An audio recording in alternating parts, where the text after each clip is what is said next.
Yeah, I recommend going around the yeah. Recognizing the Yeah, brighter color.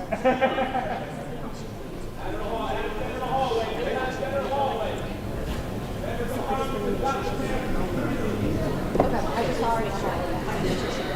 Cheers.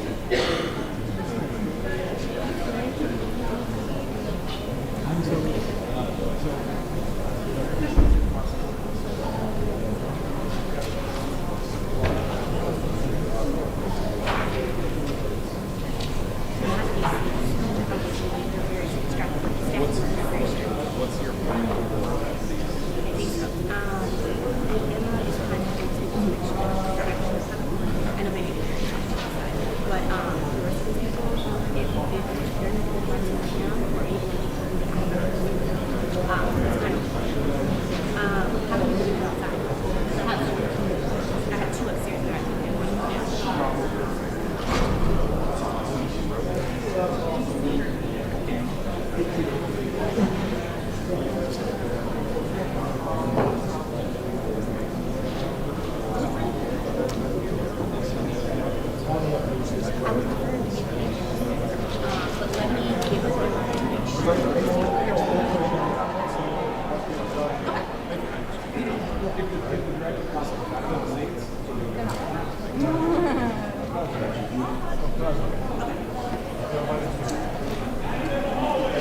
I'm just following.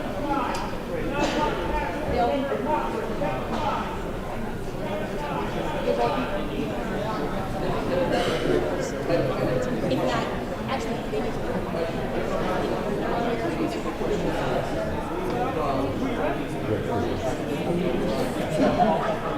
okay, so let me know ASAP.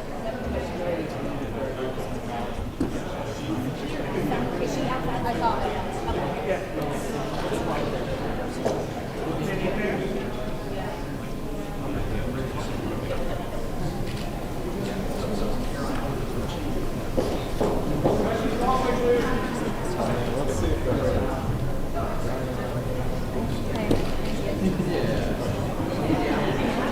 Yeah, of course. Sure, here. Can I grab a slip again? Yeah, that felt like she was just here.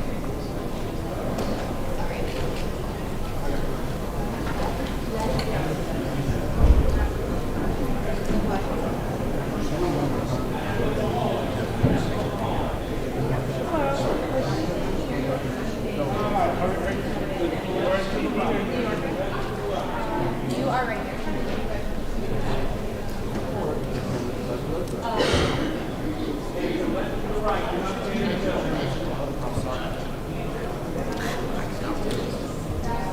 Yeah, maybe a couple weeks ago.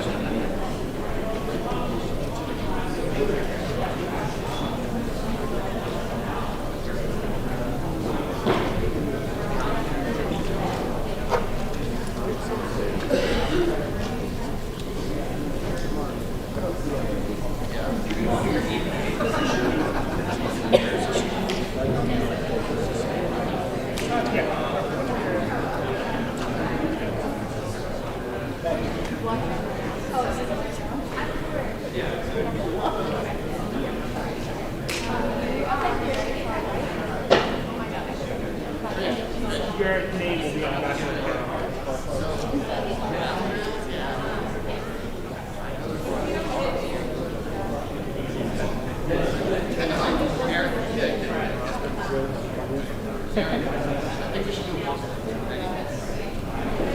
Slow.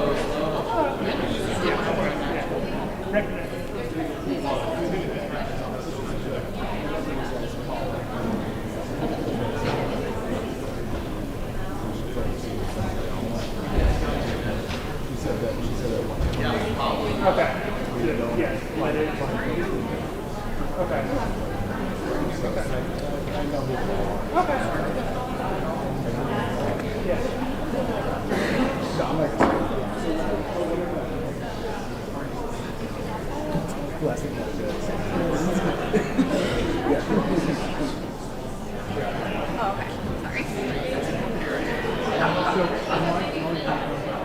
Sorry.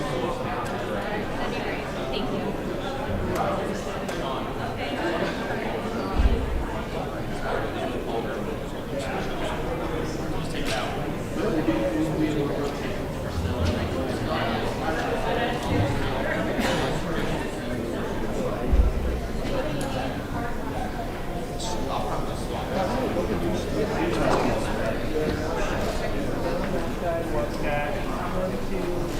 Or all of the No, we have the pairs here. So 1, 2, 3, 4,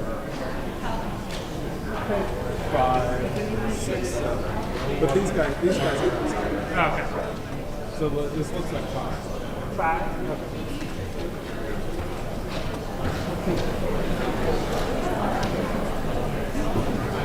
Okay.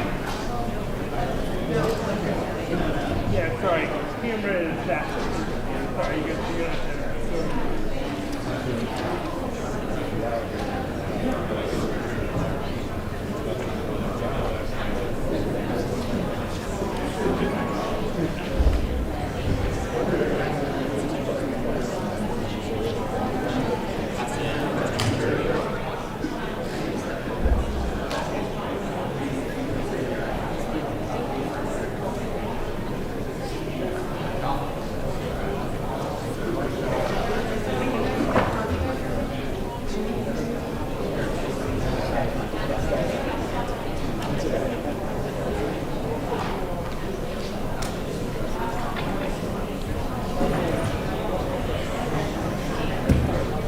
Huh?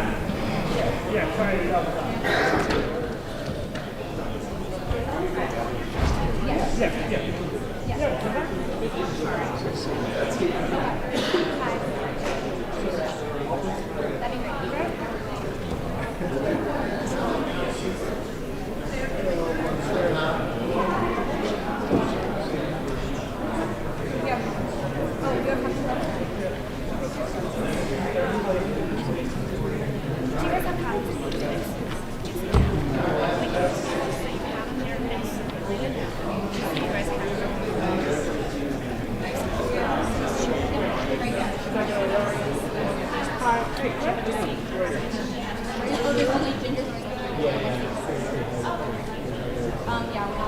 This is an ABC News special report. Michael Cohen testifies. Now reporting, George Stephanopoulos. Good morning and welcome to our special coverage of an historic day in our nation's capital. In just moments, Michael Cohen, for so many years the personal lawyer and fixer for Donald Trump, will testify against the president from that hearing room in the Rayburn House Office building. There you see him just moments ago making his way towards the Capitol. He's in the Capitol for 3 days. Behind-the-scenes hearings yesterday in the Senate Intelligence Committee, House Intelligence Committee tomorrow. Today, public testimony before the House Oversight Committee, and what a dramatic day this will be. The last time Congress heard testimony like this more than 4 decades ago, when President Nixon's lawyer John Dean implicated Nixon in the crimes of Watergate. Echoes of that with Cohen today. The testimony Cohen intends to give a raw and personal broadside against the president's character. He will implicate Trump in the campaign finance felony that's sending Cohen to prison. challenge the president's claims about the Moscow Trump Tower and WikiLeaks during the 2016 campaign. And Cohen will face direct attacks on his own character, with tough questions, already some threats from allies of the president. Our senior congressional correspondent Mary Bruce there on Capitol Hill. And Mary, this hearing a direct result of Democrats taking control of Congress.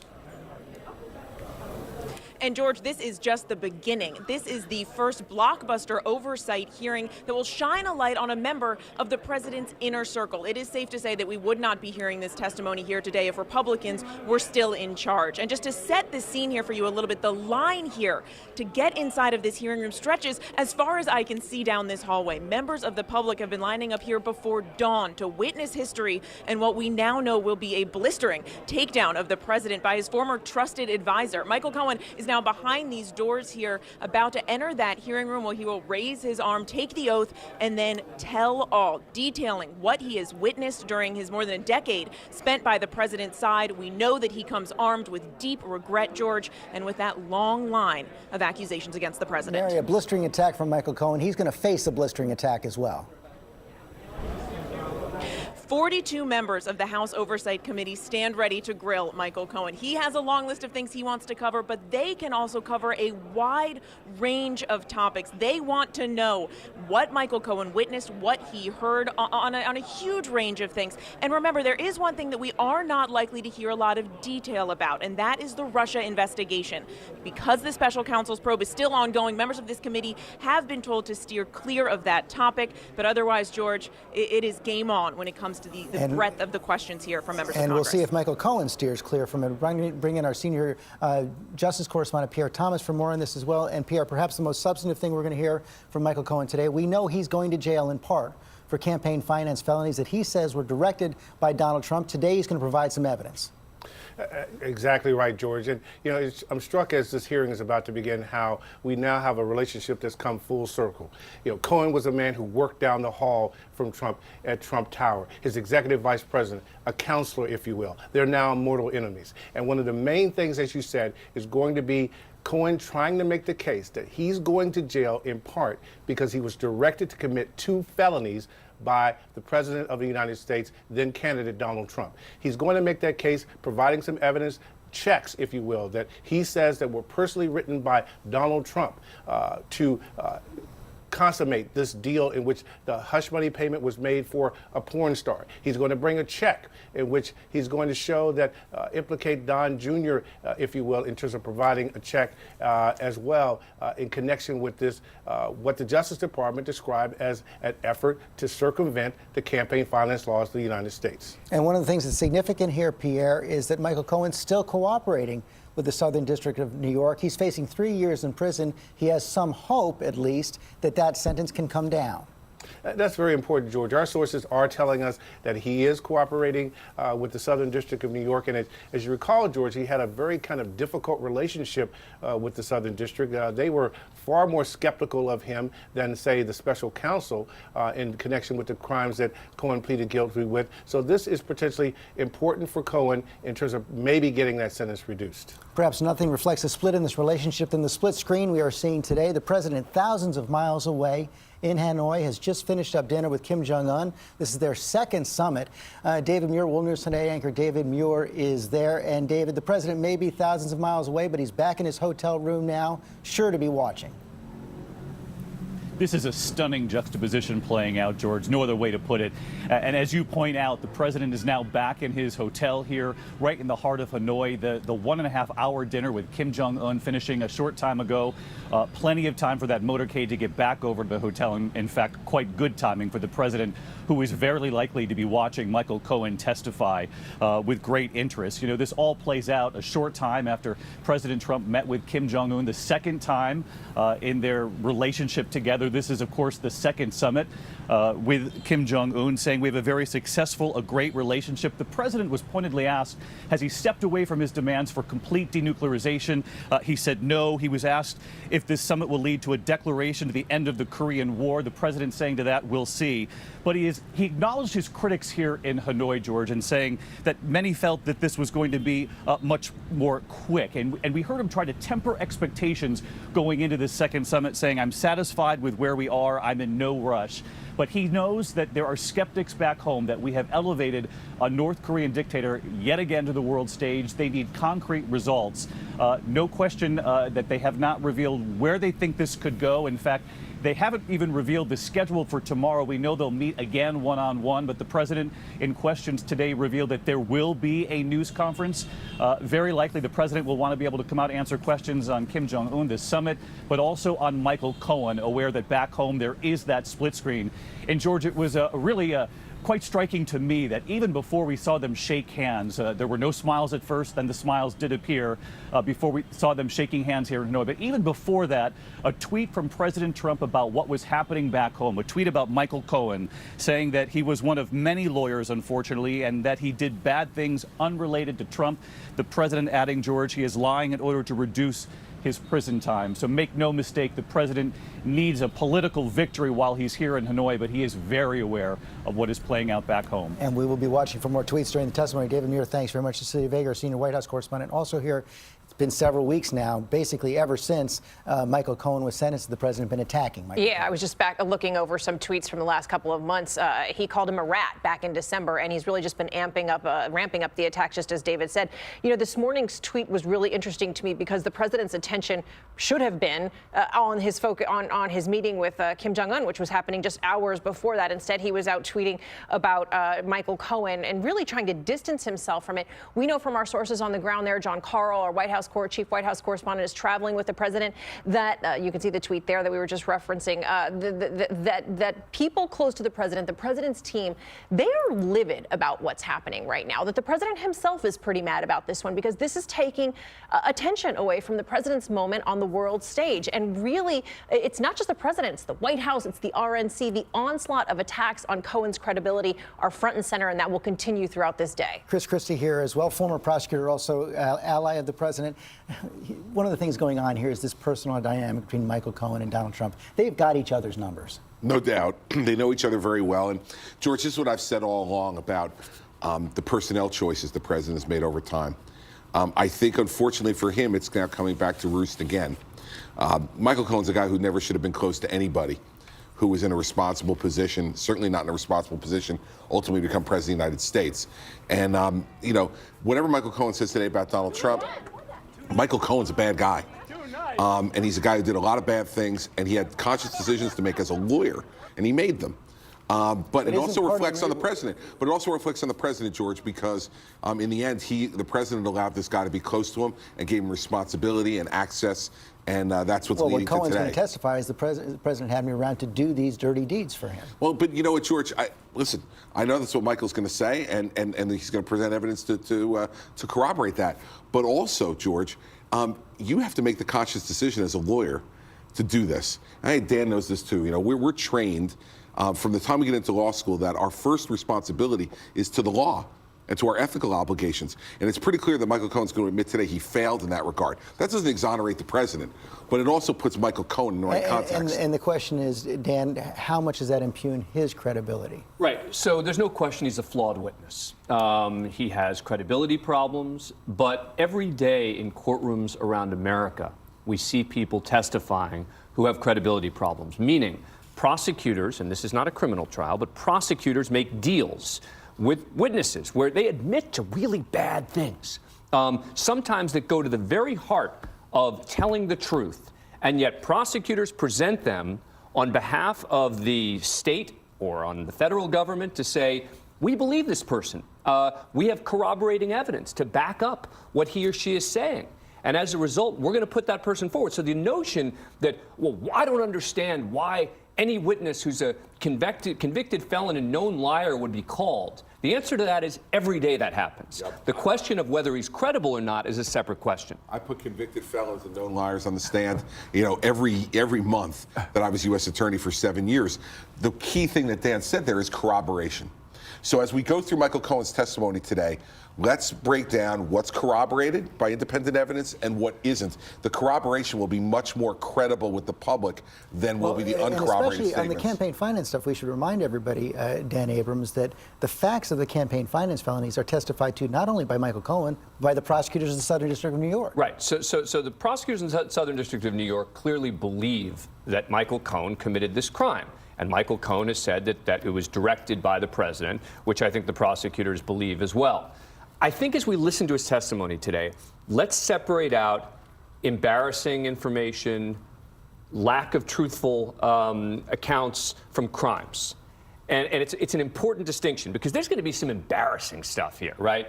That isn't about the president's grades and the reason that he avoided the calling draft. Calling the president a racist. And calling the president a racist. All of these things are the sorts of things that's going to bother the president a lot. But they don't go to the issue of was any kind of crime committed. Terry Moran in Washington, one of the other big questions here, what kind of an impact is this going to have on the Congress, separate from whatever happens in the criminal courts in the Southern District? What kind of impact will this have on congressional Democrats who are at least contemplating impeachment proceedings? And getting pressured by their base. No question about it, George, that there is a significant number of Democrats who want this president out, not through the election, but sooner through impeachment, because they believe that he's committed high crimes and misdemeanor. And as Dan was just saying, Michael Cohen is going to produce these 2 checks, which are payment for the crime that Michael Cohen committed. They're the hush money to Stormy Daniels. And so those are after the president took an oath to faithfully execute the law and faithfully execute the laws of the United States. And there he is violating them. That is going to get some attention in Congress. You're absolutely right. The problem is if you're going to aim at the king, the old saying has it, you better aim straight and score a direct hit. And that question, it can only be answered by the people of the United States. If they think that this crime, if proved, is sufficient to impeach, then it will move. If not, it's not going to happen. And getting a Senate, 2/3 of a Senate to impeach this president seems a long, long way away. Still at almost 90% approval among Republicans. Cecilia Vega. In some ways, this arms the Republicans and the president's allies. This big I word, impeachments. Republicans are already saying that this is a charade, setting up the Democrats to begin impeachment proceedings. The Democrats say that that's not actually that this is the case, but Republicans are really armed with this. Every time we talk about impeachment, every time the accusation gets hurled in the way of the Democrats, they're saying that Michael Cohen shouldn't even have a platform like this, that he is in fact an admitted liar. He will be going to jail for lying to Congress. In fact, during the last campaign, it was Republicans were talking more about impeachment than the Democrats were. Chris, I want to bring it back, though, to the Southern District. As I said, you're a former U.S. attorney as well. We know in Michael Cohen's plea agreement that individual one is Donald Trump, directing him to commit this crime. We're going to hear that from Michael Cohen today. What's harder to figure out is what the Southern District does with that fact. Do they abide by what it appears Robert Mueller is going to abide by, the idea that you can indict a sitting president? I think they do.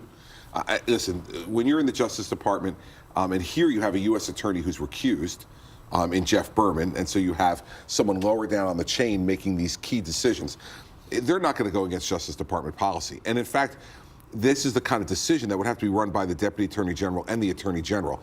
If you were going to bring an indictment against the President of the United States, contrary to Justice Department policy, it'd have to be reviewed. And Michael Cohen coming into the hearing room right now. As we said, he was before the Senate Intelligence Committee behind closed doors yesterday. He's going to be before the House Intelligence Committee tomorrow. Very different from what we're seeing today when he's going to be in public. Go ahead, Chris. And I'd also say on the impeachment thing that I agree with Cecilia that, they better have an end game. The president took a lot of criticism, rightfully, I think, for closing down the government, not having an end game. If the Democrats are going to go down this road, they better have an end game, because there's no way that the Senate's going to remove Donald Trump with 53 Republicans in the Senate. So they better have an end game. Okay, we're coming up on 10 o'clock right now. We're covering, of course, the hearings of Michael Cohen testifying, the president's former lawyer and fixer testifying on Capitol Hill. Mary, we just saw Michael Cohen make his way into that room, surrounded.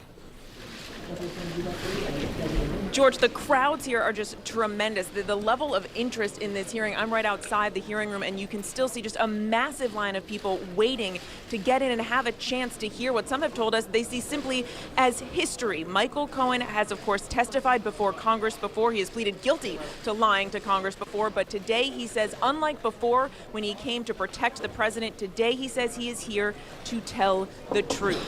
And this is his chance to do so publicly and on camera. You hear that flutter of cameras as Michael Cohen prepares to take his seat. He will be testifying under oath. First, we're going to have opening statements from the chairman of the committee, Elijah Cummings, also the Republican ranking member, Jim Jordan.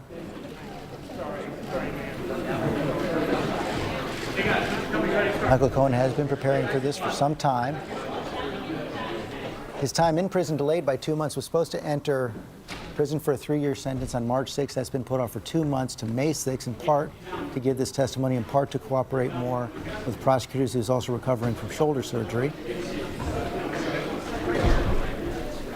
This is expected to go all day. As Mary was saying, it's a large committee, 40 members, more than 40 members, several of the new members as well. Questioning under the 5-minute rule by each member of Congress, that's usually violated. Most tend to go a little bit longer than that. And we really don't know how Michael Cohen is going to react under this pressure. We've seen him as the pit bull from the president. We've seen him with remorse after sentencing. We've not seen him in a situation like this. There's the gavel. The committee will come to order. Without objection, the chair is authorized to declare a recess. Full committee hearing is convening to hear the testimony of Michael Cohen, former attorney to President Donald Trump. Mr. Chairman, I have a point of order. You'll state your point of order. Rule 9F of the committee rules say that any testimony from your witness needs to be here 24 hours in advance. The committee, the chairman knows well that at 10:08 we received the written testimony, and then we received evidence this morning at 7:54. Now, if this was just an oversight, Mr. Chairman, I could look beyond it. But it was an intentional effort by this witness and his advisors to once again show his disdain. And with that, I move that we postpone this hearing. Second. I want to thank the gentleman.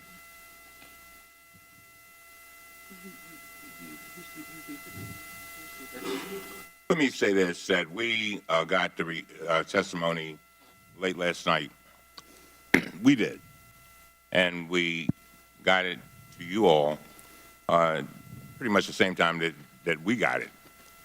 I want to move forward with this hearing. Mr. Chairman, with all due respect, Mr. Chairman, this is a violation of the rule, and if it was not intentional, I would not have a problem. I'm not saying it was intentional on your part. I'm saying it's intentional on his part, because Mr. Dean, last night on a cable news network, actually made it all very evident. John Dean, and I'll quote, Mr. Chairman, he said, as a former committee counsel in the House Judiciary Committee and then a long-term witness, sitting alone at the table is important. Quote, holding your statement as long as you can so the other side can't chew it up is important as well, close quote. And so it was advice that our witness got for this particular body. And Mr. Chairman, when you were in the minority, you wouldn't have stood for it. And I can tell you that we should not stand for it as a body. Let me say this. Chairman? Let me say this. Mr. Chairman? Yes. Katie Hill. I move to table. Mr. Chairman?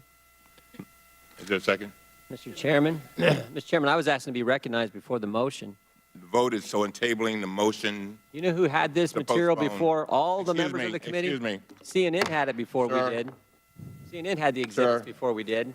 Well, I just wanted to be recognized. Yeah, well, the vote is on tabling the motion to postpone. All in favor say aye. All opposed say no. No. The ayes have it. I appeal the ruling of the chair.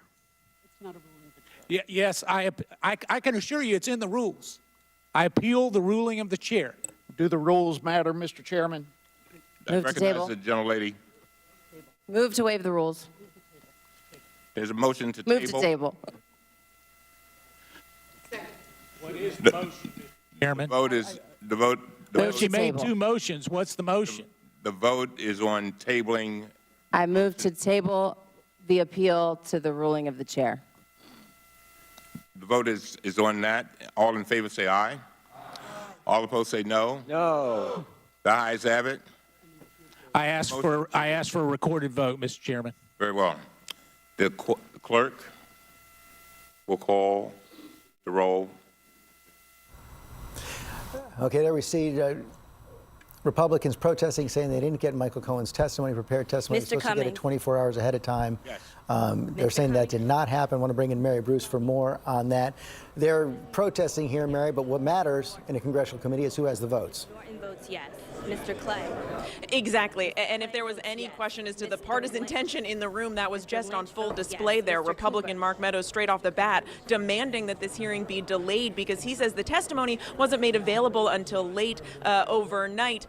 Look, there is no question that the stakes are very high here, and we are seeing that play out inside this hearing room before it even really gets started. But Democrats ultimately have the louder voice and more votes in this hearing room. Vote is being called right now. Let's listen in. Mr. Sarbanes votes yes. Mr. Welch. Mr. Welch votes yes. Ms. Spear. Ms. Spear votes yes. Ms. Kelly. Ms. Kelly votes yes. Mr. DeSaulnier. Mr. DeSaulnier votes yes. Ms. Lawrence.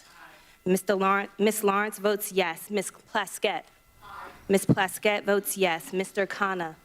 Mr. Khanna votes yes. Karen Moran, one of the things we're going to see here, and it's become so commonplace in our partisan political culture, is two very different storylines coming out of this hearing today.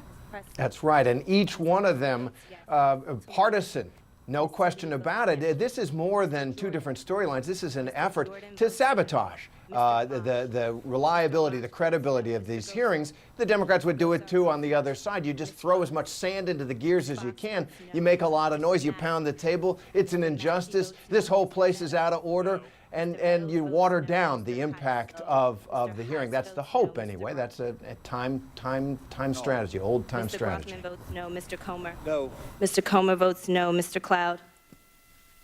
Mr. Cloud votes no. Mr. Gibbs. Mr. Gibbs votes through no. this roll call, Cecilia Vega, we do know that Michael Cohen spent hours with the Senate Intelligence Committee yesterday, and even though they're saying that Russia will be off the table today, if Michael Cohen, as we expect, brings it up and talks about the negotiations for Trump Tower Moscow, there are going to be a lot of questions on that as well. And the Democrats are ready for that. Many of them had been furious that they were not going to be allowed to ask about Russia per the special counsel and that ongoing investigation. But it sounds like they're going to ask about it now. Okay, they just finished the roll call. Let's go back to the chairman, Elijah Cummings. Motion to table is agreed to. Let me say this. You've made it clear that you do not want the American people to hear what Mr. Cohen has to say. But the American people have a right to hear him. So we're going to proceed. The American people can judge his credibility for themselves. Now, Mr. Chairman? Yes. We did not say that. We just said we wanted to follow the rules. He didn't say stop the hearing. He just said postpone it so we could get his testimony and the exhibits when we were supposed to get them according to the rules of this committee. That's all we said. We didn't say we didn't want to hear from the guy. We just said we want to follow the rules. Reclaiming my time. I now recognize myself for 5 minutes to give an opening statement. Today, the committee will hear the testimony of Michael Cohen, President Donald Trump's longtime personal attorney and one of his closest and most trusted advisors over the last decade. On August 21st, Mr. Cohen appeared in federal court and admitted to arranging secret payoffs of hundreds of thousands of dollars on the eve of the election to silence women alleging affairs with Donald Trump. Mr. Cohen admitted to violating campaign finance laws and other laws. He admitted to committing these felonies, quote, in coordination with and at the direction of, unquote, President Trump. And he admitted to lying about his actions to protect the president. Some will certainly ask if Mr. Cohen was lying then, why should we believe him now? Good question. This is a legitimate question. As a trial lawyer for many years, I've faced this situation over and over again, and I ask the same question. Here is how I view our role. Every one of us in this room has a duty to serve as an independent check on the executive branch. Ladies and gentlemen, we are in search of the truth. The president has made many statements of his own, and now the American people have a right to hear the other side. They can watch Mr. Cohen's testimony and make their own judgment. We received a copy of Mr. Cohen's written statement late last night. It includes not only personal eyewitness accounts of meetings with Donald Trump as president inside the Oval Office, but it also includes documents and other corroborating evidence for some of Mr. Cohen's statements. For example, Mr. Cohen has provided a copy of a check sent while President Trump was in office with Donald Trump's signature on it to reimburse Mr. Cohen for the hush money payment to Stormy Daniels. This new evidence raises a host of troubling legal and ethical concerns about the president's actions in the White House and before. Would you all close that door, please? Thank you. This check is dated August 1st, 2017. 6 months later, in April of 2018, the president denied anything about it. In April of 2018, President Trump was flying on Air Force One when a reporter asked him the question, did you know about a $130,000 payment to Stormy Daniels? The answer was, quote, no.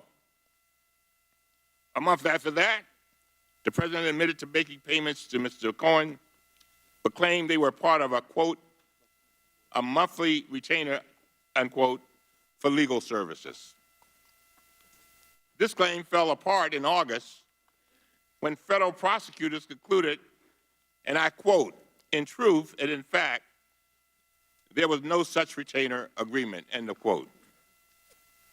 Today, we will also hear Mr. Cohen's account of a meeting in 2016 in Donald Trump's office during which Roger Stone said over a speakerphone that he had just spoken with Julian Assange, who said there would be a, quote, massive dump of emails that would damage Hillary Clinton's campaign, end of quote.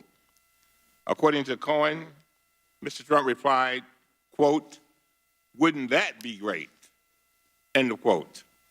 The testimony that Michael Cohen will provide today, ladies and gentlemen, is deeply disturbing, and it should be troubling to all Americans. We will all have to make our own evaluation of the evidence and Mr. Cohen's credibility. As he admits, he has repeatedly lied in the past. I agree with Ranking Member Jordan that this is an important factor we need to weigh, but we must weigh it and we must hear from him. But where I disagree fundamentally with the ranking member involves his efforts to prevent the American people from hearing from Mr. Cohen. Mr. Cohen's testimony raises grave questions about the legality of President Donald Trump's conduct and the truthfulness of statements while he was president. We need to assess and investigate this new evidence as we uphold our constitutional our oversight responsibilities. And we will continue after today to gather more documents and testimony in our search for the truth. I have made it abundantly clear to Mr. Cohen that if he comes here today and he does not tell us the truth, I will be the first one to refer those untruthful statements to DOJ. So when people say he doesn't have anything to lose, he does have a lot to lose if he lies. And the American people, by the way, voted for accountability in November. And they have a right to hear Mr. Cohen in public so they can make their own judgments. Mr. Cohen's testimony is the beginning of the process, not the end. Ladies and gentlemen, the days of this committee protecting the president at all costs are over. They're over. Before I close, I want to comment about the scope of today's hearing. At the request of the House Intelligence Committee and my very good friend, Adam Schiff, Congressman Adam Schiff, the chairman, I intended, over the objections of the ranking member of our committee, to limit the scope of today's hearing to avoid questions about Russia. However, Mr. Cohen's written testimony, in his written testimony, he's made statements relating to Russia.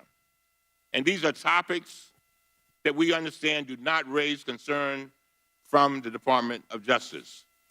So in fairness to the ranking member and all committee members, we will not restrict questions relating to the witness's testimony or related questions he is willing to answer. Finally, I remind members that we will need to remain mindful of those areas where there are ongoing Department of Justice investigations. Those scoping limitations have not changed. Finally, and to Mr. Cohen, Martin Luther King, Mr. Cohen, said some words that I leave with you today before you testify. He said, faith is taking the first step, even when you can't see the whole staircase. There comes a time when silence becomes betrayal. Our lives begin to end the day we become silent about things that truly matter. In the end, he says, we will remember not the words of our enemies, but the silence of our friends. And with that, I yield to the distinguished gentleman, the ranking member of our committee, Mr. Jordan. Mr. Elijah Cummings, we just saw Michael Cohen caught up with some emotion as the chairman quoted Martin Luther King to him.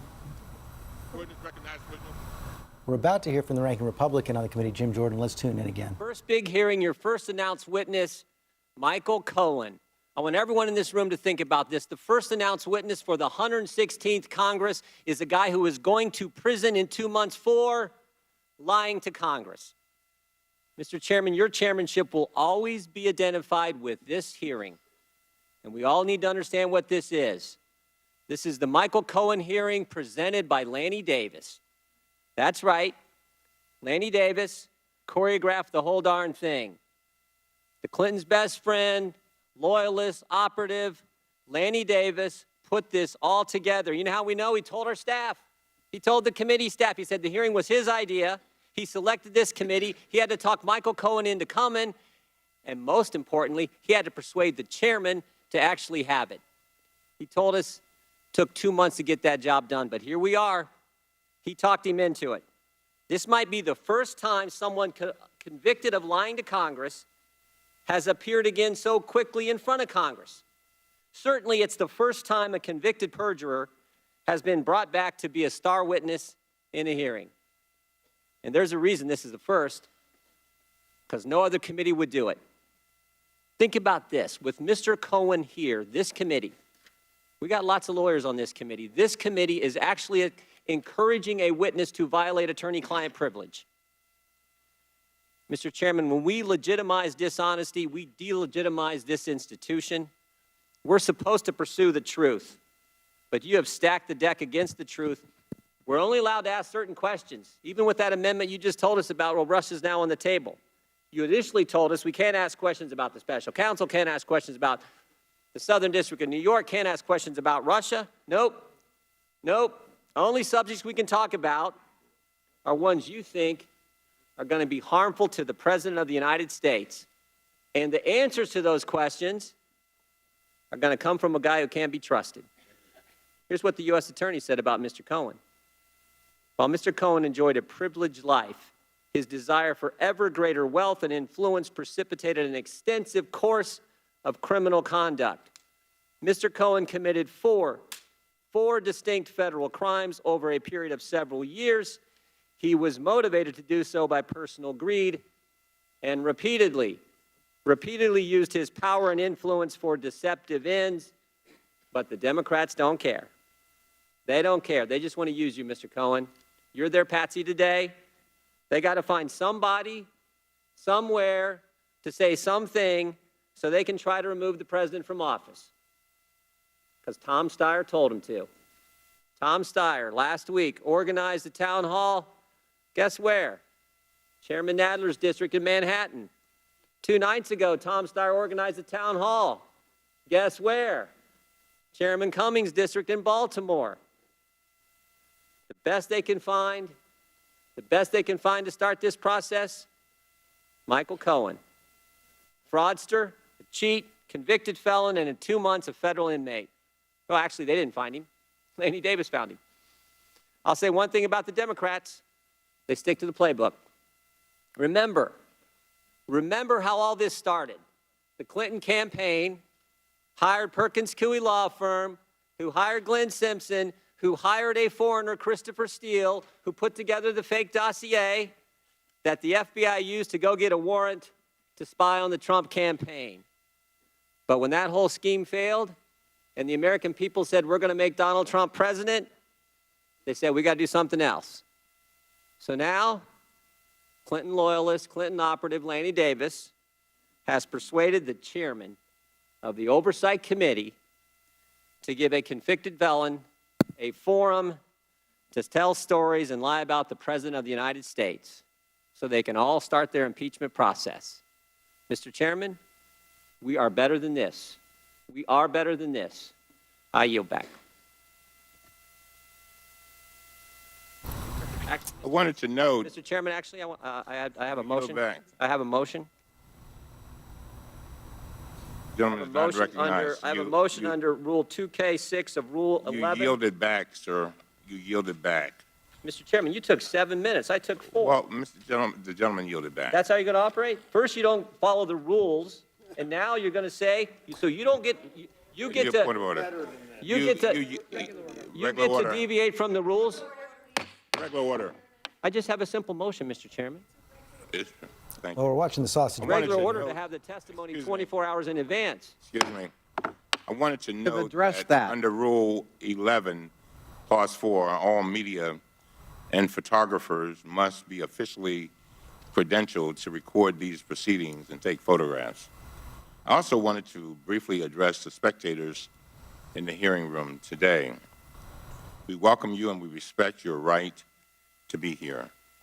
We also ask in turn for your respect as we proceed with the business of the committee today. It is the intention of the committee to proceed without any disruptions. Any disruptions of this committee will result in the United States Capitol Police restoring order, and that protesters will be removed, and we are grateful for your presence here today and your cooperation. Now I want to welcome Mr. Cohen and thank him for participating in today's hearing. Mr. Cohen, if you would please rise, and I will begin to swear you in. Raise your right hand. Do you swear or affirm that the testimony that you are about to give is the whole truth and nothing but the truth, so help you God? Let the record show that the witness answered in the affirmative. And thank you, and you may be seated. The microphones are sensitive, so please speak directly into them. Without objection, your written statement will be made a part of the record. With that, Mr. Cohen, you are now recognized to give an oral presentation of your testimony.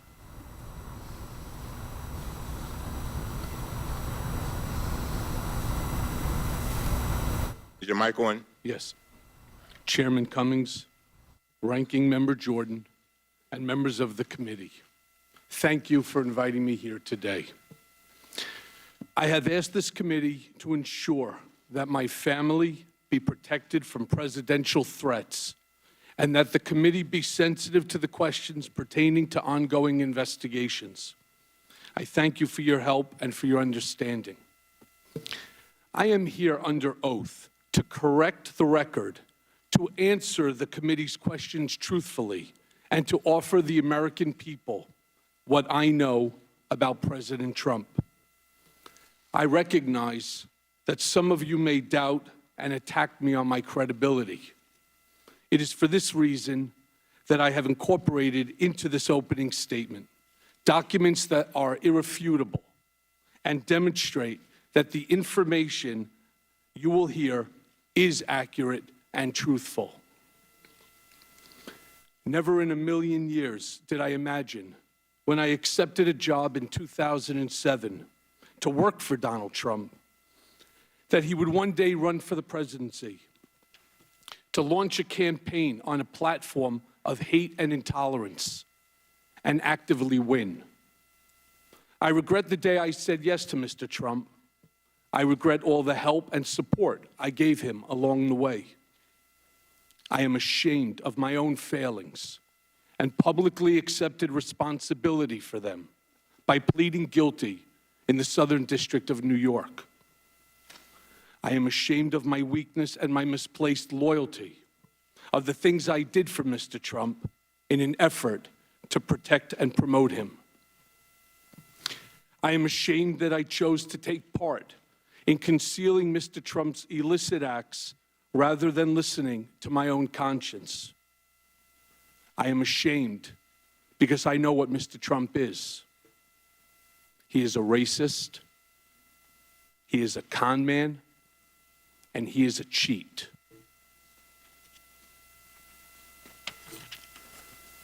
He was a presidential candidate who knew that Roger Stone was talking with Julian Assange about a WikiLeaks drop on Democratic National Committee emails. And I will explain each in a few moments. I am providing the committee today with several documents, and these include a copy of a check Mr. Trump wrote from his personal bank account after he became president to reimburse me for the hush money payments I made to cover up his affair with an adult film star and to prevent damage to his campaign.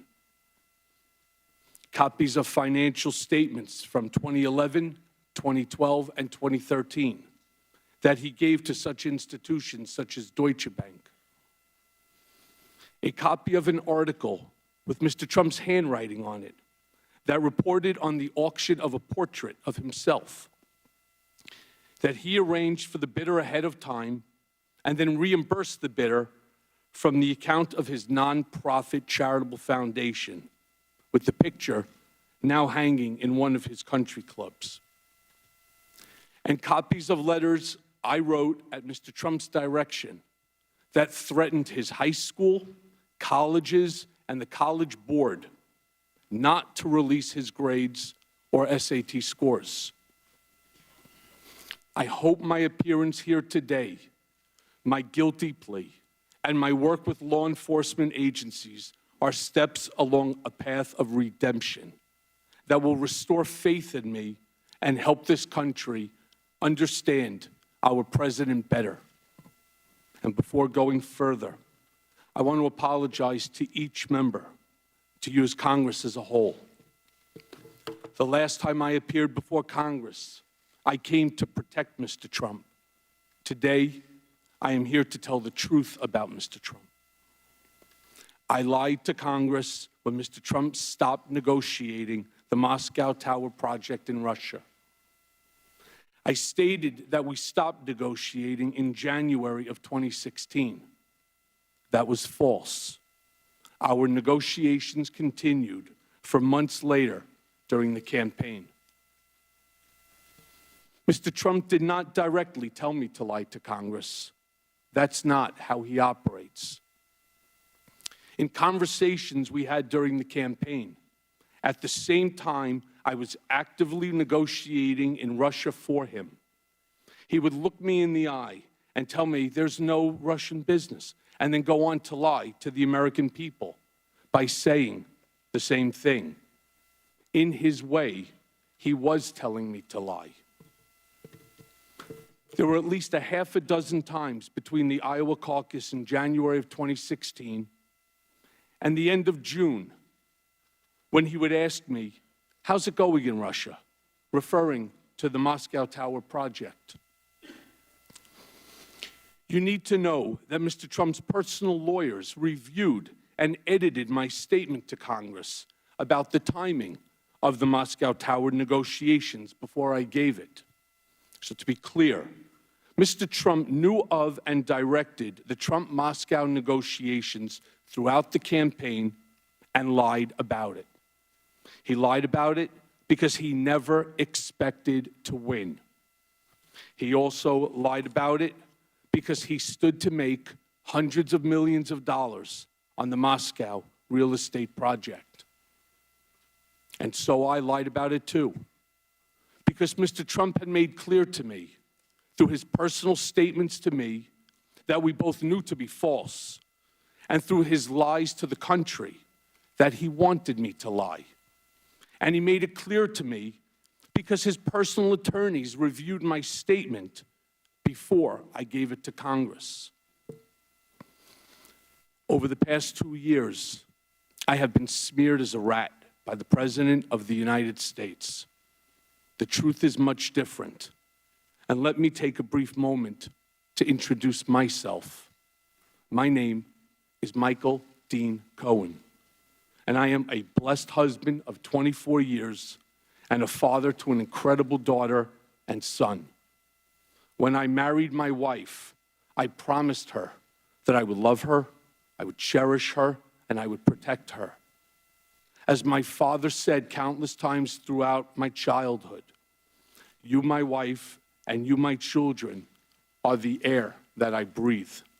So to my Laura, and to my Sammy, and to my Jake, there's nothing I wouldn't do to protect you. I have always tried to live a life of loyalty, friendship, generosity, and compassion. It's qualities my parents ingrained in my siblings and me since childhood. My father survived the Holocaust, thanks to the compassion and selfless acts of others. He was helped by many who put themselves in harm's way to do what they knew was right. And that is why my first instinct has always been to help those in need. And Mom and Dad, I am sorry I let you down. As the many people that know me best would say, I am the person that they call at 3 a.m. if they needed help. And I proudly remember being the emergency contact for many of my children's friends when they were growing up, because their parents knew that I would drop everything and care for them as if they were my own. Yet last fall, I pled guilty in federal court to felonies for the benefit of, at the direction of, and in coordination with individual number one. And for the record, individual number one is President Donald J. Trump. It is painful to admit that I was motivated by ambition at times. It is even more painful to admit that many times I ignored my conscience and acted loyal to a man when I should not have.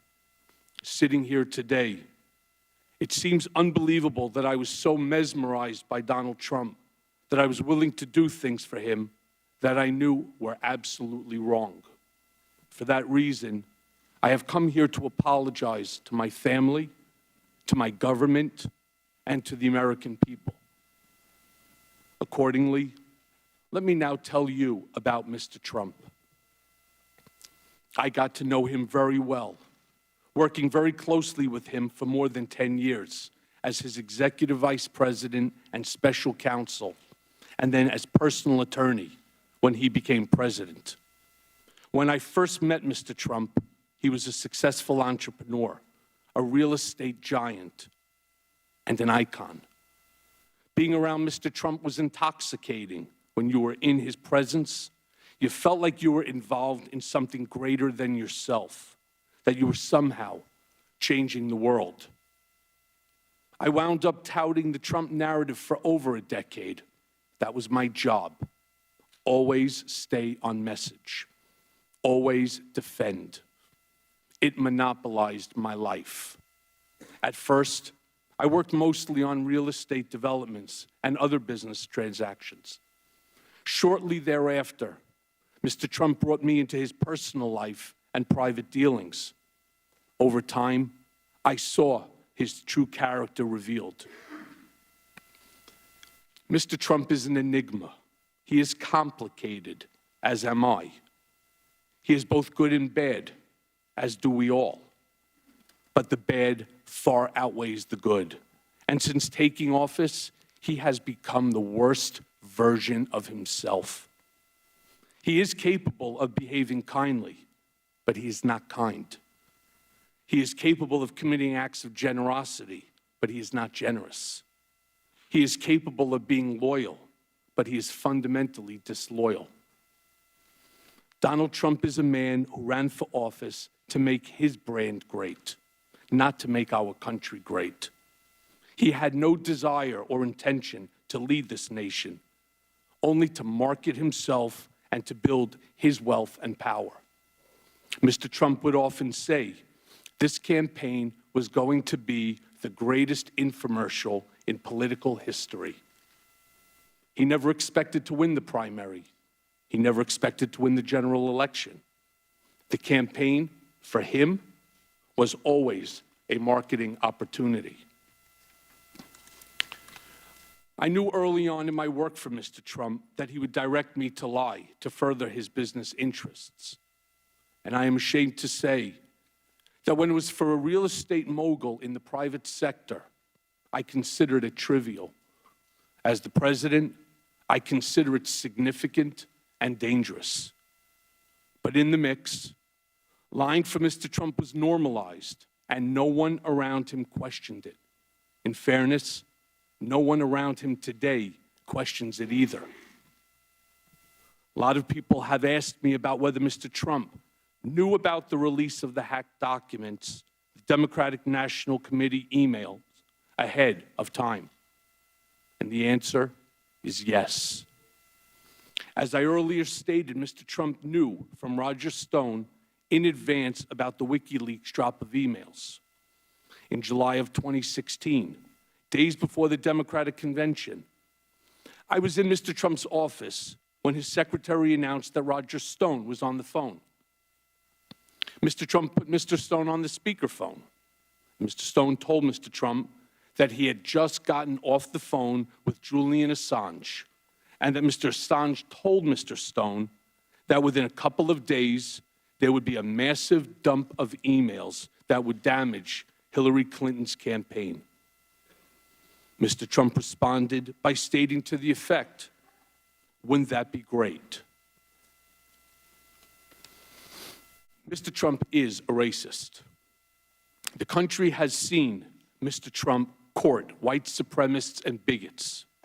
You have heard him call poorer countries shitholes. In private, he is even worse. He once asked me if I could name a country run by a black person that wasn't a shithole. This was when Barack Obama was president of the United States. And while we were once driving through a struggling neighborhood in Chicago, he commented that only black people could live that way. And he told me that black people would never vote for him because they were too stupid. And yet, I continued to work for him. Mr. Trump is a cheat. As previously stated, I am giving to the committee today 3 years of Mr. Trump's personal financial statements from 2011, 2012, and 2013, which he gave to Deutsche Bank to inquire about a loan to buy the Buffalo Bills and to Forbes. These are Exhibits 1A, 1B, and 1C to my testimony. It was my experience that Mr. Trump inflated his total assets when it served his purposes, such as trying to be listed amongst the wealthiest people in Forbes, and deflated his assets to reduce his real estate taxes. I'm sharing with you 2 newspaper articles, side by side, that are examples of Mr. Trump inflating and deflating his assets, as I said, to suit his financial interests. These are Exhibit 2 to my testimony. As I noted, I'm giving the committee today an article he wrote on and sent to me that reported on an auction of a portrait of Mr. Trump. This is Exhibit 3A to my testimony. Mr. Trump directed me to find a straw bidder to purchase a portrait of him that was being auctioned off at an Art Hamptons event. The objective was to ensure that this portrait, which was going to be auctioned last, would go for the highest price of any portrait that afternoon. The portrait was purchased by the fake bidder for $60,000. Mr. Trump directed the Trump Foundation, which is supposed to be a charitable organization, to repay the fake bidder, despite keeping the art for himself. And please see Exhibit 3B to my testimony. And it should come as no surprise that one of my more common responsibilities was that Mr. Trump directed me to call business owners, many of whom are small businesses that were owed money for their services, and told them that no payment or a reduced payment would be coming. When I asked Mr. Trump, or when I told Mr. Trump of my success, he actually reveled in it. And yet, I continued to work for him. Mr. Trump is a con man. He asked me to pay off an adult film star with whom he had an affair and to lie about it to his wife, which I did.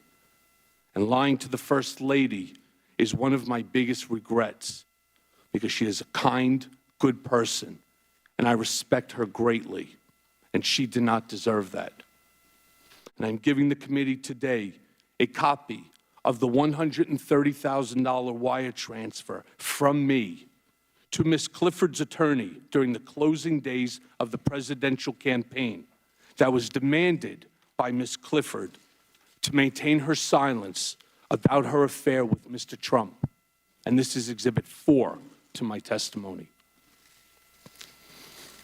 Mr. Trump directed me to use my own personal funds from a home equity line of credit to avoid any money being traced back to him that could negatively impact his campaign. And I did that too, without bothering to consider whether that was improper, much less whether it was the right thing to do or how would it impact me, my family, or the public. And I am going to jail in part because of my decision to help Mr. Trump hide that payment from the American people before they voted a few days later. As Exhibit 5A to my testimony shows, I am providing a copy of a $35,000 check that President Trump personally signed from his personal bank account on August 1st of 2017, when he was President of the United States, pursuant to the cover-up, which was the basis of my guilty plea, to reimburse me, the word used by Mr. Trump's TV lawyer, for the illegal hush money I paid on his behalf. This $35,000 check was one of 11 check installments that was paid throughout the year while he was president. Other checks to reimburse me for the hush money payments were signed by Donald Trump Jr. and Allen Weisselberg. And see for example 5B. The President of the United States thus wrote a personal check for the payment of hush money as part of a criminal scheme to violate campaign finance laws. And you can find the details of that scheme directed by Mr. Trump in the pleadings in the U.S. District Court for the Southern District of New York. So picture this scene. In February of 2017, 1 month into his presidency, I'm visiting President Trump in the Oval Office for the first time, and it's truly awe-inspiring. He's showing me all around and pointing to different paintings, and he says to me something to the effect of, "Don't worry, Michael, your January and February reimbursement checks are coming." They were FedExed from New York, and it takes a while for that to get through the White House system. As he promised, I received the first check for the reimbursement of $70,000 not long thereafter. When I say con man, I'm talking about a man who declares himself brilliant, but directed me to threaten his high school, his colleges, and the College Board to never release his grades or SAT scores. As I mentioned, I'm giving the committee today copies of a letter I sent at Mr. Trump's direction, threatening these schools with civil and criminal actions if Mr. Trump's grades or SAT scores were ever disclosed without his permission. And these are under Exhibit 6. The irony wasn't lost on me at the time that Mr. Trump, in 2011, had strongly criticized President Obama for not releasing his grades. As you can see in Exhibit 7, Mr. Trump declared, "Let him show his records," after calling President Obama a terrible student. The sad fact is that I never heard Mr. Trump say anything in private that led me to believe he loved our nation or wanted to make it better. In fact, he did the opposite. When telling me in 2008 or 2009 that he was cutting employees' salaries in half, including mine, he showed me what he claimed was a $10 million IRS tax refund. And he said that he could not believe how stupid the government was for giving someone like him that much money back. During the campaign, Mr. Trump said that he did not consider Vietnam veteran and prisoner of war Senator John McCain to be a hero because he likes people who weren't captured. At the same time, Mr. Trump tasked me to handle the negative press surrounding his medical deferment from the Vietnam draft. Mr. Trump claimed it was because of a bone spur, but when I asked for medical records, he gave me none and said that there was no surgery. He told me not to answer the specific questions by reporters, but rather offer simply the fact that he received a medical deferment. He finished the conversation with the following comment: "You think I'm stupid? I'm not going to Vietnam." And I find it ironic, Mr. President, that you are in Vietnam right now. And yet, I continue to work for him. Questions have been raised about whether I know of direct evidence that Mr. Trump or his campaign colluded with Russia. I do not. And I want to be clear, but I have my suspicions. Sometime in the summer of 2017, I read all over the media that there had been a meeting in Trump Tower in June of 2016 involving Don Jr. and others from the campaign with Russians, including a representative of the Russian government, and an email setting up the meeting with the subject line, "Dirt on Hillary Clinton." And something clicked in my mind. I remembered being in a room with Mr. Trump, probably in early June of 2016, when something peculiar happened. Don Trump Jr. came into the room and walked behind his father's desk, which in and of itself was unusual. People didn't just walk behind Mr. Trump's desk to talk to him. And I recall Don Jr. leaning over to his father and speaking in a low voice, which I could clearly hear, and saying, "The meeting is all set. And I remember Mr. Trump saying, okay, good, let me know. What struck me as I looked back and thought about the exchange between Don Jr. and his father was first, that Mr. Trump had frequently told me and others that his son Don Jr. had the worst judgment of anyone in the world. And also that Don Jr. would never set up any meeting of significance alone, and certainly not without checking with his father. I also knew that nothing went on in Trump world, especially the campaign, without Mr. Trump's knowledge and approval. So I concluded that Don Jr. was referring to that June 2016 Trump Tower meeting about dirt on Hillary with the Russian representatives when he walked behind his dad's desk that day, and that Mr. Trump knew that was the meeting Don Jr. was talking about when he said, "That's good, let me know." Over the past year or so, I have done some real soul searching, and I see now that my ambition and the intoxication of Trump power had much to do with the bad decisions, in part, that I made. And to you, Chairman Cummings and Ranking Member Jordan, and the other members of this committee, the members of the House and Senate, I am sorry for my lies and for lying to Congress. And to our nation, I am sorry for actively working to hide from you the truth about Mr. Trump when you needed it most. For those who question my motives for being here today, I understand. I have lied, but I am not a liar. And I have done bad things, but I am not a bad man. I have fixed things, but I am no longer your fixer, Mr. Trump. And I am going to prison and have shattered the safety and security that I tried so hard to provide for my family.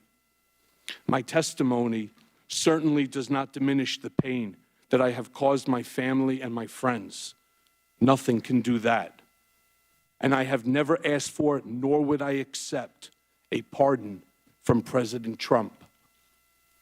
And by coming today, I have caused my family to be the target of personal, scurrilous attacks by the president and his lawyer, trying to intimidate me from appearing before this panel. Mr. Trump called me a rat for choosing to tell the truth, much like a mobster would do when one of his men decides to cooperate with the government. And as Exhibit 8 shows, I have provided the committee with copies of tweets that Mr. Trump posted, attacking me and my family. And only someone burying his head in the sand would not recognize them for what they are. It's encouragement to someone to do harm to me and my family. And I never imagined that he would engage in vicious, false attacks on my family and unleash his TV lawyer to do the same. And I hope this committee and all members of Congress on both sides of the aisle make it clear that as a nation, we should not tolerate attempts to intimidate witnesses before Congress, and attacks on family are out of bounds and not acceptable. And I wish to especially thank Speaker Pelosi for her statements, and it's Exhibit 9, to protect this institution and me, and the chairman of the House Permanent Select Committee on Intelligence, Adam Schiff, and you, Chairman Cummings, for likewise defending the institution and my family against the attacks by Mr. Trump, and also the many Republicans who have admonished the president as well. I am not a perfect man. I have done things I am not proud of, and I will live with the consequences of my actions for the rest of my life. But today, I get to decide the example that I set for my children and how I attempt to change how history will remember me. I may not be able to change the past, but I can do right by the American people here today. And I thank you for your attention, and I'm happy to answer the committee's questions. 30 minutes of testimony there from Michael Cohen, unlike any we have seen before in the U.S. Congress. The former lawyer for the President of the United States, direct personal attack, a broadside attack on the President, on his character, saying that he was directed to break the law, and also calling the President a racist, also talked about Russia. He's going to now be facing questions first from the chairman of the committee, Elijah Cummings. Of your offenses? You are a lawyer, right? As of yesterday, I am no longer a lawyer. I have lost my law license, amongst other things. But you understand the gravity of this moment. I most certainly do, Mr. Chairman. I want you to really hear this, Mr. Cohen. We will not tolerate lying to this Congress by anybody. We're in search of the truth. Do you understand that? I do. Now, the President has also made numerous statements that turned out to be inaccurate. For example, he said he knew nothing about the hush money payments to Ms. Clifford. And his 2017 financial disclosure form said he never owed money to reimburse you for those payments. Yet, in your testimony, Mr. Cohen, you said that you met with the President in the Oval Office in February of 2017 and discussed his plans to reimburse you for money you paid. You say he told you, and I quote, "Don't worry, Michael, your January and February reimbursement checks are coming." Is that accurate? And was that in the Oval Office? The statement is accurate, but the discussions regarding the reimbursement occurred long before he became president. Would you explain that? Back in 2017, when, actually I apologize, in 2016, prior to the election, I was contacted by Keith Davidson, who is the attorney, or was the attorney for Ms. Clifford, for Stormy Daniels. And after several rounds of conversations with him about purchasing her life rights for $130,000, what I did each and every time is go straight into Mr. Trump's office and discuss the issue with him.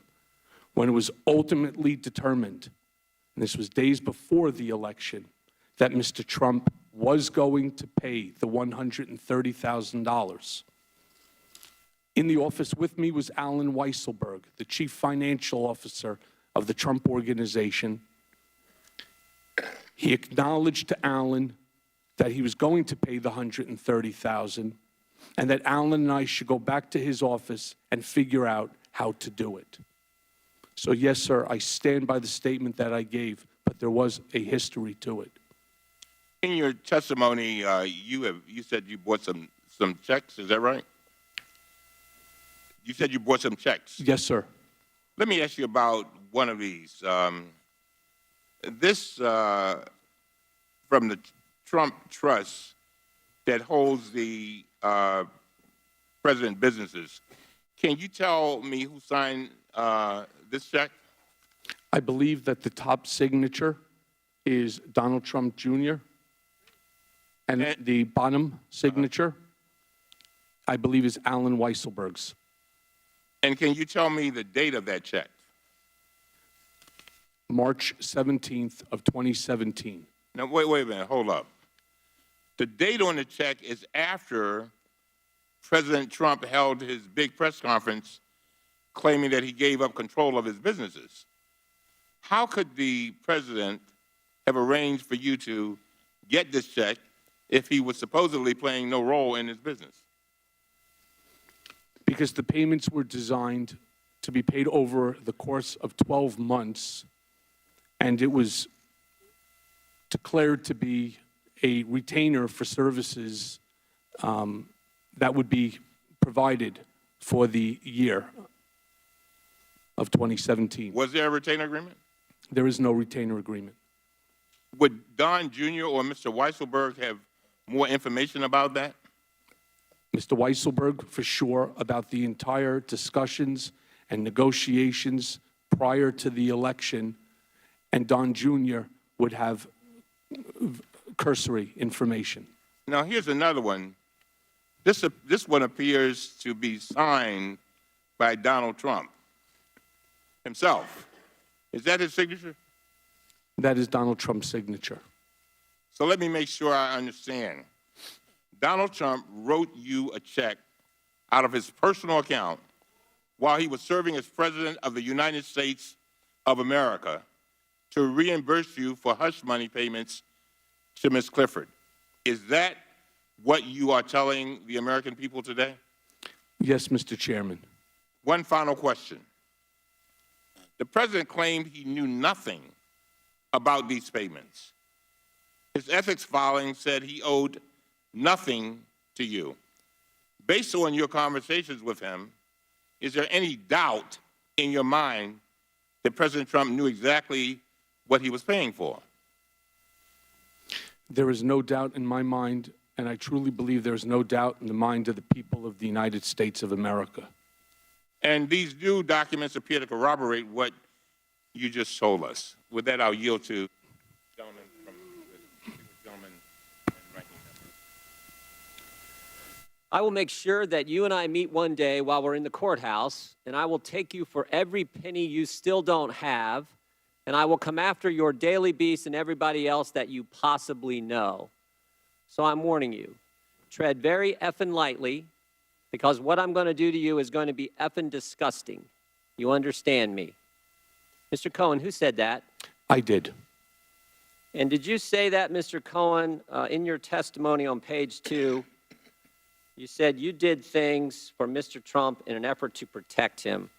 Was that statement that I just read that you admitted to saying, did you do that to protect Donald Trump?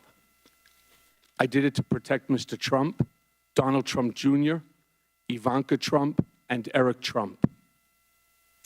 And in your sentencing statement back in December in front of the judge, you said this, Mr. Cohen, my weakness can be characterized as a blind loyalty to Donald Trump, a blind loyalty that led me to choose a path of darkness. Is that accurate, Mr. Cohen? I wrote that. You wrote that and said that in front of the judge. Is that right? That's correct. Let me read a few other things here, and let me ask you why you did some of these things. When you filed a false tax return in 2012, 2013, 2014, 2015, and 2016, was all that out of blind loyalty to the president? No, it was not. When you failed to report $4 million in income to the Internal Revenue Service, did you do that to protect Donald Trump? No, I did not. And when you failed to pay $1.4 million in taxes, I got constituents who don't make that in a lifetime. When you failed to pay $1.4 million in taxes to the U.S. Treasury, was that out of some blind loyalty to the President of the United States?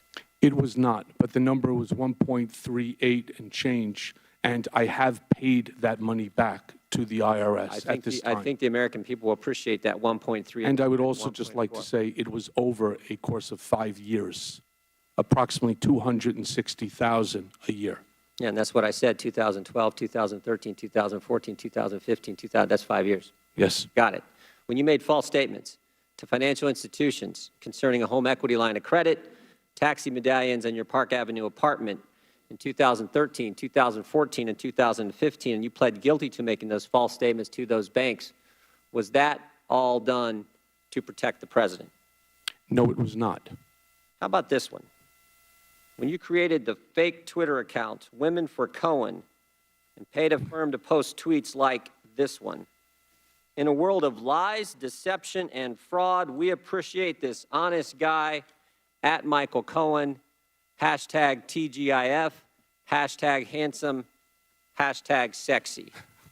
Was that done to protect the president? Mr. Jordan, I didn't actually set that up. It was done by a young lady that worked for Red Finch. And during the course of the campaign, which you would know gets somewhat crazy and wild, we were having fun.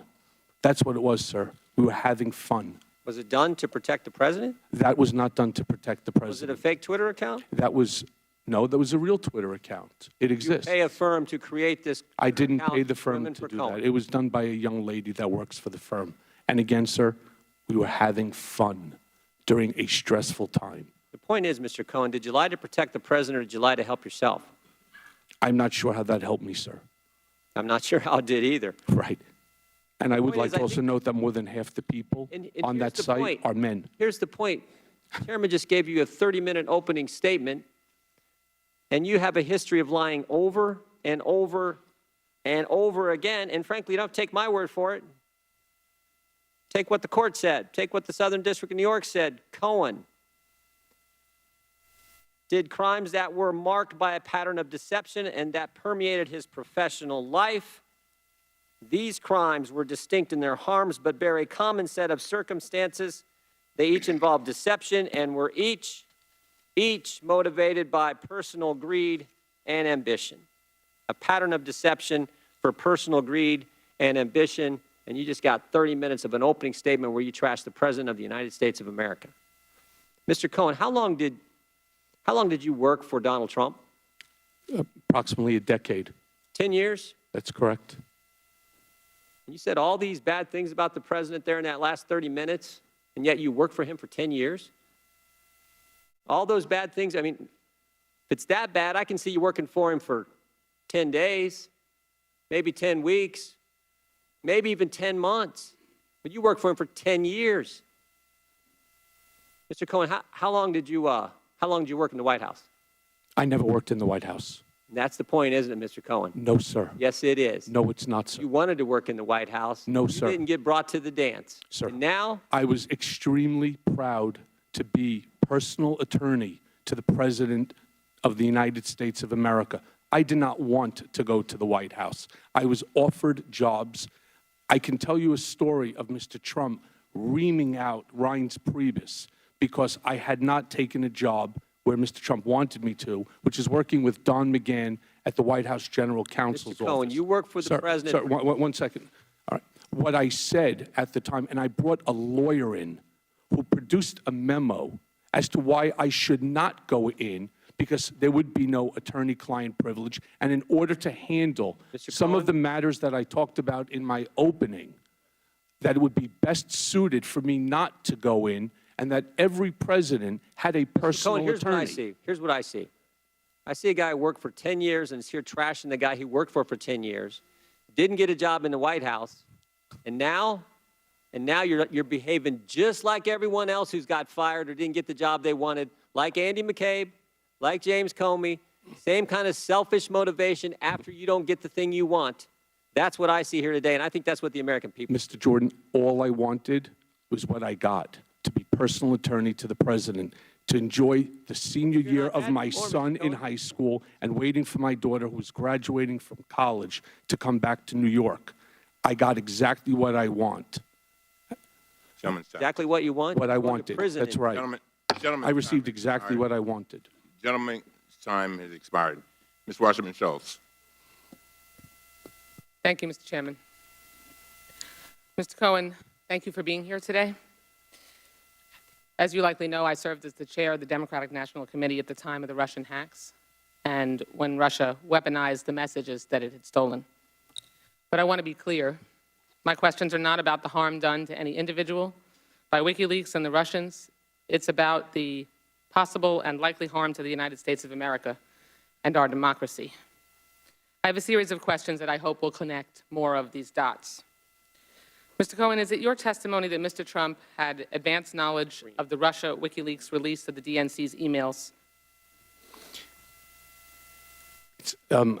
I cannot answer that in a yes or no. He had advanced notice that there was going to be a dump of emails, but at no time did I hear the specificity of what those emails were going to be. But you do testify today that he had advanced knowledge of their imminent release, That is what I had stated in my testimony. and that he cheered that outcome.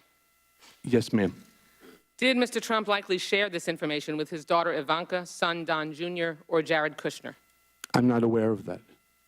Was Ivanka, Jared, or Don Jr. still involved in the Russian tower deal at that time? The company was involved in the deal, which meant that the family was involved in the deal. If Mr. Trump and his daughter Ivanka and son Donald Jr. are involved in the Russian Trump Tower deal, is it possible the whole family is conflicted or compromised with a foreign adversary in the months before the election? Yes. Based on your experience with the president and knowledge of his relationship with Mr. Stone, do you have reason to believe that the president explicitly or implicitly authorized Mr. Stone to make contact with WikiLeaks and to indicate the campaign's interest in the strategic release of these illegally hacked materials? I'm not aware of that. Was Mr. Stone a free agent reporting back to the president what he had done? Or was he an agent of the campaign acting on behalf of the president and with his apparent authority? No, he was a free agent. A free agent that was reporting back to the president what he had done? Correct. He frequently reached out to Mr. Trump, and Mr. Trump was very happy to take his calls. It was free service. Roger Stone says he never spoke with Mr. Trump about WikiLeaks. How can we corroborate what you are saying? I don't know, but I suspect that the special counsel's office and other government agencies have the information that you're seeking. Moving on to a little later in 2016, a major WikiLeaks dump happens hours after the Access Hollywood tape is released. Do you believe or are you aware of Mr. Trump coordinating or signaling for this email dump? I am unaware of that. I actually was not even in the country at the time of the Billy Bush tape. I was in London visiting my daughter.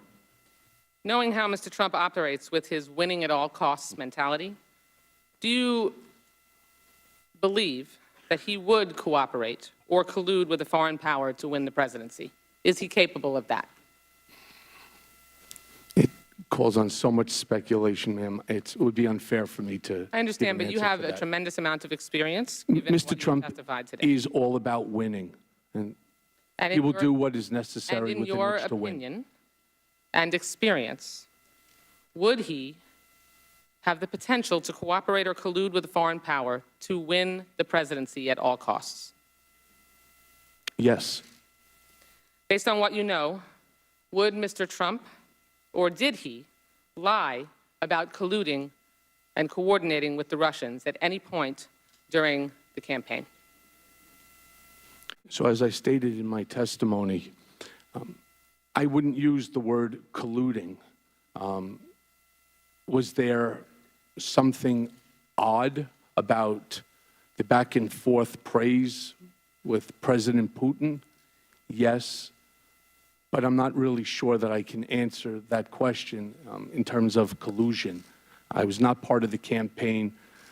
I don't know the other conversations that Mr. Trump had with other individuals. There's just so many dots that all seem to lead to the same direction. And finally, before my time expires, Mr. Cohen, the campaign and the entire Trump organization appeared to be filthy with Russian contact. There are Russian business contacts. There are campaign Russian contacts. There are lies about all of those contacts. And then we have Roger Stone informing the president just before the Democratic National Convention that that WikiLeaks was going to drop documents in the public arena that we knew at that point were hacked and stolen by Russia from the Democratic National Committee. The gentle lady's time has expired. You may answer her inquiry. My question is, Quickly. given all those connections, is it likely that Donald Trump was fully aware and had every intent of working with Russia to help make sure that he could win the presidency at all costs? So let me say that this is a matter that's currently being handled by the House Select and the Senate Select Intelligence Committees. And so I would rather not answer that specific question other than just to tell you that Mr. Trump's desire to win would have him work with anyone. And one other thing that I had said in my statement is that when it came to the Trump Tower Moscow project, it was worth hundreds of millions of dollars. and we never expected to win the election. So this was just business as usual.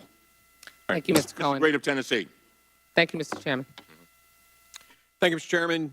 Ranking Member Jordan, the chairman and this committee have promised members of the American people a fair and open process. Yet the Democrats have vastly limited the scope of this hearing. They've issued a gag order to try to tell members of this committee what we can and cannot talk about.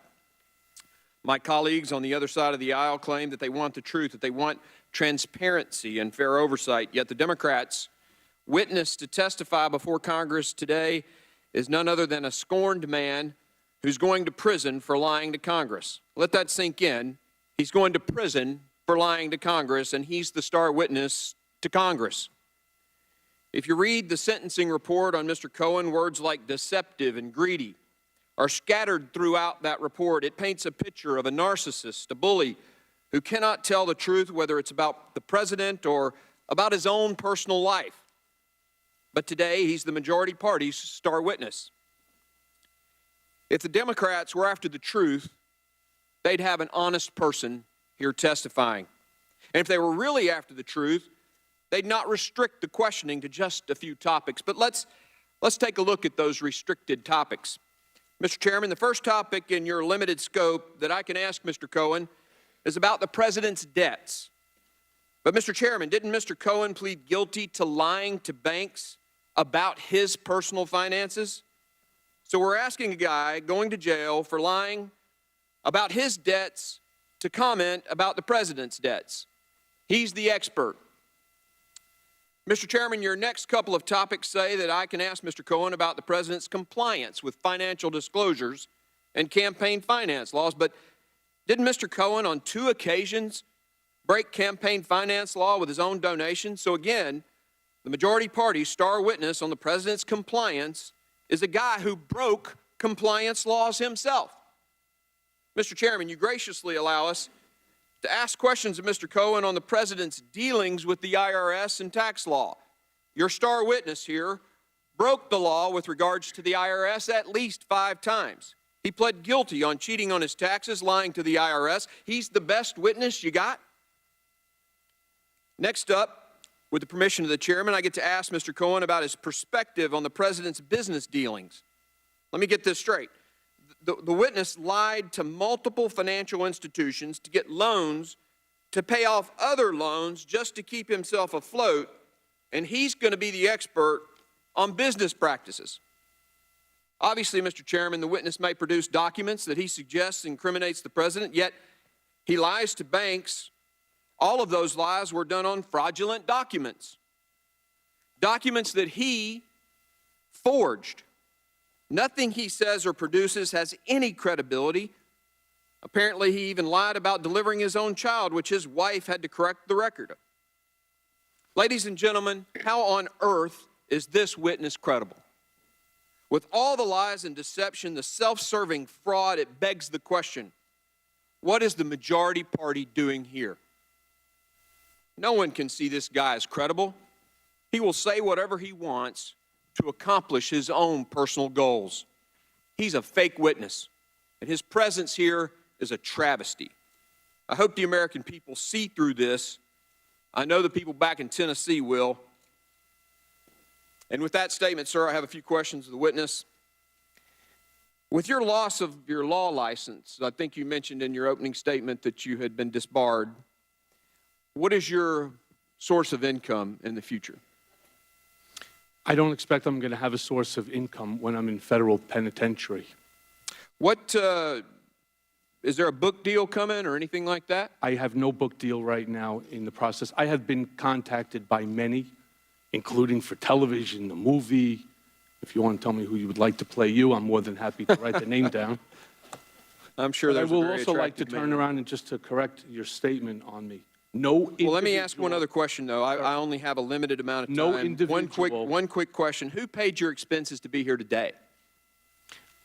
Who's paid my expenses? To be here today. I paid my expenses. Mr. Chairman, I'd like to yield the remaining of my time to the ranking member. Mr. Cohen, how many times did you talk to the special counsel's office? 7. Did they talk to you at all in preparation for today's hearing between the 7 times you talked to him prior to your sentencing? Have you had any conversations with the special counsel's office between sentencing and today? I'm sorry, sir, I don't understand your question. You talked to him 7 times. That's in the sentencing memorandums that were in front of the court back in December. What I'm asking is how many times have you talked to the special counsel's office since then, up to today's appearance here in Congress? The gentleman's time has expired. You may answer the question now. That one question. I'm sorry, I don't have the answer to that. Mr. Maloney. Well, I'll come back to that. Thank you, Mr. Chairman. And Mr. Cohen, in your 10 years of working for Donald Trump, did he control everything that went on in the Trump organization? And did you have to get his permission in advance and report back after every meeting of any importance? Yes. There was nothing that happened at the Trump organization, from whether it was a response as the Daily Beast story that you referred to, Ranking Member, that did not go through Mr. Trump with his approval and sign off, as in the case of the payments. How many times did the President, Michael, ask you or direct you to try to reach settlements with women in 2015 and 2016? Yeah, I'm sorry, ma'am. I don't have the answer to that. I'd have to go back and try to recollect. It's certainly the 2 that we know about. And why do you think the President did not provide the accurate information in his 2017 financial disclosure form? What was he trying to hide? He corrected other forms, but he didn't correct this one. The payment on the reimbursement of the funds that I extended on his behalf. Can you elaborate more? Well, going back into the story, as I stated, when Alan Weisselberg and I left the office and we went to his office in order to make the determination on how the money was going to be wired to the IOLA, the interest on a lawyer's account for Keith Davidson in California, I had asked Alan to use his money. Didn't want to use mine, and he said he couldn't, and we then decided how else we can do it. And he asked me whether or not I know anybody who wants to have a party at one of his clubs that could pay me instead, or somebody who may have wanted to become a member of one of the golf clubs. And I also don't have anybody that was interested in that. And it got to the point where it was down to the wire. It was either somebody wire the funds and purchase the life rights to the story from Miss Clifford, or it was going to end up being sold to television, and that would have embarrassed the president, and it would have interfered with the election. But the president has never amended his 2017 form to this day, and while you're facing the consequences of going to jail, he is not. Well, I believe that they amended a financial disclosure form, and there's a footnote somewhere buried. I don't recall specifically what it says, but there is a footnote buried somewhere. Can you describe, Michael, to the American people, catch and kill? So catch and kill is a method that exists when you're working with a news outlet. In this specific case, it was AMI, National Enquirer, David Pecker, Dylan Howard, and others, where they would contact me or Mr. Trump or someone and state that there's a story that's percolating out there that you may be interested in. And then what you do is you contact that individual and you purchase the rights to that story from them. And you practice this for the president? I was involved in several of these catch and kill episodes, but these catch and kill scenarios existed between David Pecker and Mr. Trump long before I started working for him in 2007. Michael, can you suggest who else this committee should talk to for additional information on this or anything else? Yes, I believe David Pecker, Dylan Howard, Barry Levine of AMI as well, Alan Weisselberg, Alan Garten, of the Trump Organization as well. Well, thank you very much for your testimony. And, Mr. Chairman, this is a story of redemption. Thank you, ma'am. Mr. Comer. Mr. Cohen, in your testimony, you stated that you began work for the Trump Organization as a lawyer dealing with real estate transactions. Is that correct? That's correct. Prior to coming to Congress, I served as a director of 2 different banks, so I've seen hundreds of loan applications. And to try to determine your credibility here today, I just wanted to ask you a couple of real estate transaction questions just to see how, in fact, you operate. According to the Southern District of New York prosecutors, you lied to banks to secure loans by falsely stating the amount of debt you were carrying. Mr. Cohen, my question to you, was it Donald Trump's fault that you knowingly committed a crime of deception to defraud a bank? No, it's not. Was that fraudulent loan you obtained for the Trump Organization or for you personally? It would be for me, though I'm not familiar with which loan that you're referring to. I would like to say one thing, sir. Cohen, Sorry, I would like just to respond. When we're talking about the home equity line of credit, which is what I believe you're referring to. We're also referring, I'm going to ask a question pertaining to your summer home that you purchased too. I never purchased a summer home. No individual or no bank in the 22 years that I've had loans have ever lost a dollar with me. I owe no money to any bank. Well, the banks usually find out if someone's trying to deceive them. In 22 years, your I have no money loyalty, that's ever been owed to any individual or any bank. Mr. Cohen, did your so-called blind loyalty to the president cause you to defraud the bank for your own personal gain? Sir, I take exception to that because there has never been a fraud on I never defrauded any bank. Well, let's dig a little deeper on that, on the bank fraud. According to the Southern District of New York, you failed to disclose more than $20 million in liabilities, as well as tens of thousands of dollars of monthly expenses. That's according to the Southern District of New York.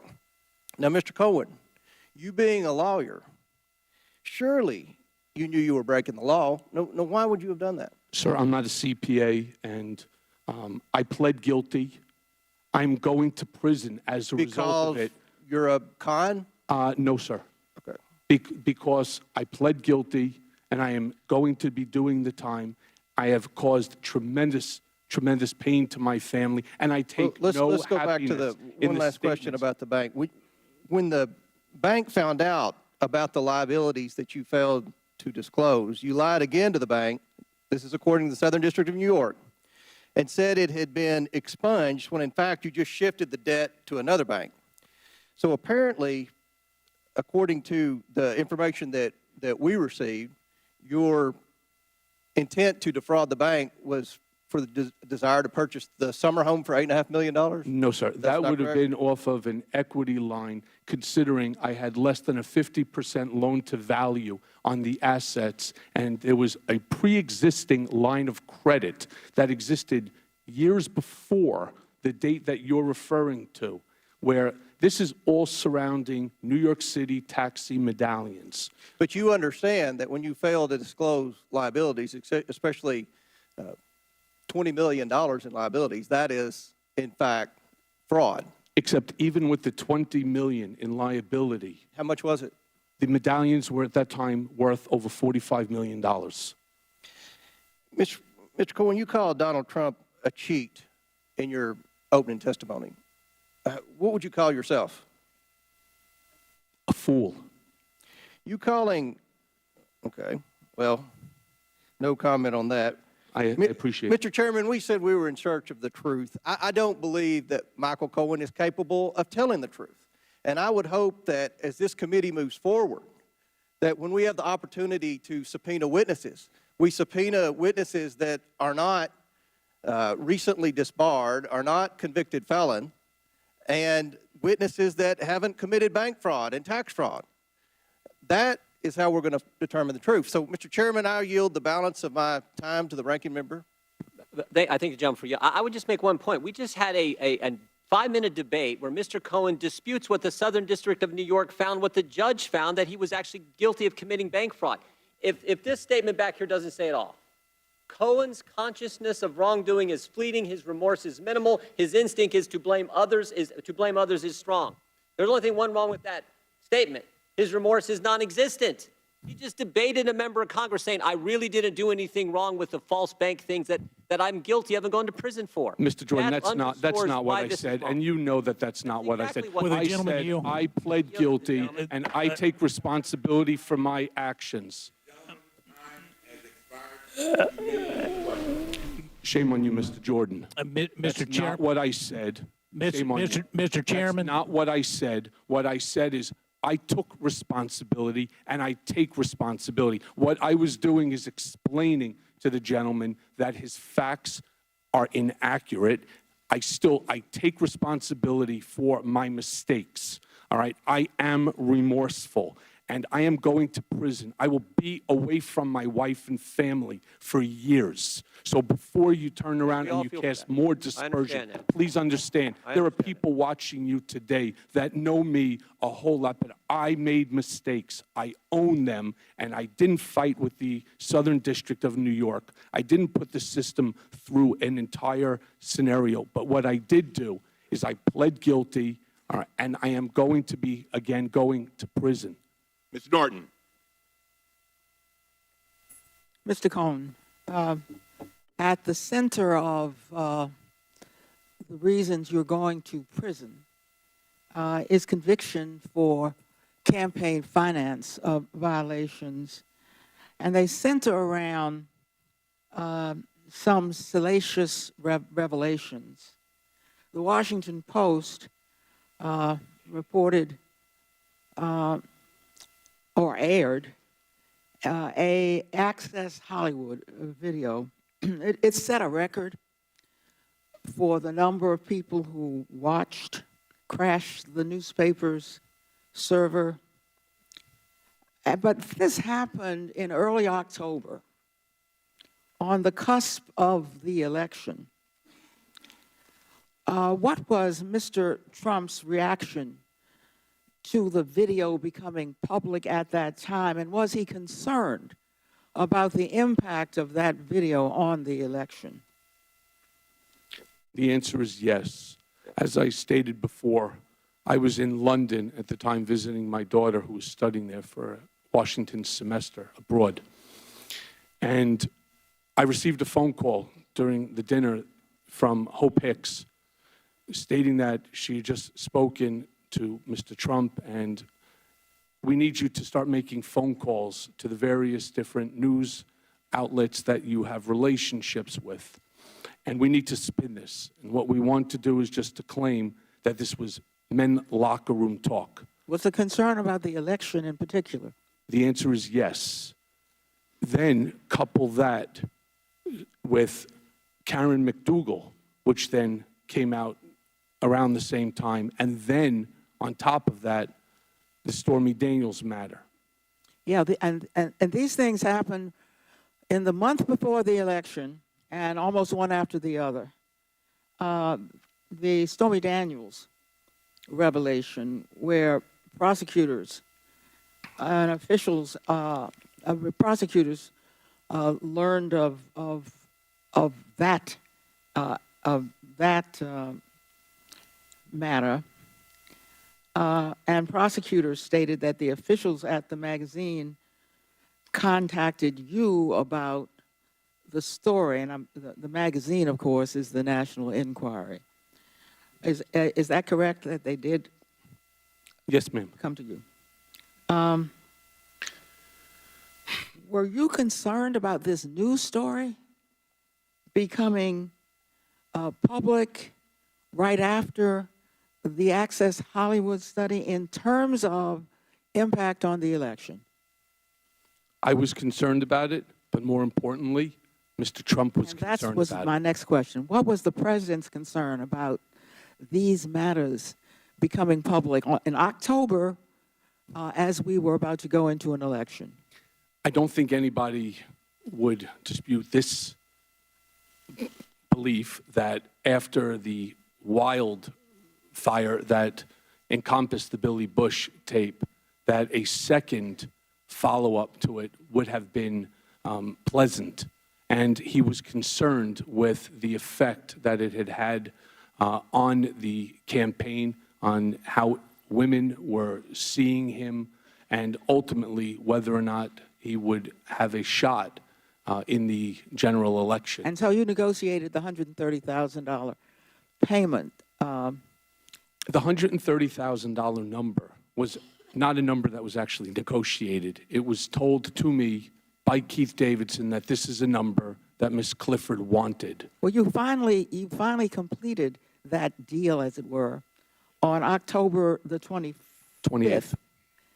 Days before the election. What happened in the interim? Contemplated whether or not to do it. Wasn't sure if she was really going to go public. There was, again, some communications back and forth between myself and Keith Davidson. And ultimately, it came to either do it or don't. At which time, again, I had gone into Mr. Trump's office, as I did after each and every conversation. And he had told me that he had spoken to a couple of friends, and it's $130,000. It's not a lot of money, and we should just do it. So go ahead and do it. And I was at the time with Alan Weisselberg, where he directed us to go back to Mr. Weisselberg's office and figure this all out. Thank you, Mr. Chairman. Mr. Beddoes. Mr. Cohen, do you know Lynn Patton? I'm right here. Oh, yes, sir. Do you know Lynn Patton? Yes, I do. I asked Lynn to come today in her personal capacity to actually shed some light. How long have you known Ms. Patton? I'm responsible for Lynn Patton joining the Trump Organization and the job that she currently holds.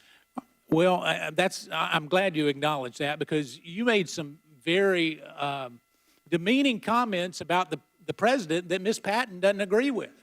In fact, it has to do with your claim of racism.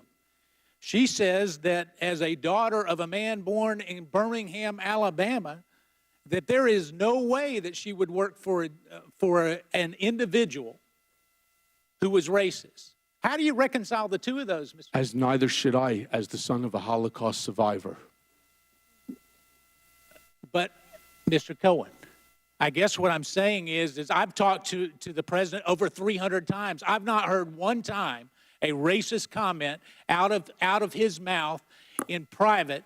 So how do you reconcile it? Do you have proof of those conversations? I would ask you to Do you have tape recordings of those conversations? No, sir. Well, you've taped everybody else. Why wouldn't you have a tape? That's also not true, sir. That's not true. You haven't taped anybody? I have taped individuals. How many times have you taped individuals? Maybe 100 times over 10 years. Is that a low estimate? Because I've heard it's over 200 times. No, I don't think. I think it's approximately about 100 from what I recall. But I would ask So you, why if would you ask me a question, sir. Do you have so proof? Do you have proof? Yes or no? I do. Oh, where's the proof? Ask Ms. Patton how many people who are black are executives at the Trump Organization, and the answer is zero. Mr. Cohen, we can go through this. I would ask unanimous consent that her entire statement be put in the record. Without objection. All right, let me go on a little bit further. Did you collect $1.2 million or so from Novartis I did. for access to the Trump administration? No, sir. Why did you collect it? Because they came to me based upon my knowledge of the enigma, Donald Trump, what he thinks. So they how he paid thinks- you- Sir, please let me finish. No, did they pay you $1.2 We've already million said that, to yes. give them advice? Yes, they did. A multi-billion-dollar conglomerate came to me looking for information, not something that's unusual here in D.C., looking for information, and they believed that I had a value. So how many and that the times did you meet value with them? was the insight that I was capable of offering them. How many and they times? were willing to pay. How many times did you meet with them? For $1.2 million, how many times did you meet with them? I provided them with both in-person as well as telephone access whenever they needed. How many times? Yes, sir. That's a question, Mr. Cohen. I don't recall, sir. So did you ever talk to them? I spoke to them on several occasions, yes. How many? 6 times. 6 times. Wow. $200,000 a call. Sir, I also would like to. All right, I also hold on. would like to bring to your This is my 5 attention minutes, the Mr. contract. Cohen, not yours. Did you get money from the Bank of Kazakhstan? It's not a Bank of Kazakhstan. It's called BTA. BTA Bank, Kazakhstan BTA Bank. Did you get money from them? I did. For what purpose? The purpose was because the former CEO of that bank had absconded with it was between $4 to $6 billion, and some of that money was here in the United States, and they sought my assistance in terms of locating that money and helping them to recollect it. So are you saying that all the reports that you were paid, in some estimates over $4 million, to have access and understanding of the Trump administration, you're saying that all of that was just paid to you just because you're a nice guy? Well, I am a nice guy, but more importantly, I would beg to differ. The record reflects that you're not a nice guy. Each and every contract contained the clause in my contracts that said, I will not lobby and I do not do government relations work. In fact, Novartis sent me their contract, which stated specifically that they wanted me to lobby, that they wanted me to provide access to government, including the president. That information, that paragraph was crossed out by me, initialed, and written in my own handwriting. It says, I will not lobby or do government relations work. So Novartis representatives say that it was like they were hiring a non-registered lobbyist. So you disagree with that? I don't know what they said, sir, but the contract speaks for itself. Have you ever contacted anybody in the administration? Yes. To advocate on behalf of any aspect of any of your contracts?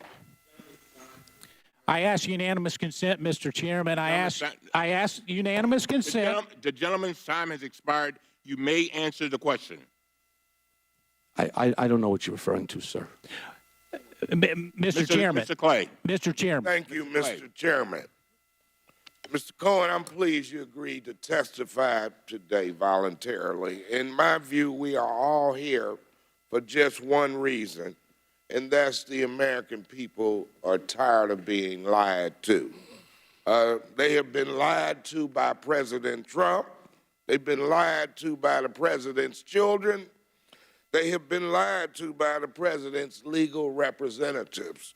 And it pains me to say that they have been even lied to by his congressional enablers who are still devoted to perpetuating and protecting this giant con game on the American people. Now, Mr. Cohen, I'd like to talk to you about the president's assets. Since by law, these must be reported accurately on his federal financial disclosures and when he submits them for a bank loan.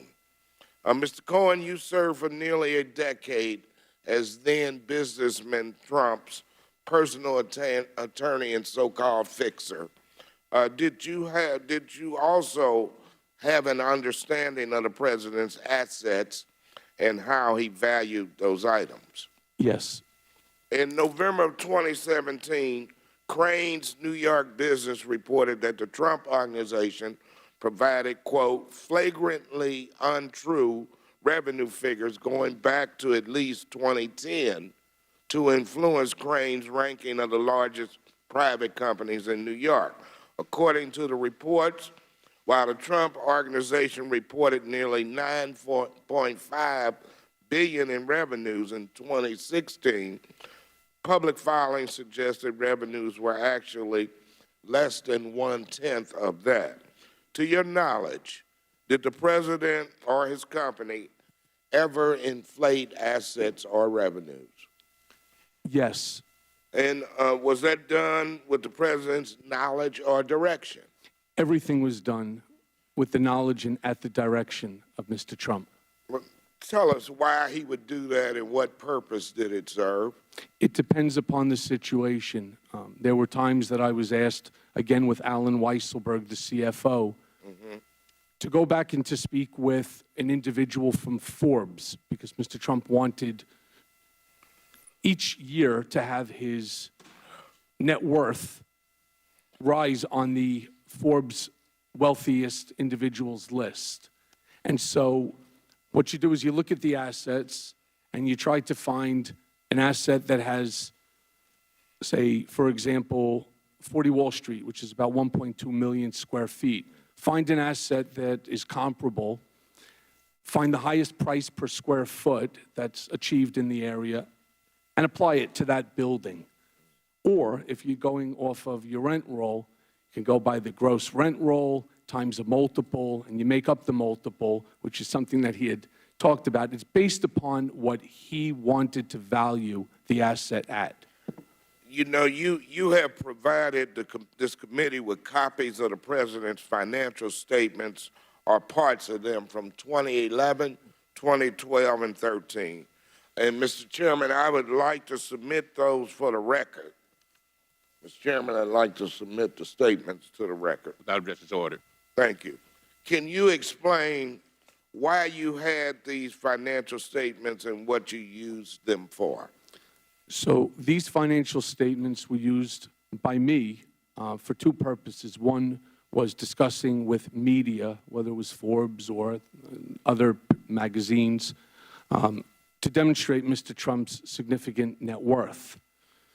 That was one function. Another was when we were dealing later on with insurance companies, we would provide them with these copies so that they would understand that the premium, which is based sometimes upon the individual's capabilities to pay, would be reduced. And all of this was done at the president's direction and with his knowledge? Yes, because whatever the numbers would come back to be, we would immediately report it back.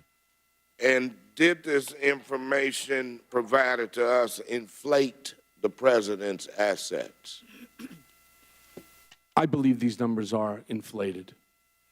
And, of course, inflating assets to win a newspaper poll to boost your ego is not a crime. But to your knowledge, did the president ever provide inflated assets to a bank in order to help him obtain a loan? But you may answer that question. These documents and others were provided to Deutsche Bank on one occasion where I was with them in our attempt to obtain money so that we can put a bid on the Buffalo Bills. Thank you for your answer. Mr. Heiss of Georgia. I'd like to yield a second to the gentleman from North Carolina. I thank the gentleman for yielding. I want to ask unanimous consent to put into the record an article from STAT which indicates that Mr. Cohen's promised to access not just Trump, but also the circle around him. It was almost as if we were hiring a lobbyist, close quote. I ask unanimous consent. Without objection. I ask unanimous consent that we put into the record a criminal referral for violating Section 22 U.S.C. Of the statute number 611. I ask unanimous consent that my letter referring Mr. Cohen for violating FARA for illegal lobbying activity be entered into the record. Without objection to order. I ask unanimous consent that the first order of business for this committee is for us to look in a bipartisan way at criminal referrals at the next business meeting. No. These are not documents. They're objections. They're objections. So we're objecting to a unanimous consent request? Is that what, Mr. Chairman? I'll take care of Heiss. Don't worry. Yes. I will yield back. All right. Now, let me be clear. Mr. Heiss, I'm going to give you your whole 5 minutes, all right? Thank you, Mr. In Chairman. fairness to you, all right? Thank you, Mr. Chairman. And Mr. Meadows, the chairman made me, the ranking member, made me aware that I had given a little more time to Ms. Wasserman Schultz. I was going to let you do that anyway. But I just want the committee to know that because there are so many members, I'm going to be strict on this 5 minutes, all right? All right, thank you very much.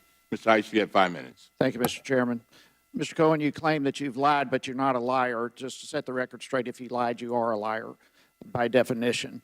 You also said a moment ago that the facts are inaccurate. If they are facts, they are accurate, and that would make you inaccurate.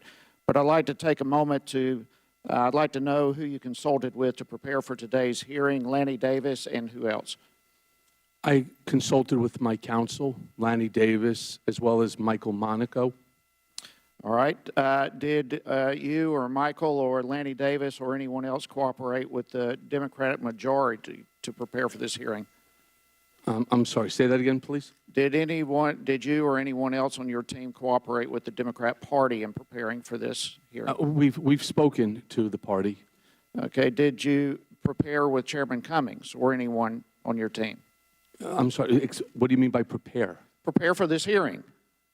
Prepare, I prepared with my counsel. Did I you spoke prepare with the Democrat majority or Chairman Cummings? We spoke with Chairman Cummings and the party. With Chairman Schiff? Spoke with Chairman Schiff and his people as well. Were there any other individuals acting as a liaison for you with the majority party? I'm sorry, sir. What are you saying? Did you have a liaison other than these that you've mentioned who were working with the majority to prepare for this hearing? Liaison. We spoke with the various individuals that you just raised, yes. Tom Steyer, regarding him or any of his representatives, anyone associated with him, is he or any of them paying Lanny Davis to represent you? Not that I'm aware of. Who is paying Lanny Davis? At the present moment, no one. So he's doing all this work for nothing? Yes, sir. Okay. And I hope so. I kind of doubt it. But how did Lanny Davis come to represent you? Did he approach you or did you approach him? I reached out to Lanny Davis at the recommendation of my former counsel over at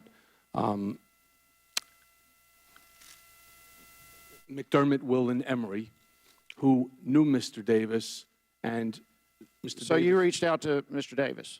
I did, yes, initially. Okay. So did you want to testify before Congress, or did he urge you to testify here? I was asked to come here, and I am here, sir, voluntarily, because it's my decision. You were asked by who? My question, did he ask you to come here? No, sir. Okay, because he says that he did ask you to come here and that he convinced you, and also that he did the same with Chairman Cummings as well. So your testimony here is that you approached Lanny Davis to represent you and to come here. He did not persuade you to come here. He did not persuade me. Actually, Chairman Cummings, which is part of the conversations that we engaged in with his people, as well as Chairman Schiff and others, we spoke in order to ask me to come here voluntarily. I find the connecting of the dots here with Mr. Davis and you, and frankly the chairman and perhaps others, to be rather stunning that there is an agenda for all this happening here today. And I believe, frankly, that that's to bring the president down, to impugn the president. You made an oath last time you were here, and that oath meant nothing to you then. We had an oath here in this very room about a month ago, and it was, quote, "Be clear that I will seek the truth, nothing but the truth, so help me God," end quote. That sounds like an oath to me. The chairman made that statement in this very room last month, but here we are today, our first big hearing with, as you and we all know, a convicted liar, lying to Congress, a criminal. And I believe this witness is totally incompatible with the stated goal of having to seek the truth in this hearing. This is the first time in the history of Congress we have someone testifying here who has already been convicted of lying to Congress. So congratulations for being the first in Congress to do that, and Mr. Cummings as well. I can't believe we have brought this committee to its knees in terms of losing its credibility, and it's a shameful mockery of what our purpose is. I yield back. Gentleman's time has expired. Mr. Lynch. Thank you, Mr. Chairman. Let me just pick up on those last comments. We want to talk about a low point. How about Mr. Papadopoulos pled guilty, Mr. Manafort convicted, pled guilty to 2 other charges, Mr. Gates pled guilty, Mr. Flynn pled guilty, Mr. Pinedo pled guilty, Mr. Van der Zwaan pled guilty, Mr. Kalimnik indicted for obstruction of justice. And for 2 years, you want to talk about an agenda, my friends on the other side of the aisle refused to bring any of these people up before the committee. So today, for the first day, we have one witness who voluntarily is coming forward to testify. Your side ran away from the truth, and we're trying to bring it to the American people. So, Mr. Cohen, Sir. first of all, thank you for voluntarily coming before the committee to testify. I want to ask you about your statements regarding Trump Tower in Moscow, and I want to drill down some of the facts and details. Now, you may not be aware of it, but this goes back a ways. Back in 1987, Mr. Trump wrote that he had had ongoing discussions with Soviet officials back then to build a large luxury hotel across from the Kremlin in partnership with the Soviet Union. So at that time, it was the Soviet Union. I want to ask you, in your filing with the special counsel Mueller's office, the prosecutors wrote, and I quote, Mr. Cohen discussed the status and progress of the Moscow project with Individual 1 on more than the 3 occasions Mr. Cohen claimed to the committee, and he briefed family members of Individual 1 with the company about the project. I know this is redundant, but Mr. Cohen, who are we referring to here when we refer to Individual 1? Donald J. Trump, Okay, and the company? the Trump Organization, Okay. through And through a subsidiary. Okay. And who were the family members that you briefed on the Trump Tower Moscow project? Don Trump Jr. and Ivanka Trump. Okay. Now, were these in the regular course of business, or did the president or family request the briefings?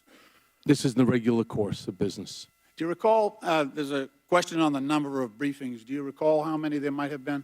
I'm sorry, sir? Do you recall how many of these briefings there might have been? Approximately 10 Okay. in total. All right. In your written remarks, you also wrote, and I quote, there were at least a half dozen times between the Iowa caucus in January 2016 and the end of June when Mr. Trump would ask me, how's it going in Russia, referring to the Russia Moscow Tower project. How did the president communicate those questions to you? Was it verbally or the phone?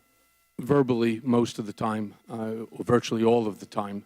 He would say to me, Michael, come walk with me. He was heading to, let's say, a rally, to a car, and as I would walk him to the elevator, he would ask me questions quickly regarding a series of Could there be any issues. doubt about what he was referring to in terms of the project in Russia?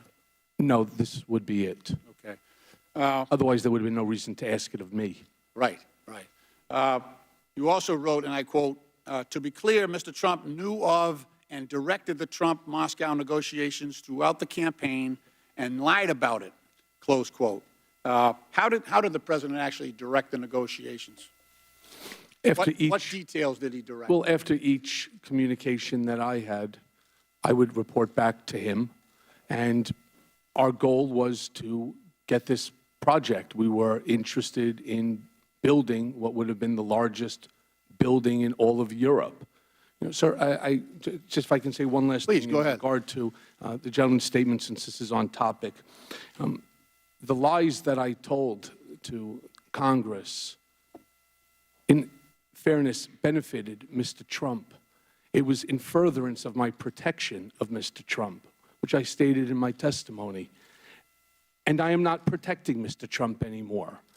And so, while I truly appreciate taking some of your time onto it, to attack me every single time about taxes, I have no credibility. It's for exactly that reason that I spent the last week searching boxes in order to find the information that I did, so that you don't have to take my word for it. I don't want you to. I want you to look at the documents, Mr. Cohen, and I want you to make your own decision. I need my last 10 Sorry, minutes. sir. That's okay. Let me just say, I don't think my colleagues on the other side of the aisle are afraid that you're going to lie. I think they're afraid you're going to tell the truth. Thank you, sir. I yield back the balance of my time. Thank you very much, Mr. Gosar. The gentleman from Ohio is recognized. Oh, I appreciate the gentleman for yielding. I just want to respond to Mr. Lynch. I want you to think about this. When have you ever seen a federal agency where this has happened? James Comey, director, fired. Andy McCabe, deputy director, fired, lied 3 times under oath, under investigation, right, as we speak. Jim Baker, FBI counsel, demoted, then left, currently under investigation by the U.S. Attorney's Office in Connecticut. Lisa Page, demoted, then left. Peter Strzok, deputy head of counterintelligence, demoted, then fired. That's what happened. That's what we're concerned about. And today we actually asked for Rod Rosenstein. Oh, by the way, we now know 3 people have told us Rod Rosenstein actually was contemplating using the 25th Amendment to remove the guy from presidency who the American people put there. And we asked for him to be a witness today, and the chairman said no. And instead we get 30 minutes from a guy who's going to prison in 2 months for lying to Congress. Mr. Cohen, I got 2 quick questions before I yield back to my colleague. Mr. Heiss asked you who all you've talked to. You said you spoke to Mr. Schiff, obviously spoke to Mr. Cummings. You're going in front of both committees. You're here today. You're going to be in front of Mr. Schiff's committee tomorrow. Have you spoken to Chairman Nadler or anyone on his staff, or have any of your attorneys spoken to Chairman Nadler? I don't know about my attorneys. I have not spoken to You don't know if your attorneys have spoken? I have not spoken to Congressman Nadler. And I'm not aware, sir, I'm not aware if my attorneys, I can ask them. Can turn around and ask it. The answer, sir, is no. Okay. And you said at this present time, Mr. Davis is not getting paid. Does that are you anticipating him receiving some kind of compensation in the future? When I start to earn a living. He's going to wait 3 years? Yeah. Wow. The answer is yes. That's a first. I've never known a lawyer wait 3 years to get paid. I guess he thinks it's important. All right. With that, I yield to the gentleman from Arizona. Well, thank you. Mr. Cohen, you know, you're a disgraced lawyer. I mean, you've been disbarred. And so I'm sure you remember, well, maybe you don't remember, duty of loyalty, duty of confidentiality, attorney-client privilege. I think the gentleman over your right side actually understands that very, very well and wouldn't do what you are doing here today. So let's go back at this credibility. You want us to make sure that we think of you as a real philanthropic icon, that you're about justice, that you're the person that somebody would call at 3 o'clock in the morning. No, they wouldn't. Not at all. We saw Mr. Comer dissect you. Right in front of this committee, you conflicted your testimony, sir. You're a pathological liar. You don't know truth from falsehood. Sir, It's I'm over sorry. now. Are you this is referring my to me or time. the president? Hey, this is my time. Are you referring to me, sir, or the When I president? ask you a question, Yes. I'll ask for an answer. Sure. Now, are you familiar with Rule 35 of the Federal Rules and Criminal Procedures? I am now. Oh. So the committee understands that you've been in contact with the Southern District of New York. Is that true? I am in constant contact with the Southern District of New York regarding ongoing investigations. And part of that application is to reduce sentencing time, is it not? Yes. There is a possibility. Yes. The answer is yes. No, it's not, sir. Yes, it is. Okay. It It's is. not. And so testimony here could actually help you out in getting your sentence lessened. Isn't that true? I'm not really sure how my appearance here today is providing substantial information that the Southern District can use for the creation of a case. Now, if there is something that this group can do for me, I would gladly welcome it. Well, I got to tell you, you know, America's watching you. I've been getting texts right and left saying, how can anybody listen to this pathological person? He's got a problem. He doesn't know fact from fiction. And that's what's sad here, is that you didn't do this for Donald Trump, to protect Donald Trump. You did it for you. This is all about you. This is all about this Twitter feed and let me read one of those, another one. Women who love and support Michael Cohen, strong, pit bull, sex symbol, no nonsense, business-oriented, and ready to make a difference. 1,000 followers? Ready to make a difference against the law. That's pretty sad. You know, over and over again, you know, we want to have trust. It's built on the premise that we're truthful, that we come forward. But there's no truth with you whatsoever. That's why that's important to you, to look up here and look at the old adage that our moms taught us, liar, liar, pants on fire. No one should ever listen to you and give you credibility. It's sad. It's sad that we have come. In fact, I want to quote the chairman's very words. This is a real, hold on.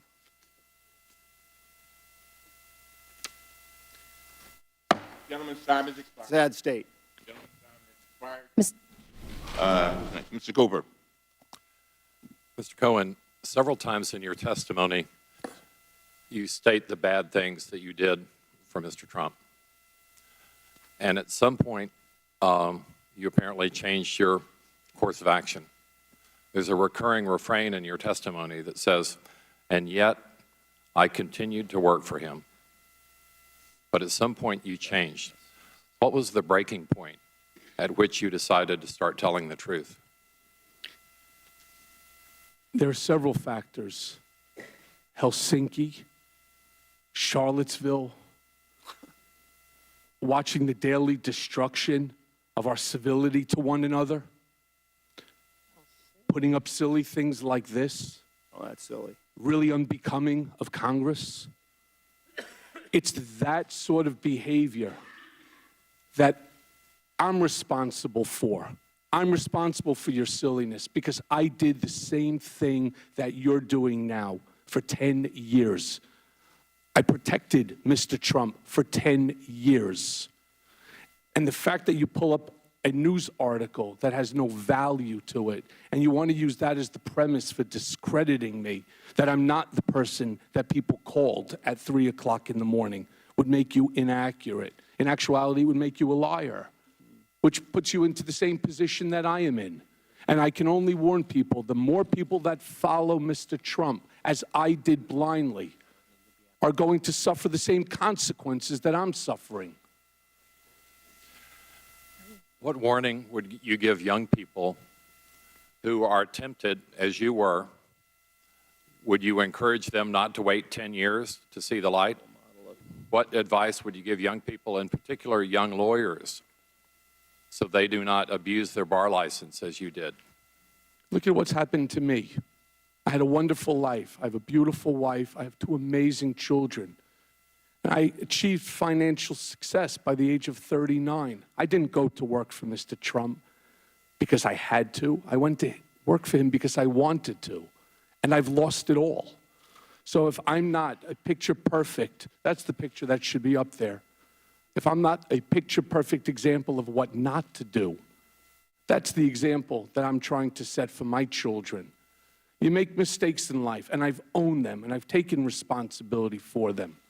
And I'm paying a huge price, as is my family. So if that in and of itself isn't enough to dissuade somebody from acting in the callous manner that I did, I'm not sure that that person has any chance, very much like I'm in right now.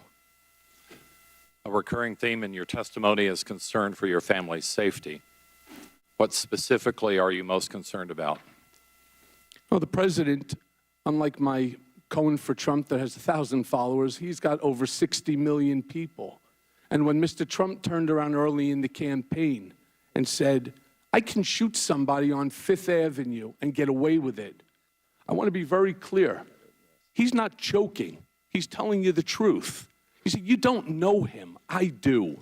I sat next to this man for 10 years, and I watched his back. I'm the one who started the campaign, and I'm the one who continued in 2015 to promote him. And so many things I thought that he can do that are just great. And he can, and he is doing things that are great. But this destruction of our civility to one another is just, it's out of control. And when he goes on Twitter and he starts bringing in my in-laws, my parents, my wife, what does he think is going to happen? He's sending out the same message that he can do whatever he wants. This is his country. He's becoming an autocrat. And hopefully something bad will happen to me and my children and my wife so that I will not be here and testify. That's what his hope was. It was to intimidate me. And again, I thanked everybody who joined and said that this is just not right. Have you ever seen Mr. Trump personally threaten people with physical harm? No. He would use others. He would hire other people to do that? I'm not so sure that he had to hire them. They were already working there. Everybody's job at the Trump Organization is to protect Mr. Trump. Every day, most of us knew we were coming in and we were going to lie for him on something. And that became the norm. And that's exactly what's happening right now in this country. And it's exactly what's happening here in government, sir. Thank you, Mr. Chairman. My time has expired. Mr. Armstrong. Thank you. Mr. Chairman, can we take a break? Okay. All right. I did, sir. So that's okay. Thank you, sir. Thank you. And with that, the committee going to be going to a short recess. About 2 hours into the hearing, Michael Cohen facing so many questions from Republicans about his credibility, Democrats focusing on the charges he's making against President Trump, having mostly to do with the campaign finance violations that he's going to prison for, also for their efforts to build a Trump Tower in Moscow during the campaign. Let me start with Dan Abrams, our chief legal analyst. It does appear that on the Democratic side, they have a strategy to create more hearings. Oh, no question. They are basically creating a witness list as we listen to this of who else is now going to be called forward to try to verify or challenge what Michael Cohen is saying, Ivanka Trump and Jared Kushner and Donald Trump Jr., et cetera. So that's a clear strategy on the part of the Democrats. Now, on the part of the Republicans, it's a little bit less unified in the sense that you're seeing different pieces being pulled out. And there are a couple of cautions here. You see a number of them, they're all trying to undermine his credibility, right? Some of them citing, for example, the Southern District of New York, which is where he pled guilty. Basically saying, you know, this is an office where he has admitted, et cetera, this and this and that. Well, I think that they have to be careful because this is an office that could also end up going after the president. So if you're going to, or Don Jr., whoever it is, so I think that they have to be cautious here about betting too much on the Southern District of New York's credibility, because that could come back to haunt them. But Chris Christie, one of the things we are seeing right here is a direct strategy on the Republican side, the singular focus on taking on the credibility of Michael Cohen. Lied once, lie all the time. Well, that's right. And it's obvious, and it's exactly what every defense lawyer did with the witnesses we were talking about before the hearing that I put on the stand as U.S. attorney who had lied previously. I mean, that's the standard fare. I think the interesting thing is that there hasn't been one Republican yet who's tried to defend the president on the substance. And I think that's something that should be concerning to the White House. Why are no Republicans standing up and defending the president on the substance? And that's either a failure of those Republicans on the Hill or a failure of the White House to have a unified strategy with them. They knew what was coming with Michael Cohen. And so I think it's going to, as the day goes on, it's going to get tired of hearing the attacks on Cohen's credibility. He's not a credible witness, but he does have corroboration on certain things. Where's the defense of the president? That hasn't come yet. Cecilia, we haven't heard from the White House yet. We haven't seen a tweet yet from the president. We have seen tweets from his sons. Yeah, they're not happy about this, and like their father, they're trying to distance themselves from Michael Cohen. You can see Don Jr. there saying Michael Cohen begged to work at the White House, and everyone knows it. But I want to go back to what the governor was just saying. You know, not seeing Republicans jump out to defend the president. If some of what Michael Cohen is saying in his testimony today is true, the stuff about the allegations about him being a racist and saying some horribly ugly comments, those are indefensible. It's going to be really hard for them to come out and defend some of those things. Cecilia, you pick which things you want to defend. And what I'm saying is, what's notable to me is there's been no defense of the president. Not on any one particular thing. There's been no defense of the president as of yet. Especially on the central charge is really coming out of this hearing right here. There's no defense of the president on the idea that he directed Michael Cohen to break campaign finance laws. Right, and I think that's a political problem for the White House, is if House Republicans, you think back to the Watergate hearings, you still had people in the late days defending Richard Nixon on the substance. You don't have anybody defending him right now, and that's a political problem that the White House needs to address. But the reason is because it's sort of a nuanced defense, right? When you're talking about the campaign finance defense, it's going to be, yeah, he paid the money. Yeah, he signed the checks. Yeah, there was this retainer in place, but it wasn't done specifically to try to impact the election. So what are they going to really do here to get into that? Wait a second, though. You just did it. You just did the defense in 15 seconds. It's not all that nuanced. Someone's got to go say, Mr. Cohen, are you trying to tell me that the president told you that he was doing this to try to save himself in the election? Did the President of the United States ever tell you that? But then he's going to say yes. He's going to say he made it clear to me that this was to impact the election. But that's different. He hasn't said that I know, yet, but Dan. that's not a road. But as you know, as a good cross-examiner, you don't want to ask a question when you don't know the answer. No, the bottom line is, though, but they don't care about the answer. What they care about is making the argument. They should be caring about making the argument, because we know Michael Cohen will say the most negative things he can say about the president. He's done that already throughout the hearing.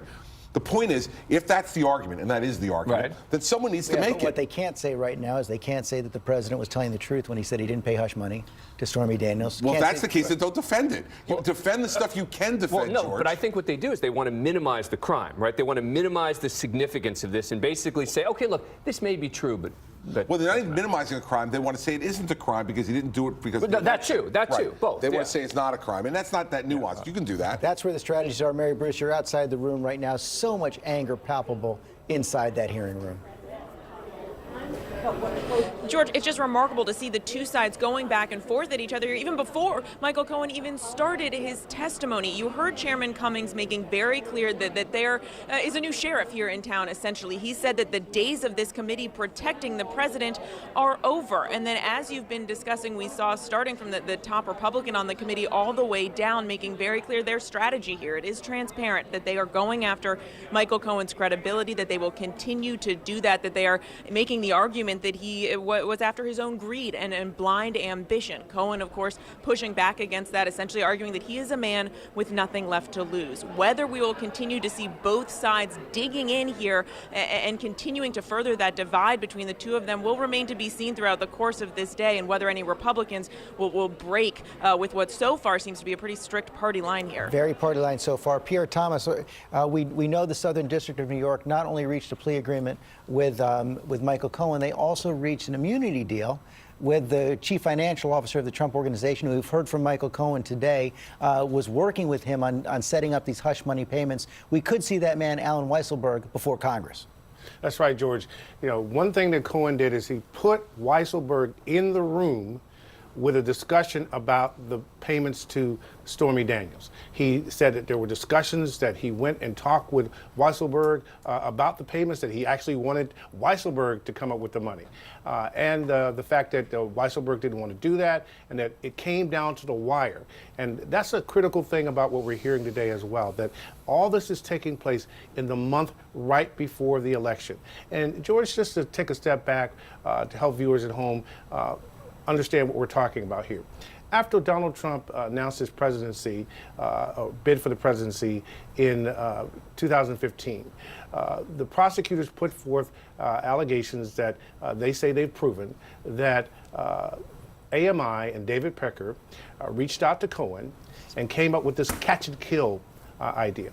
And the idea is that when negative stories would surface, that they would attempt to kill those stories before they could be published.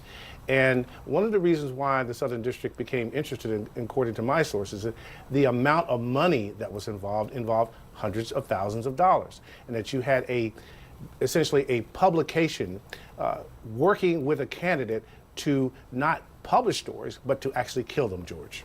And the question is, let me bring this quickly to Dan and Chris, and then I want to go back to Terry Moran, is what the Southern District now does with that. We now have seen more testimony here from Michael Cohen. We know that they've named the president as individual one. Perhaps there's more exposure for Don Jr.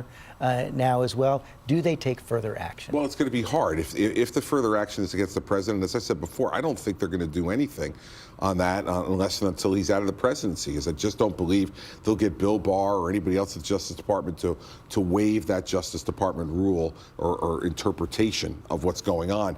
I think, though, that they're going to keep digging. There's lots of people to talk to, and they're going to keep talking to him and trying to develop whatever case they can. And we know that Michael Cohen is talking still to the Southern District and talking about the Trump Organization. Right, and part of the question becomes, does Don Jr., for example, get charged with conspiracy in connection with this? And then maybe the president gets named as an unindicted co-conspirator. Look, there's no question that a president can be named as an unindicted co-conspirator. Richard Nixon. Right, Richard Nixon. So that's certainly a possibility. And when you look at what Cohen's testimony is, and most importantly, you look at the corroboration that he has for it, you look at what the Southern District has said about it, meaning they believe him. They believe that this is what happened at the direction of the president. And so you have to say to yourself, well, can they really do nothing with that, considering that's the position that they're taking? Here's why they can. It's not only that guideline, it's that it's the argument we were talking about before. And they went down this road with John Edwards and lost. You know, the fact is that what was in his head as to why he wanted those payments to be made, he will testify that he wanted to do it to protect his marriage, to protect his children, and not about the election. And so you're going to have a jury having to make that kind of decision. And when, you know, Pierre said it earlier, or one of our correspondents said, when you're trying to kill the king, you better make sure he's dead.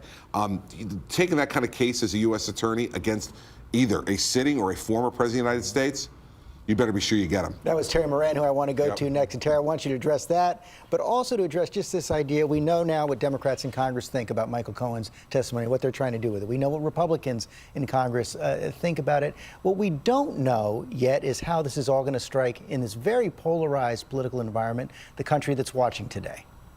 Well, the best bet, George, on that, as on every other issue, is that it will fall along these polarized lines in politics and in our wider culture. You can hear it in the accents on both sides of the line there, of the partisan line, just how divided the country is geographically in addition to culturally.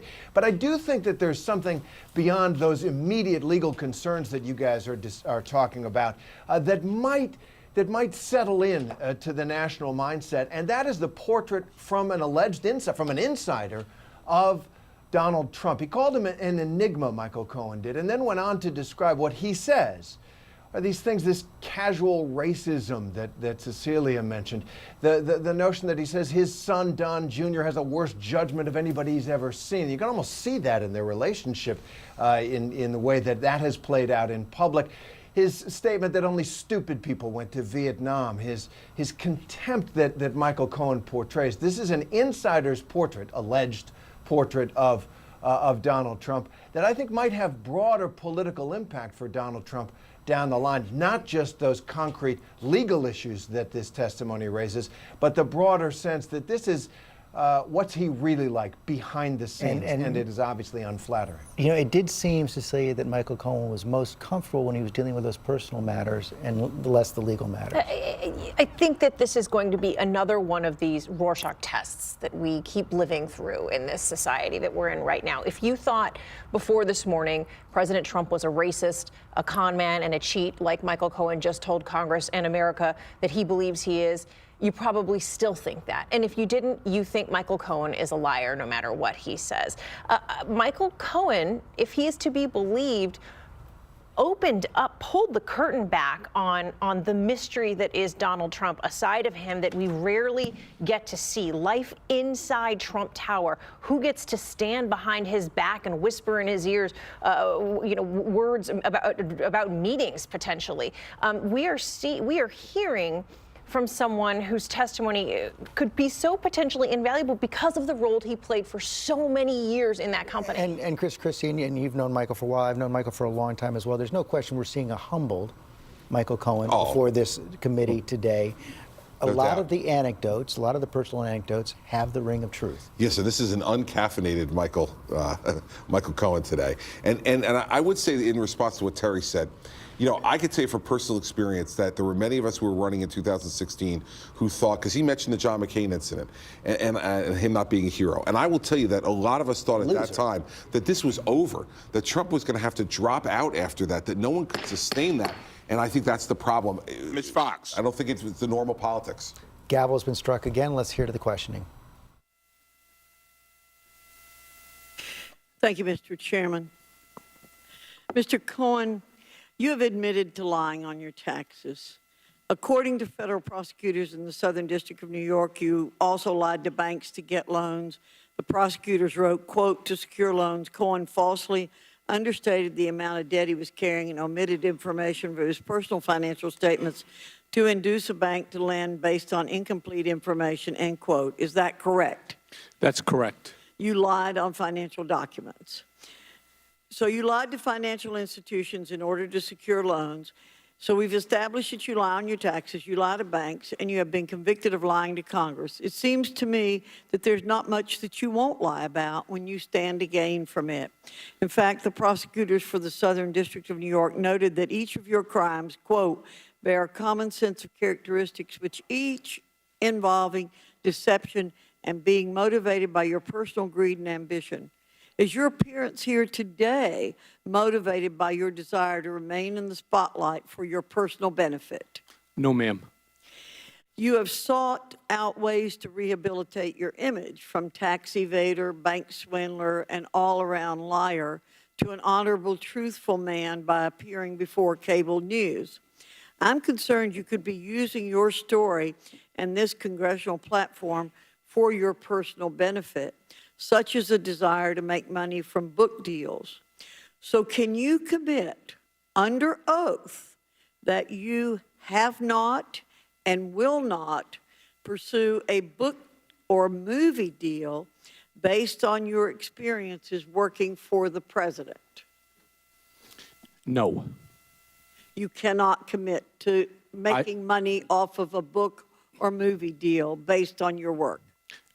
No. There's two parts to your question. The first part of your question, you asked me whether or not I had spoken to people regarding a possible book deal.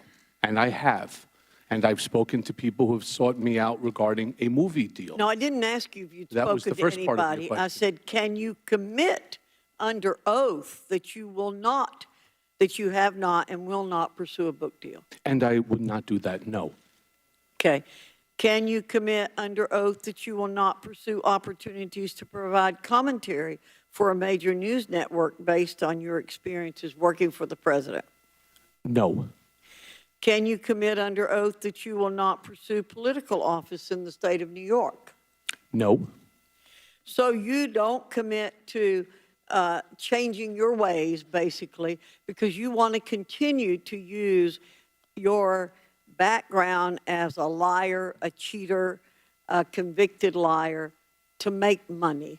That's what you want to do. And that's going to get me a book deal and a movie deal and television and a spot on television? I don't think so. Well, it appears that it will. I yield my time, remainder of my time, Mr. Chairman, to Mr. Jordan. I thank the gentlelady for yielding. Mr. Cohen, in your sentencing statement to the court in December of last year, you said, "I want to apologize to the people of the United States. You deserve to know the truth." Approximately a month later, BuzzFeed News ran a story that was the story in the country for a couple days. BuzzFeed story ran January 17th, 2019. On January 18th, your counsel went on TV and wouldn't confirm or deny the story. The next day, the special counsel's office did something that's never happened. Never happened. They said the description of specific statements to the special counsel's office and the characterization of documents and testimony obtained by this office regarding Michael Cohen's congressional testimony are not accurate. Why didn't your lawyer, the day that he's on TV, when this story is the biggest thing in the news in the country, why didn't he deny the BuzzFeed story? Because I didn't think it was his responsibility to do that. We are not the fact checkers for BuzzFeed. He's on TV to talk about the very story you committed to the court when you were trying to get your sentence reduced, that the American people deserve to know the truth. You had the golden opportunity to give them the truth on a false story, the BuzzFeed story, and your lawyer didn't say a thing. He actually he said this: "I can't confirm, I can't deny." You had an opportunity to do exactly what you told the judge you were going to do 1 month after you said it, and you didn't do it. Why not? Again, it wasn't our responsibility to be the fact checker for the news agencies. This is the biggest story in the country. Sir, please let me. The president says so far approximately 9,000. Finish. I got 8 seconds. I got 8 seconds. I'll let you finish. Chairman, may I please finish? The special counsel can I please finish? Something they've never done. They said that story was false. Now you can respond. Okay. My response. The president has told something over 9,000 lies to date. Do I ask Mr. Davis or Mr. Monaco, or do I go on television in order to correct his mistakes? When Mr. Davis goes on to talk about that specific subject, the answer is no. And I would like to gentleman's time has, listen up. The gentleman's time has expired. You may finish answering the question, and then we're going to go to Mr. Connolly.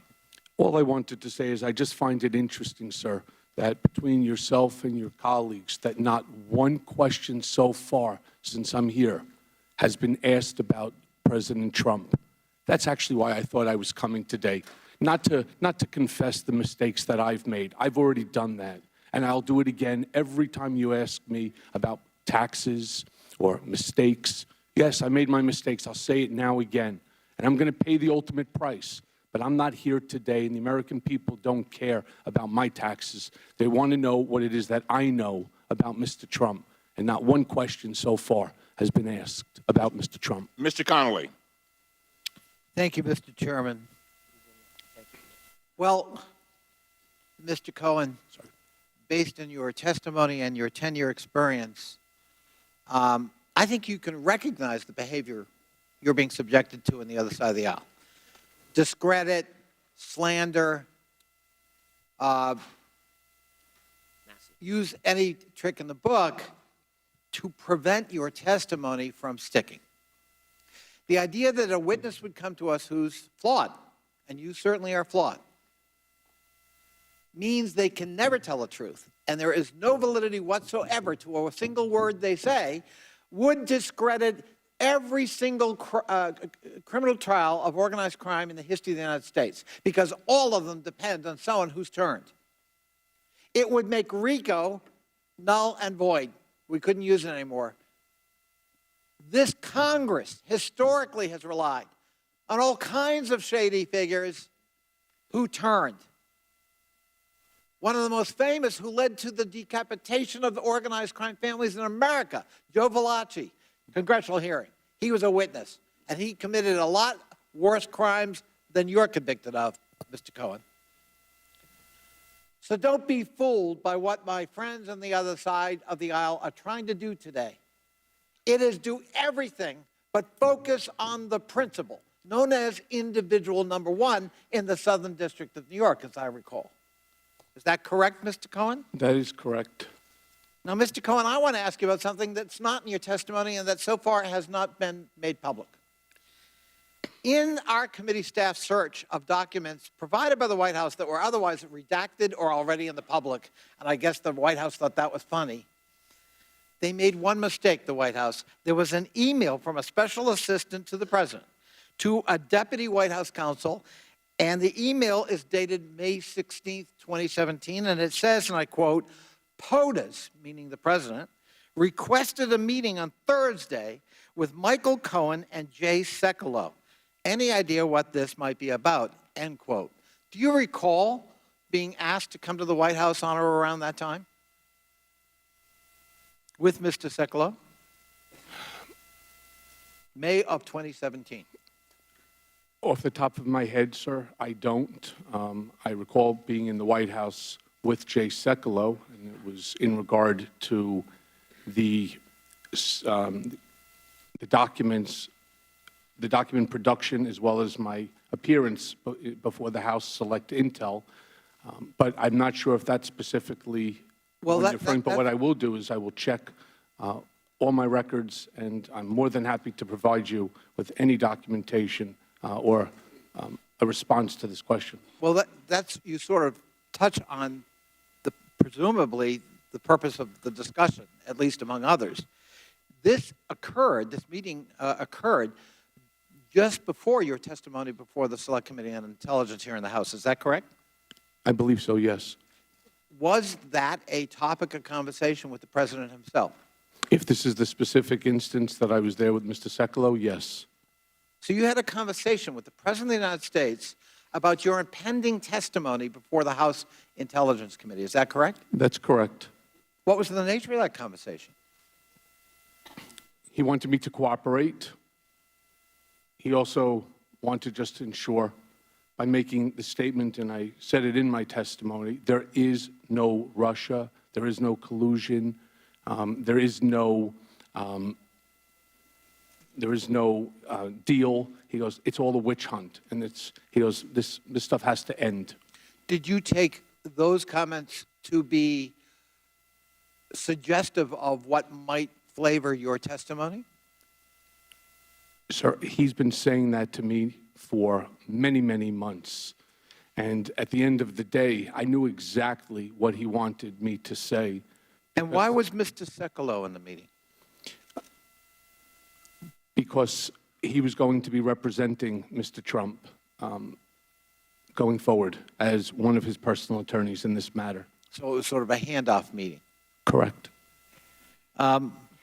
In any way, final question, did the president in any way, from your point of view, coach you in terms of how to respond to questions or the content of your testimony before a House committee?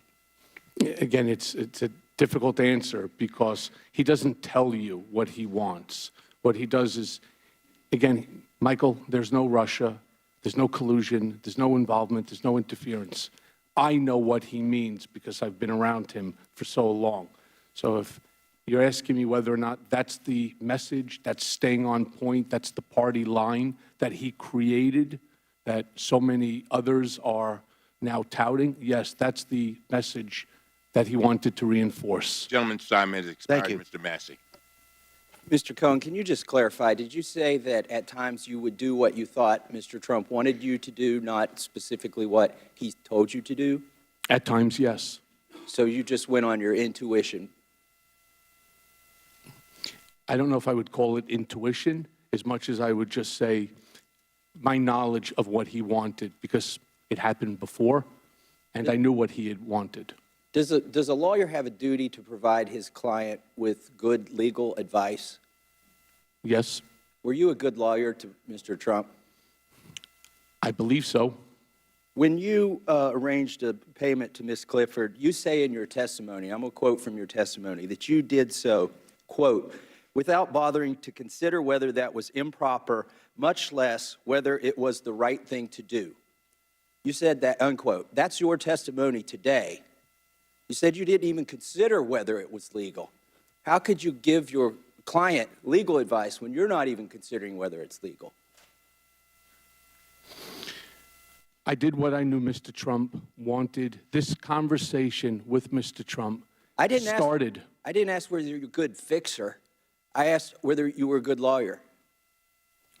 Sometimes you have to melt both together. I needed to, at that time, ensure and protect Mr. Trump. So- And if I put which I'm clearly suffering the penalty of, I clearly You said erred on the protect side Mr. of Trump. wrong. So you feel like without bothering to consider whether it was proper, much less whether it was the right thing to do, by ignoring any conscience, if you have one, that you were protecting Mr. Trump.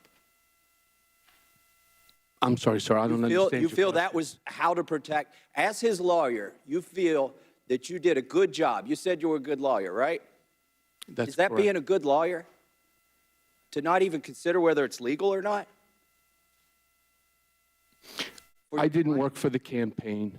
I was working and I was trying to protect say Mr. anything about Trump. a campaign. I I said sat Mr. with Trump. Mr. Trump, and this goes back all the way to 2011. This wasn't the first scenario with Ms. Daniels. Let's go back then. So my point is, this was an ongoing situation. It didn't just start in Right. October. Sir, I wanna please, go you have back. to let me finish. Well, It started in it didn't start in Let me October. It ask you started specifically many on that. years earlier. when were you disbarred? Yesterday, from what I read in the paper. Yesterday. When should you have been disbarred, based on the legal counsel you were giving your client?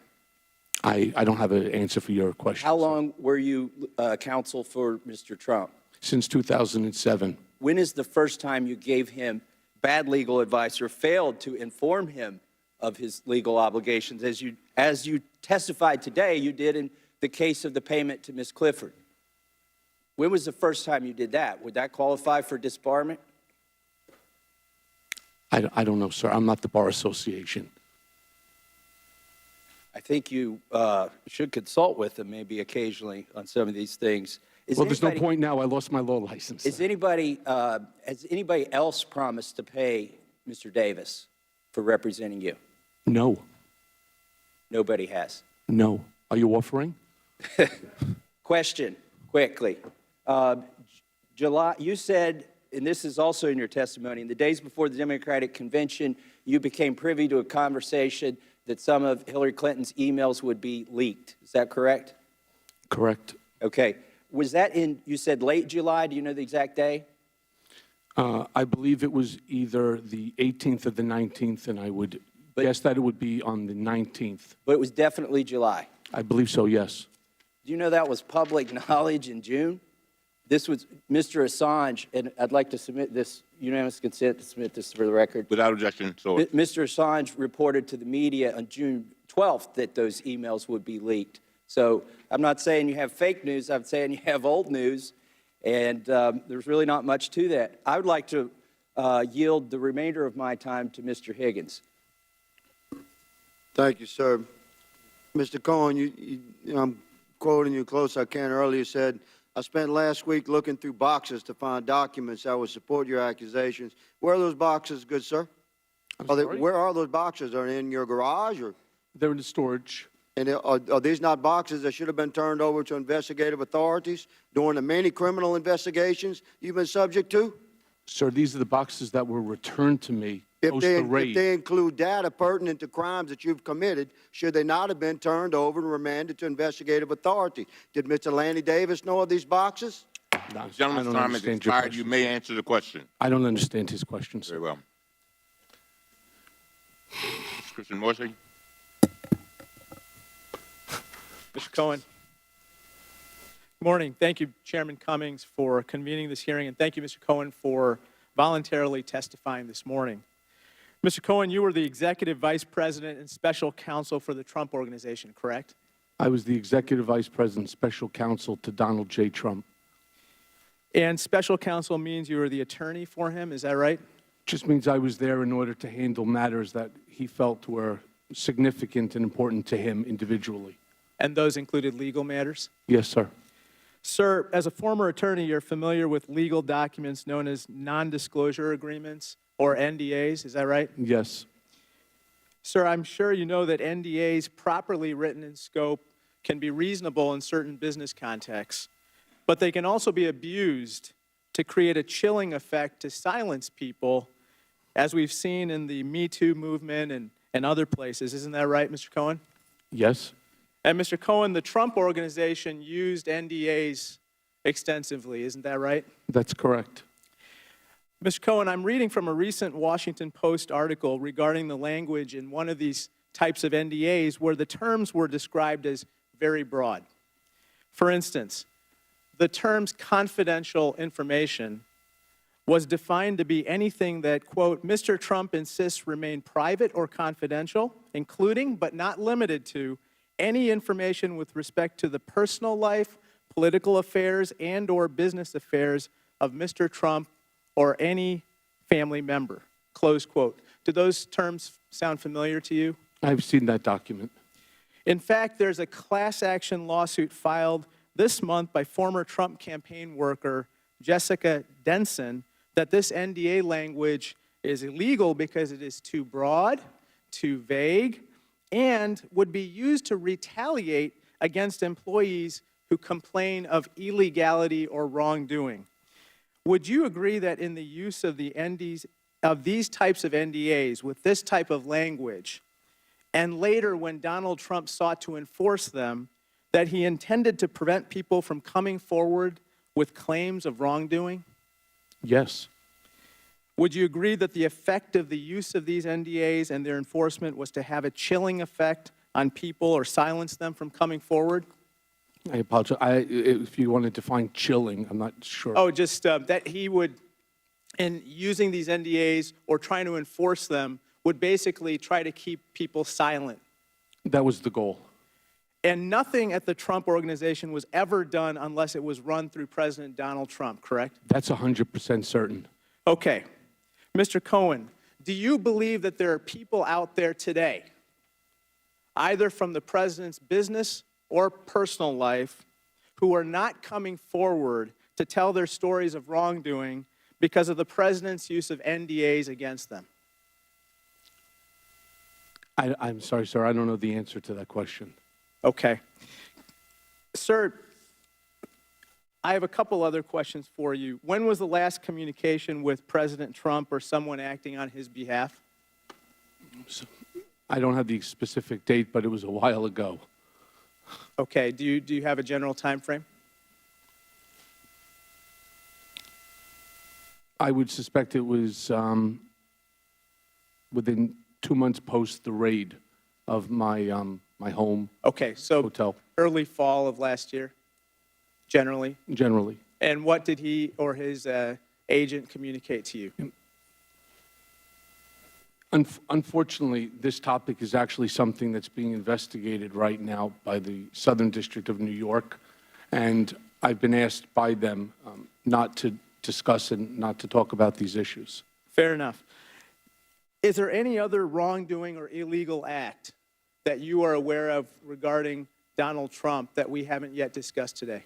Yes, and again, those are part of the investigation that's currently being looked at by the Southern District of New York. Sir, Congressman Cooper asked you about whether you were aware of any physical violence committed by President Trump. I just have a couple quick questions. Do you have any knowledge of President Trump abusing any controlled substances? I'm not aware of that, no. Do you have any knowledge of President Trump being delinquent on any alimony or child care payments? I'm not aware of any of that. Do you have any knowledge of President Trump arranging any health care procedures for any women not in his family? I'm not aware of that, no. Thank you. I yield back. Thank you. Mr. Cloud. Thank you, Chairman. Mr. Cohen, can you tell me the significance of May 6th? After May 5th. In terms of, sir? A couple months from now. That's the day that I need to surrender Yes, to sir. federal prison. Could you, for the record, state what you've been convicted of? I've been convicted on 5 counts of tax evasion. There's 1 count of misrepresentation of documents to a bank. There's 2 counts, one dealing with campaign finance for Karen McDougal, 1 count of campaign finance violation for Stormy Daniels, as well as lying to Congress. Thank you. Can you state what your official title with the campaign was? I did not have a campaign title. And your position in the Trump administration? I did not have one. Okay, in today's testimony, you said that you were not looking to work in the White House. The Southern District of New York, in their statement, their sentencing memo, says this: Cohen's criminal violations in the federal election laws were also stirred, like others' crimes, by his own ambition and greed. Cohen privately told friends, colleagues, and including seized text messages, that he expected to be given a prominent role in the new administration. When that did not materialize, Cohen found a way to monetize his relationship and access with the president. So were they lying, or were you lying today? I'm not saying it's a lie. I'm just saying it's not accurate. I did not want to go to the White House. I retained, and I brought an attorney in, and I sat with Mr. Trump, with him, for well over an hour, explaining the importance of having a personal attorney, that every president has had one, in order to handle matters like the matters I was dealing with, which included, say, like Summer Zervos, Stormy Daniels, I was dealing with Stephanie Clifford, and other personal matters that needed. Memo. Excuse me, this is my time. Thank you. I ask unanimous consent to submit the sentencing memo from the Southern District of New York for the record. Without objection, to order. It's fine. All right, I'll get that to you in a second. Okay, this memo states that you committed 4 distinct federal crimes over a period of several years. You were motivated to do so by personal greed and repeatedly used your power to influence for deceptive ends. It goes on to say that they each involved, they were distinct in their harms, but bear a common set of characteristics, that they involved deception and were each motivated by personal greed and ambition. There's a lot we don't know in regards to this investigation, but here's what we do know. We know that you were expecting a job at the White House and didn't get it. You made millions lying about your close access to the president. You have a history of lying for personal gain, including that's banks, about your accountant, to law enforcement, your family, the Congress, the American people. The Southern District of New York, you've said that you did all this out of blind loyalty to Mr. Trump, but your sentencing memo states this: this was not an act out of blind loyalty, as Cohen suggests. Cohen was driven by a desire to further ingratiate himself with a potential future president for whose political success Cohen himself claimed credit for. Now, we're in a search for truth, and I don't know, Chairman, how we're supposed to ascertain the truth in this quagmire of a hearing when the best witness we can bring before this has already been convicted of lying before us. And what's sad is the American people have seen this play out before. We have people in prominent positions fail, and then a couple years later they get a book deal. Now you're set to go to jail for a couple years.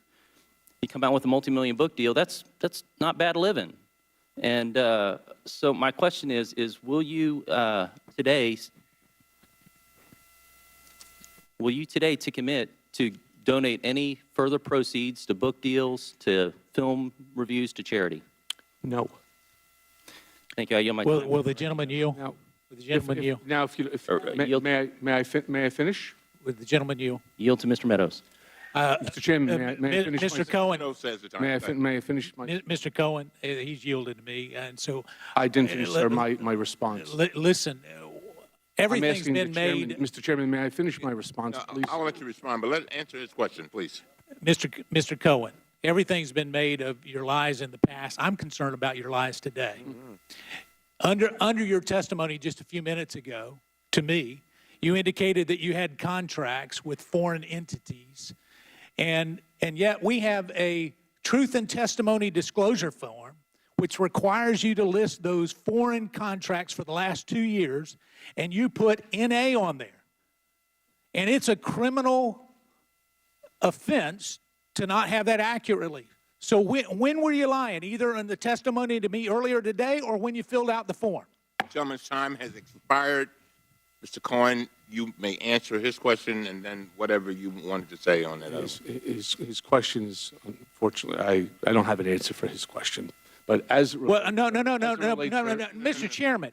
As it relates, The gentleman is out of order. He said he does not have an answer. Mr. Chairman, when we were in the majority, with all due respect, Mr. Chairman, hold on. Regular order. The gentleman has just said he doesn't have an answer. And you had already gone over your time. He's under oath to tell the truth. One of them is not accurate, Mr. Chairman. You will have time to answer Mr. questions. Chairman, just a question. Mr. Chairman, just a question. Mr. Raskin. Mr. Raskin. Mr. Cohen, thank you for your composure today. Our colleagues are not upset because you lied to Congress for the president. They're upset because you stopped lying to Congress for the president. Now, you've described the Trump campaign as a once-in-a-lifetime money-making opportunity, the greatest infomercial of all time, I think you said, and this may be the most trenchant observation of your whole testimony. Do you think the Trump campaign or presidency ever stopped being about making money for the president, his family, and his organization? yes, When did it stop being that? when he won the election. And what did it become about at that point? Then it had to be about figuring out what to do here in Washington. Can you carefully explain to America how the hush money payments to Karen McDougal and Stormy Daniels worked? Can you carefully explain what catch and kill is? Sure. I received a phone call regarding both Karen McDougal as well as Stormy Daniels, obviously at different times, stating that there were issues that were going to be damaging to Mr. Trump. With the Stormy Daniels, it started in 2011 when she wanted to have something removed from a website. And that was the first time I met Keith Davidson. I spoke with Keith Davidson, her then acting attorney, and we were successful in having it taken down from the website. It wasn't until years later, by around the time of the campaign, did they come back and they ask, what are you going to do now, because she's back on the trail trying to sell the story? At which point in time, David Pecker, on behalf of the National Enquirer, reached out to her and her attorney in order to go take a look at lie detector test that would prove that she was telling the truth. They then contacted me and told me that she was telling the truth, at which point, again, all the time. She took a lie detector test. She allegedly took a lie detector test and was seen by an employee of the National Enquirer. At which point in time, I went straight into Mr. Trump's office and I explained why this time it's different than another time. Okay, now when you say different than another time, were there other women paid sexual hush money by Donald Trump or his organization? Was this a standard operating practice? No.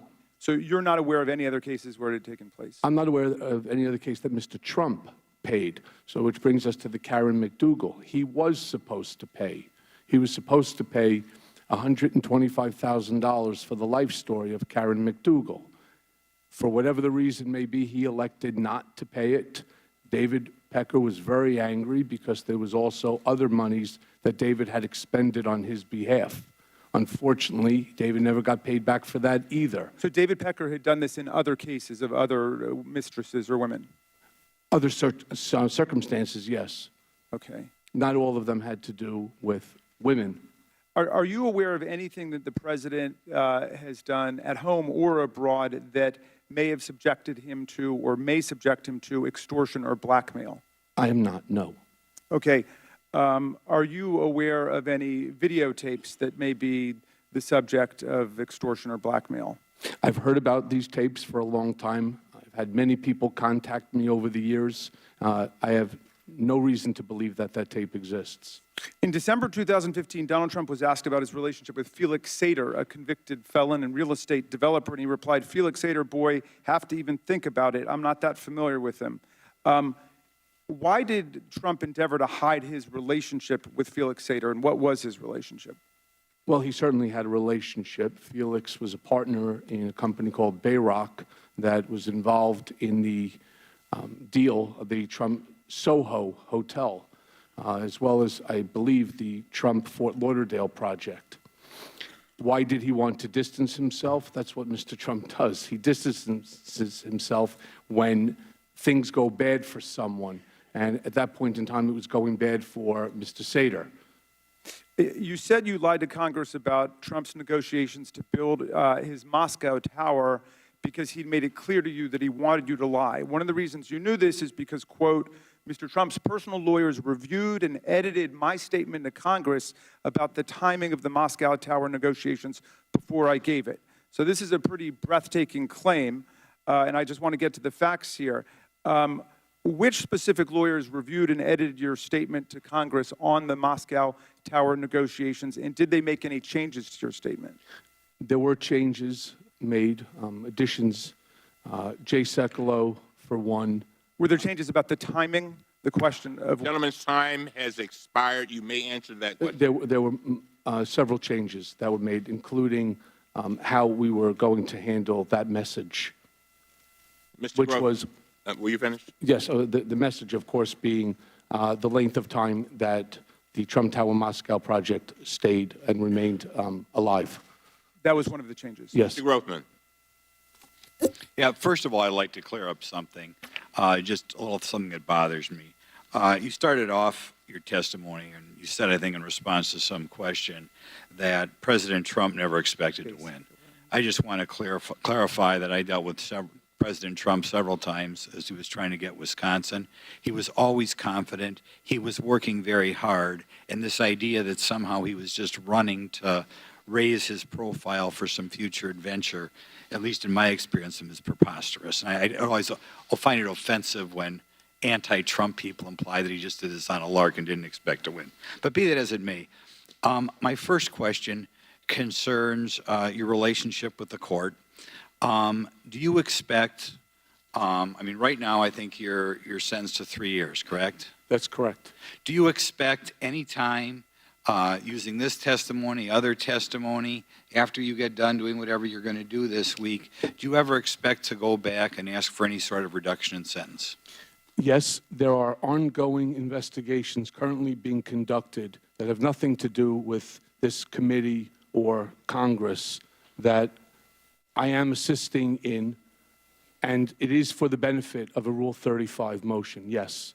So you expect, and perhaps what you testify here today will affect, going back and reducing this, what we think is a relatively light 3-year sentence. You expect to go back and ask for a further reduction?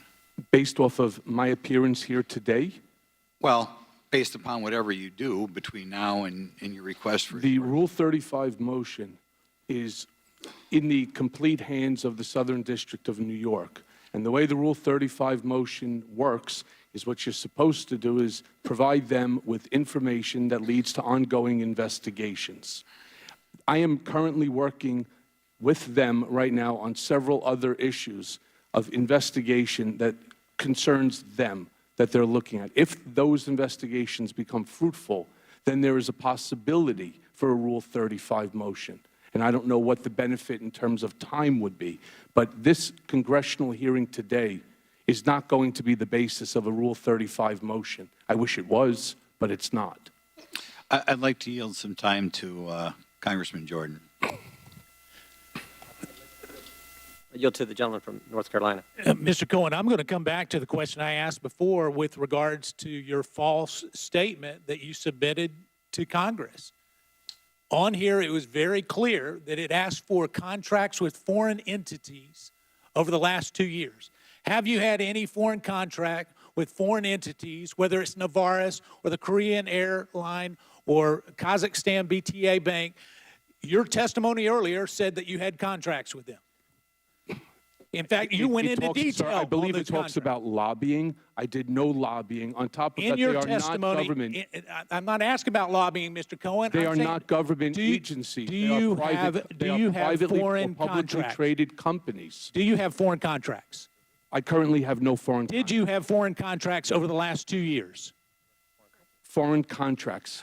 Contracts with foreign entities. Did you have Yes. contracts? Yes. Yes. Why didn't you put them on the form? It says it's a criminal offense to not put them on this form for the last 2 years. Why did you not do that? Because those foreign companies that you're referring to are not government companies. It says non-governmental, Mr. Cohen. You signed it. They're talking about me as being non-governmental.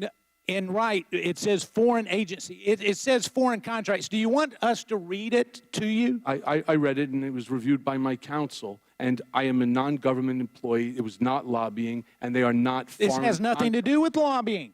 It says it's a criminal offense to not list all your foreign contracts. That's what it says. Well, then I'm going to take a look at it before I leave. No, you've heard Hopefully it. I will, and hopefully I will amend it prior to leaving, because that's not the way I read your document. You know, it's just one more example, Mr. Cohen, of you skirting the truth. Okay, I want to ask one other question. One other question, Mr. Cohen. It's my time, not yours. Were you advised, or was your counsel advised, to withhold your written testimony to the latest possible date, as John Dean said last night on CNN? Was it my what? Were you advised, or was your counsel advised, to withhold your written testimony to this committee at the latest possible date, to get it to this committee at the latest possible date, as John Dean said that he advised you? Yes or no? No. We will. He never advised you. John Dean? I've never spoken with John Dean. Has he spoken to your attorney? I don't know. I've never spoken Well, to ask John your Dean. attorney. He's right we there were behind working you. last night till 11, 12 o'clock at You've night. known in that order you've been coming for some time. You may answer the question. Answer the question. We were working till 11, 12 o'clock last night to finish everything. So you were writing it last night, Mr. Cohen? we were Don't making give me edits. that bull. We were making edits all the way through the night. Recognize Mr. Ruda. I'm sorry. Thank you, Mr. Chairman. Mr. Cohen, in November 2013, President Donald Trump testified under oath in a lawsuit related to the failed real estate project, Trump International Hotel and Tower in Fort Lauderdale. During the deposition, President Trump was asked about his knowledge of Felix Sater, a Russian-born real estate developer and convicted member of the Russian mafia, who, according to press reports, pled guilty for his role in a $40 million stock manipulation scheme. And it's worth noting, as well publicized, the direct relationship between the Russian mafia and the Kremlin. Over the years, President Trump was asked how many times he interacted with convicted Russian mobster Felix Sater. In 2013, President Trump testified that, quote, "Not many. If he were sitting in the room right now, I really wouldn't know what he looked like," unquote. Mr. Cohen, as you previously testified, isn't it true that President Trump knew convicted Russian mobster Felix Sater in 2013 when he made that statement? Yes. Isn't it true that because of Mr. Sater's relationship to the Trump Organization, that he had an office in the Trump Tower? And on the 26th floor, Mr. Trump. And the 26th floor is important. Why? Because it's Mr. Trump's floor. So he had an office on the same floor as President Trump. In fact, his office, when he left, became my office. And isn't it also true that convicted Russian mobster Sater even had business cards indicating that he was a senior advisor to Donald Trump, as reported by the Washington Post? Yes. Did convicted Russian mobster Sater pay rent for his office? No, he did not. So, based on those facts, isn't it true that President Trump misled at best, or worse, lied under oath? Yes. In December 2015, President Trump was asked again about his relationship to convicted Russian mobster Mr. Sater by a reporter for the Associated Press. He stated, quote, "Felix Sater, boy, I have to even think about it," unquote. He added, quote, "I'm not that familiar with him," unquote. Mr. Cohen, where would we find business records that explain the president's relationship to the convicted Russian mobster Felix Sater? Would those be in the Trump Organization's files?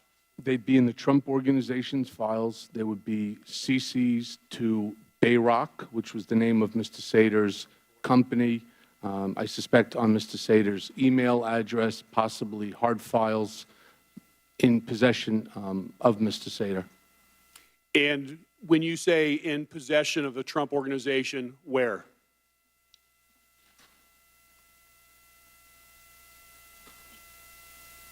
It depends upon who the attorney was that was working on it. Now it would probably be in a box, off-site. They have storage facility that they put old files. In addition to convicted Russian mobster Sater, do you know of any other ties to convicted or alleged mobsters President Trump may have? I am not aware. Is it true that many people with ties to Russia ultimately bought condos in Trump properties, usually for cash? And if so, how many are we talking? 10, 20, 50? I'm not, hundreds? honestly, sir, I'm not aware of any. The statement that you're referring to, I believe, was made by either Eric or Don, and I don't agree with it. So are you aware of any cash purchases by Russian oligarchs and family members of Trump properties? I'm not aware of that. I can tell you, when you say cash, if you mean walking in with a satchel of rubles, the answer is I've never seen that happen. I've never heard of it. I will tell you, when we sold Mr. Trump's property in Palm Beach, the home for $95 million, it came in by wire, and that came from Mr. Rybolovlev's bank account. One other question. You also talked about President Trump doing negotiations throughout the campaign regarding the Trump Tower in Moscow. Was he directly involved in those negotiations? And if so, how do you know? Well, the answer is yes. And as it relates to negotiations, it was merely follow-ups as to what's currently happening, what's happening with Russia, meaning he wanted me to give him a status report. The problem with this is that the project never advanced because they were unable, Mr. Sater was unable to provide me with proof that somebody owned or controlled a piece of property that we can actually build on. The gentleman's time has expired, Mr. Marsh. Mr. Cohen, why did Mr. Trump choose to hire you, and why did he trust you with the various tasks that you perform for him? I don't know, sir. You would have to ask him that question. Well, we've heard here that you have bad character. You've admitted to that over the years. You have no idea why he chose to hire you. In 2006, I was asked by Don Jr. to come meet with his father. I did. He then followed up by asking if I would take a look at an issue that was occurring at Trump World Tower with the board.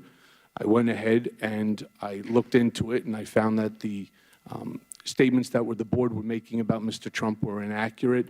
And the reason Don came to me is because I had an apartment there for investment. My parents had an apartment there. My in-laws lived there.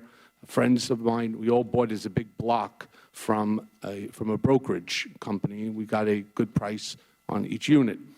And we ultimately turned over the board, and I became actually the treasurer of the board because the out-of-control spending was going to put the building into bankruptcy. And I was proud to say that within a year, we had plus $1 million versus minus 1.3. At the end of the day, Mr. Trump appreciated that, and he tasked me with something else. It was to handle a problem that Don Jr. had created in terms of a business, a license deal, and we resolved that. And then on top of that, the third time, Mr. Trump had asked me to take a look at the third Trump Entertainment Resort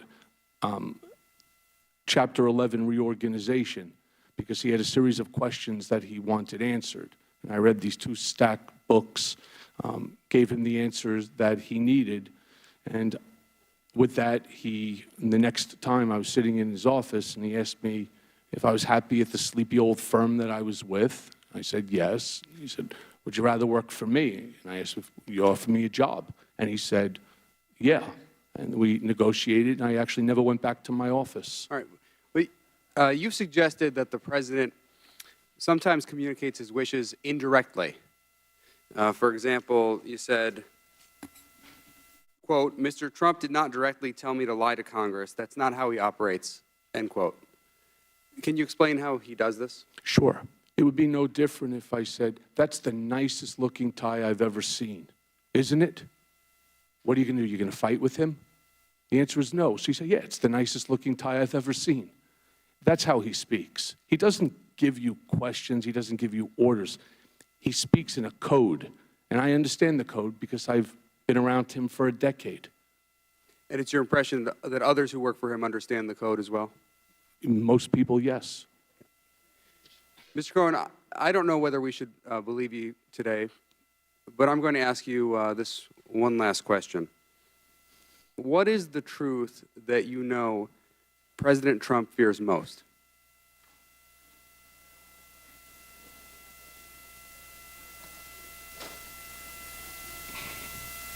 That's a tough question, sir. I don't have an answer for that one. What does he fear most? What's the truth that he fears most?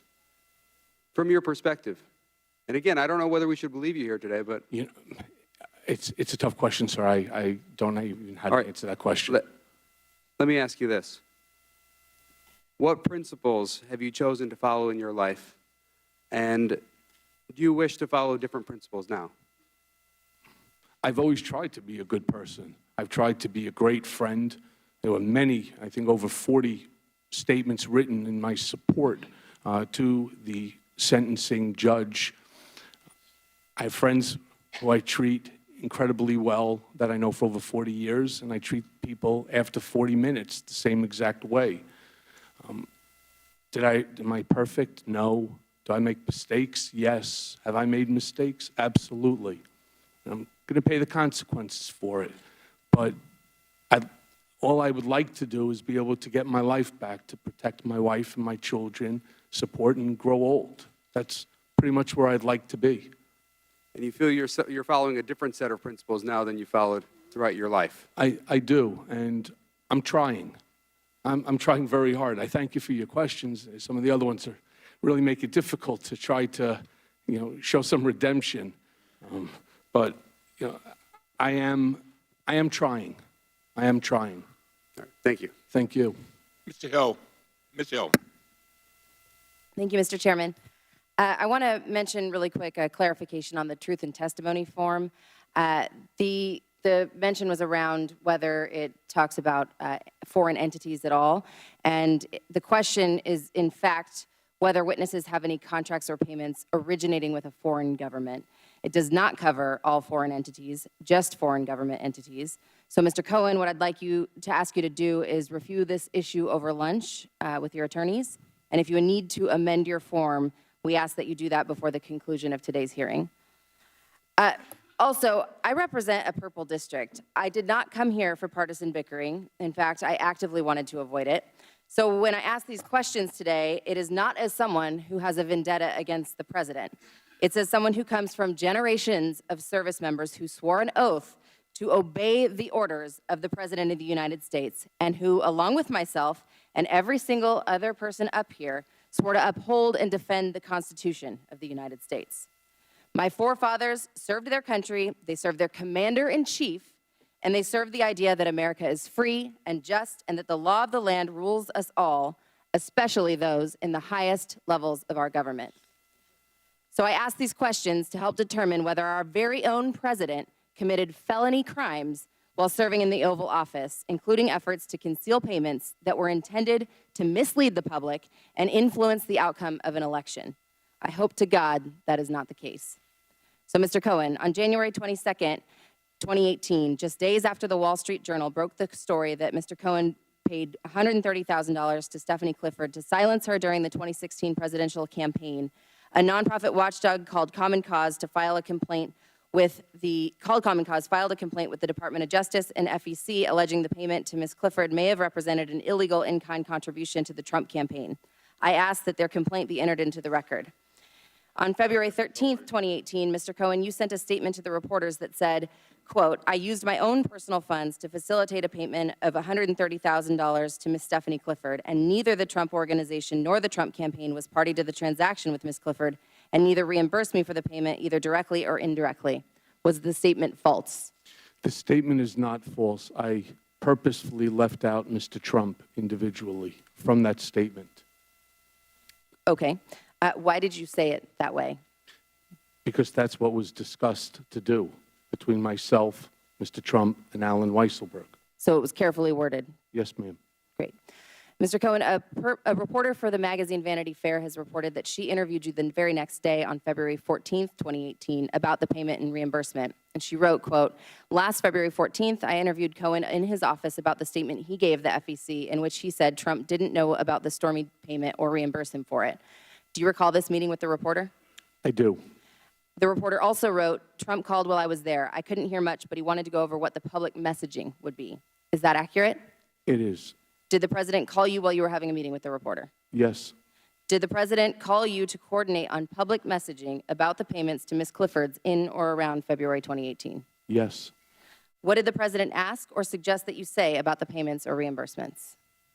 He was not knowledgeable of these reimbursements, and he wasn't knowledgeable of my actions. He asked you to say that. Yes, ma'am. Great. In addition to the personal check for $35,000 in July 2017, is there additional corroborating evidence that Mr. Trump, while a sitting president of the United States, directly reimbursed you hush money as part of a criminal scheme to violate campaign finance laws? There are 11 checks that I received for the year. The reason why 11, because, as I stated before, one had 2 checks. And you have copies of all of those? I can get copies. I'd have to go to the bank. So we will be able to get copies of all 11 checks that Mr. Trump provided to you as part of this criminal scheme? It's either from his personal account, as what was demonstrated in the exhibit, or it would come from the Donald J. Trump account, the trust account. Thank you, Mr. Cohen. I yield back the remainder of my time. Mr. Gibbs. Thank you, Mr. Chairman. You know, I've just been sitting here. I'm new to the committee. I'm not an attorney. Sometimes your answers, you're either competent or are a liar. I think maybe I could be a better attorney. I don't know. I'm looking through this. You come in here and you rail on the President of the United States, Commander-in-Chief, while he's over across the Pacific Ocean trying to negotiate a deal to make this world safer. And, Mr. Chairman, just having this committee at this time when the Commander-in-Chief's out of the country is just I think, is a new president. But you could call him a racist, a cheat, and you know, attacking his character. And I've been with the president a little bit, and I didn't see that in the president. I see a president who's very sincere. He's trying to make this country better for every American. And for you to come in here and do that, this is repentance on your part. It's really unbelievable. Real repentance would be go serve your time and don't come back here and make allegations towards a man that you can't substantiate. Now, I'm looking here from the remarks from the prosecutor of the Southern District of New York.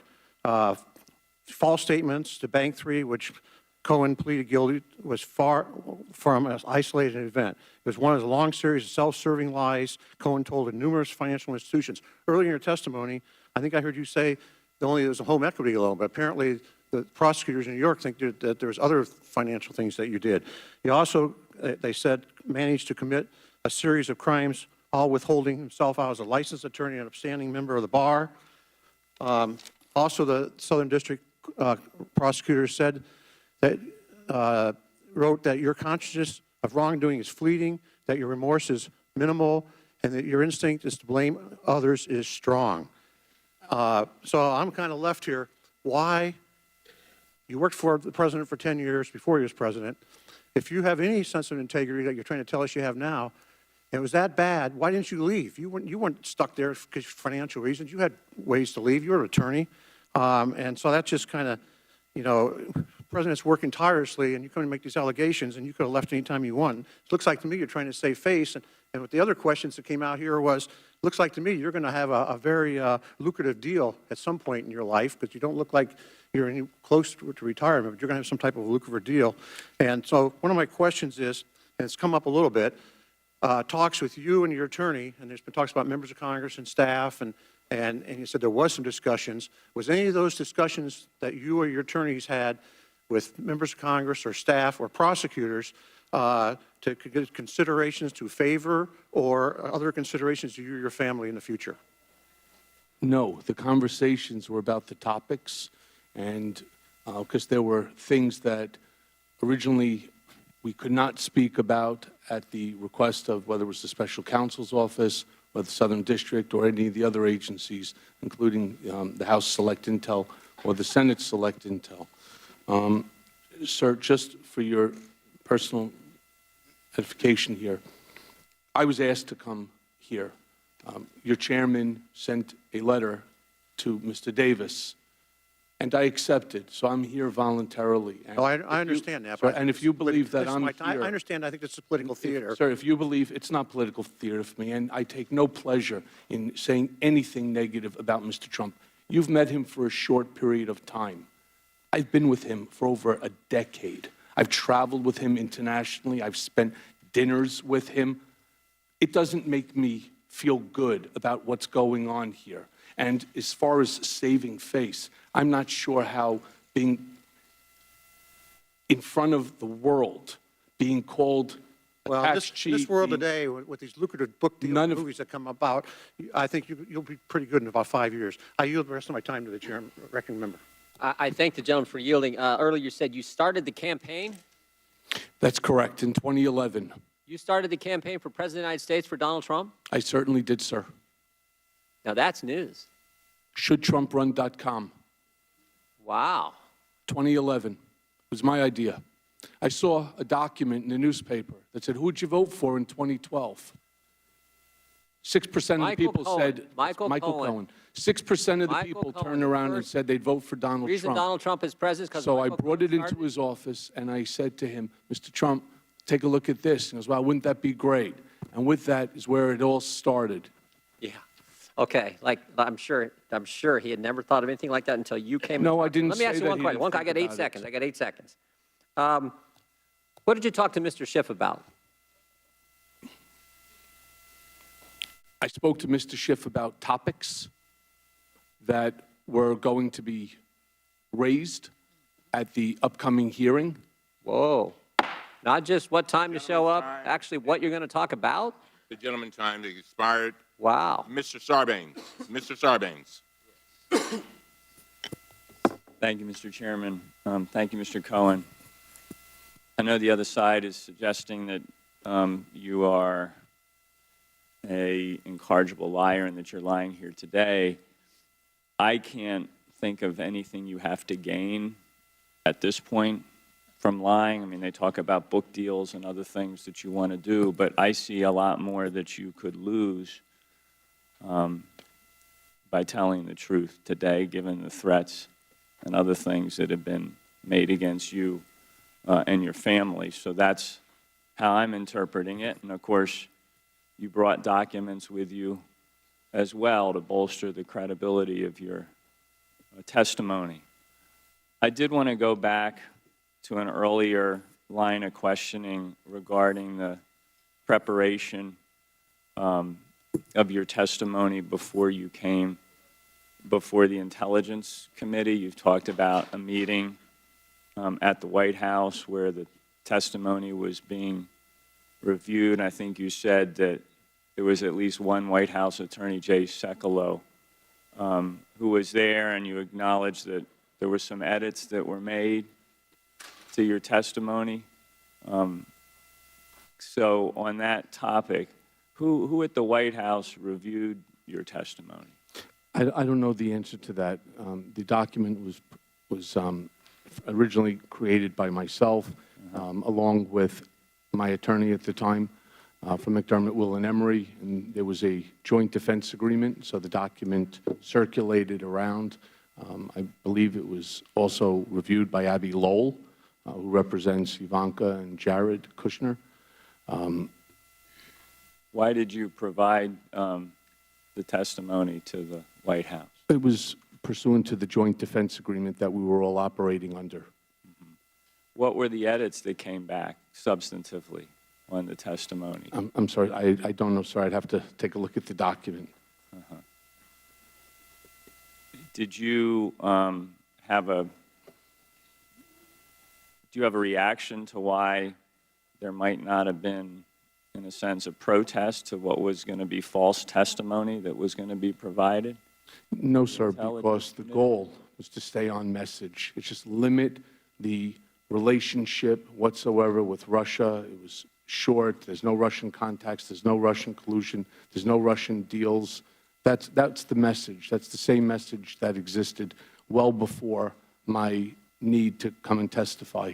So it's an example of where this idea, this mentality of you toe the line, whatever the storyline or the narrative of the day or the month or the year is going to be, you toe that line whether it results in false testimony or not.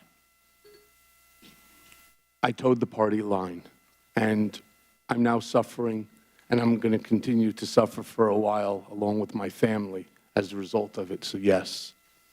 Let me switch gears quickly before my time expires. And you may not have direct knowledge of some of these things, but you're offering us some very helpful perspective on how the Trump world operates. And frankly, another reason I find your testimony fairly compelling and credible is because a lot of the things you're describing, a lot of the behavior you're describing, is very consistent with what we all see every single day. So it's not a leap for us to arrive in the same place of perspective that you presented. I'm interested in some of the activities around the inaugural committee, the inauguration of the president. There was an article that appeared in ProPublica, it's a watchdog group, about some negotiation on pricing of things at the Trump hotel, where it looks like the rental that was being quoted was substantially, even double what you would expect to pay according to what the market should bear. And so in a sense, the Trump hotel was upcharging to the inaugural Even I couldn't afford to stay there. committee. Yeah. And so I'm just curious, do you have a sense of whether that kind of a practice is something that is consistent or inconsistent? Is it possible that that kind of upcharging could be done inside a Trump operation?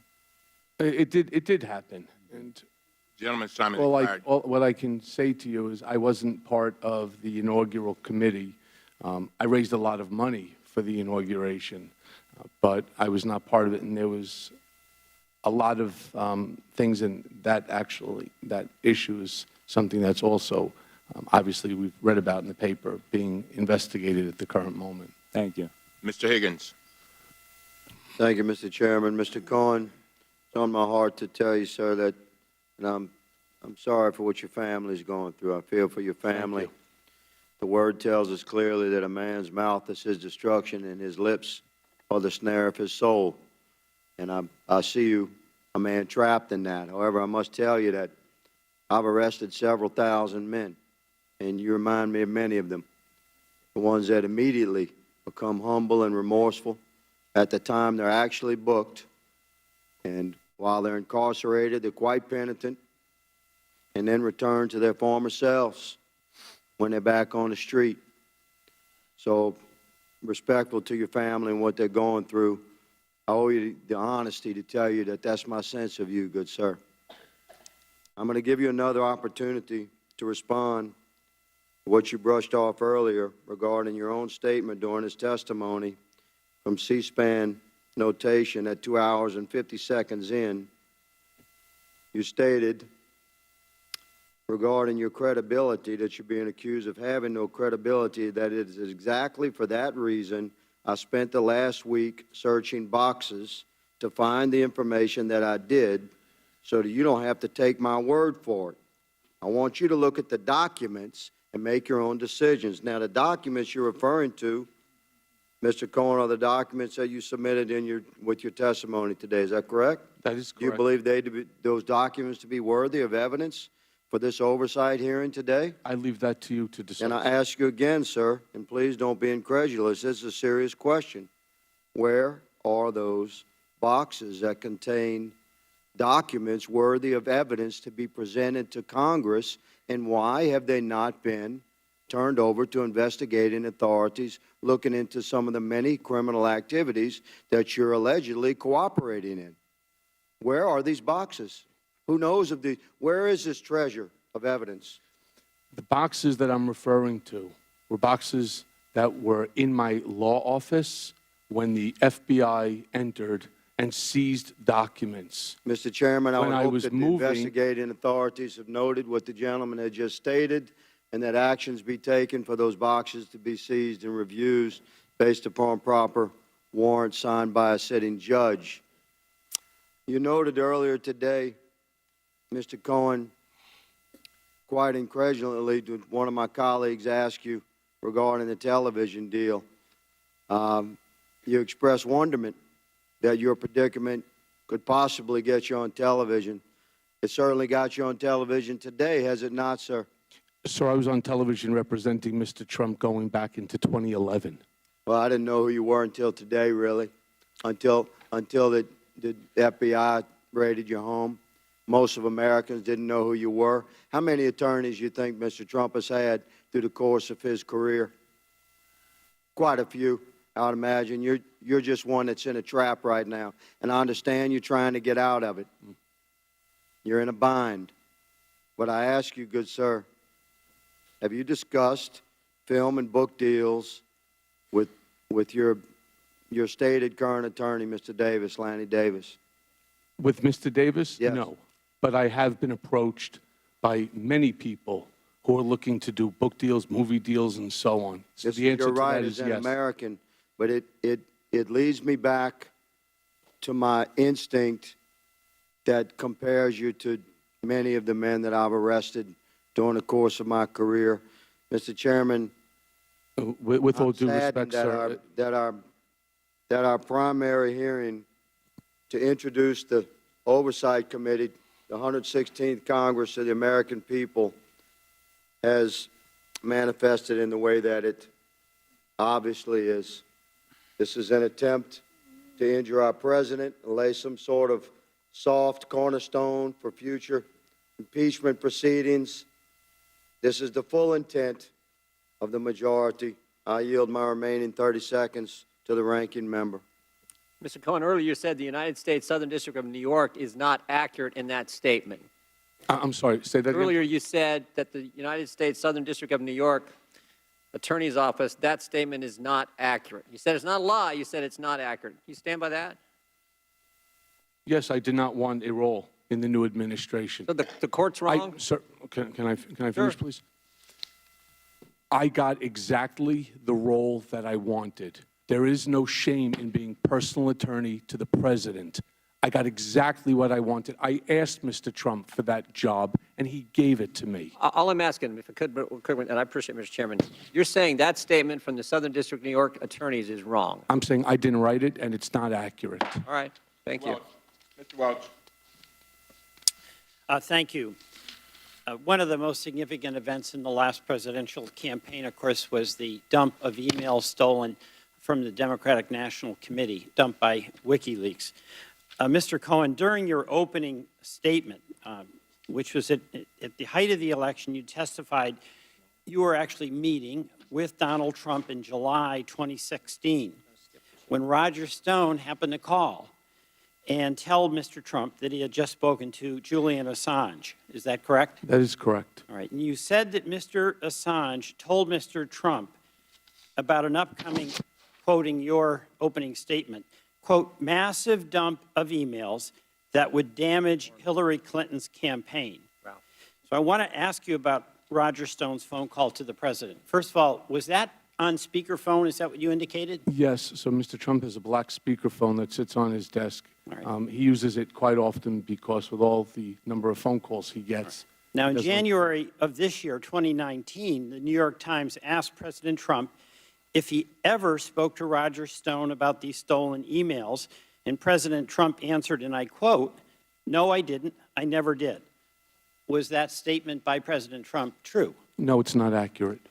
And can you please describe for us, to the best of your recollection, you were present, exactly what Mr. Stone said to Mr. Trump? It was a short conversation, and he said, Mr. Trump, I just want to let you know that I just got off the phone with Julian Assange, and in a couple of days, there's going to be a massive dump of emails that's going to severely hurt the Clinton campaign. And was Mr. Trump and Mr. Stone aware of where those emails came from? That I'm not aware of. Did Mr. Trump ever suggest then or later to call the FBI to report this breach? He never expressed that to me. Did the president at that time or ever since, in your knowledge, indicate an awareness that this conduct was wrong? No. The reason I ask is because on July 22nd, on the eve of the Democratic Convention, WikiLeaks published, as you know, the 20,000 leaked internal DNC emails. Could your meeting with Mr. Trump have been before that date? Yes. So Mr. Trump was aware of the upcoming dump before it actually happened, Yes. right? And is there any record? Though, sir, I don't know whether he knew or not, and I don't believe he did, what the sum and substance of the dump was going to be, only that there was going to be a dump of emails. And he was aware of that before the dump occurred, correct? Yes, sir. All right. And are there any records that would corroborate the day of this meeting, calendars perhaps? I'm not in possession, but I believe, again, this is part of the special counsel, and they And probably best suited to corroborate that information. was anyone else present in the room during the call? I don't recall for this one, no, sir. Is there anyone else the committee should talk to about the president's knowledge of the WikiLeaks email dump? Well, again, when he called, Rona Graff yelled out to Mr. Trump, Rogers on line 1, which was regular practice. And that's his assistant? That's his, yes. All right. And during a news conference on July 27th, 2016, then candidate Trump publicly appealed to Russia to hack Hillary Clinton's emails and make them public. He stated, and I quote, "Russia, if you're listening, I hope you're able to find the 30,000 emails that are missing." Now, going back to Mr. Stone's phone call to the president, do you recall if Mr. Trump had knowledge of the WikiLeaks dump at the time of his direct appeal to Russia? I am not. But the call with Mr. Stone, you believe, was before Yes. this 27th? Yes, I'm sorry. If you're, I thought you were talking about a different set of documents that got dumped. So I was in Mr. Trump's office, it was either July 18th or 19th, and yes, he went ahead. I don't know if the 35,000 or 30,000 emails was what he was referring to, but he certainly had knowledge. All right, thank you. Just Yes, one sir. last question.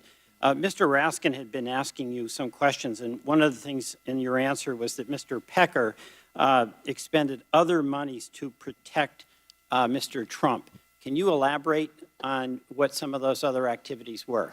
Sure. There was the story about Mr. Trump having a love child with an employee, and actually the husband of that employee works for the company as well. And there was a elevator operator who claims that he overheard the conversation taking place between one of Mr. Trump's other executives and somebody, and he ended up paying like $15,000 in order to buy that story to find out whether it was true or not. And that's just one example of things that David had done over the years. It was the reason why in the recording, when David was looking to become the CEO of Time Magazine, we were concerned about, we'll call it the treasure trove of documents that had been created over the years, that if he left, somebody could open up the key to a drawer and find all this information. So we were going to look to buy all of those life rights and so on. Gentleman's time expired. Mr. Norman. Mr. Cohen, thank you for testifying. I join Congressman Higgins in feeling for your family. They have no part in this. You know, I've heard all the testimony, and I'm trying to decide what Clay's trying to decide. Are you really sorry for what you did, or you just got caught? And the thing that amazed me is that in your opening statement, which, let me quote,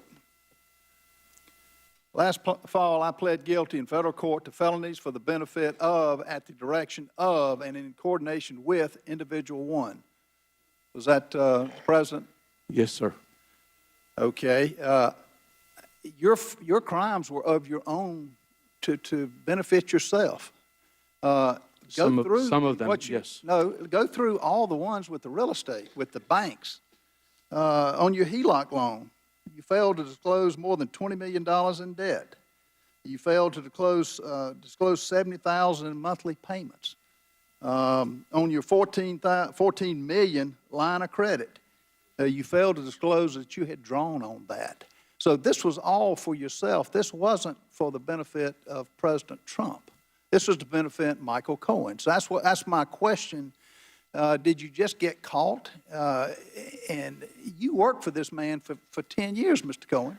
You came in here with these, he's a con man. He's a cheat. This is the very man that, didn't you wiretap him illegally? Did you not wiretap President Trump without his knowledge? I did record Mr. Trump in a conversation, yes. Is that lawyer-client privilege? Is that something that an honest guy would do, an honest lawyer? I actually never thought that this was going to be happening and that recording even existed. I had forgotten. But you did it. Yes, I did. Have you ever... I had a reason for doing it. What was your reason? Because I knew he wasn't going to pay that money, and David Pecker had already chewed me out on multiple occasions regarding other monies that he expended. But this is a man that you trusted, you take a bullet for, you secretly recorded. Let me ask you this, Mr. Cohen. Have you legally or illegally recorded other clients? I have recordings of people, yes. Legally or illegally? I believe that they're legal. Did you tell them? In New York State, you don't have to do that. So you didn't tell them? No, I did not. Okay. Sometimes I also use the recordings for contemporaneous note-taking instead of writing it down. I find it easier. If the shoe were reversed, would you like your trusted lawyer recording you? I probably would not, no. No, sir. It's untrustworthy. It's something people just would not do. Now, your bank loans that I just ran down, did you ever default on any of these loans? No, sir. So the bank didn't take any loss? No bank has. I am not in default. I've never filed a bankruptcy. The HELOC you're referring to, I replaced that from a different HELOC. Paid it off. I owe no banks any money. How about your medallion taxi cab today? Did you have to sell that? Well, the ones in Chicago, yes, I do have to sell. However, New York, the answer is no, I don't. And the industry is going through a major, major correction because of ride sharing. It's changed a lot of things. The value of it has? Yes, sir. Right. So no bank, would the banks make you a loan again based on your record? Actually, they did. They did. The bank actually redid and they refinanced the entire package. Currently? Post this, yes. Okay. Have they never had to do a loan loss reserve for the projected losses? I don't know what they did, but it's still the same amount. I didn't get the benefit of it, no, sir. Most likely they did. I was on an audit committee. They may have done that, sir, but that's for their own banking, not for No, me. it's by law. My They note. have to, if they suspect you of lying, which you admitted to, if they suspect you of maybe not being able to make a loan payment, they have to have a loan loss reserve that's 125% of what you, if it's 20 million, they have to post in their account 20 million plus. So they get no interest on it. And you know who pays for that? The American public who deals with that bank. Yes, but sir, I'm not in default, and I'm current on each and every one of those medallion loans. And I've never owed any money to First Republic Bank. In fact, at the time that I had the HELOC, I had more cash sitting in that same bank than, Last question. than the HELOC Going and up my on that mortgage time. combined. Have you ever been to Prague? I've never been to Prague. Never have. I've never been to the Czech Republic. Yield my balance of my time. Ms. Spear. Thank you, Mr. Chairman, and thank you, Mr. Cohen. On page 5 of your statement, you say, and I quote, "You need to know that Mr. Trump's personal lawyers reviewed and edited my statement to Congress about the timing of the Moscow Tower negotiations." Who were those attorneys? Jay Sekulow from the White House? Yes. Jay Sekulow, I believe Abby Lowell as well. And you have a copy of your original statement that you can provide to the committee? I can try to get that for you. All right, if you would do that. The letter of intent for the Moscow Tower was in the fall of 2015, correct? Correct. Was there an expiration date on that letter of intent? There was no expiration So it date. could technically still be in effect today. Oh, no, it's been terminated. It has been terminated. Yes, ma'am. Okay. Did Mr. Trump tell you to offer Vladimir Putin a free penthouse? No, ma'am. So where That does was that come that was Felix Sater. It was a marketing stunt that he spoke about. So Felix Sater had suggested to you that Mr. Trump offer a penthouse to Mr. Putin. Yes, because it would certainly drive up the price per square foot. No different than in any condo where they start listing celebrities that live in the property. In 2016, did you travel to Europe? Yes, Did you meet with persons associated with the Moscow Tower project? no, It was for personal? Or? personal. My daughter was studying at Queen Mary in London. So you did not meet with any Russians? No. There is an elevator tape that has been referenced as a catch and kill product. It was evidently of Mr. Trump and a woman, presumably Mrs. Trump, is that correct? Are we talking about in Moscow or the Trump Tower elevator tape?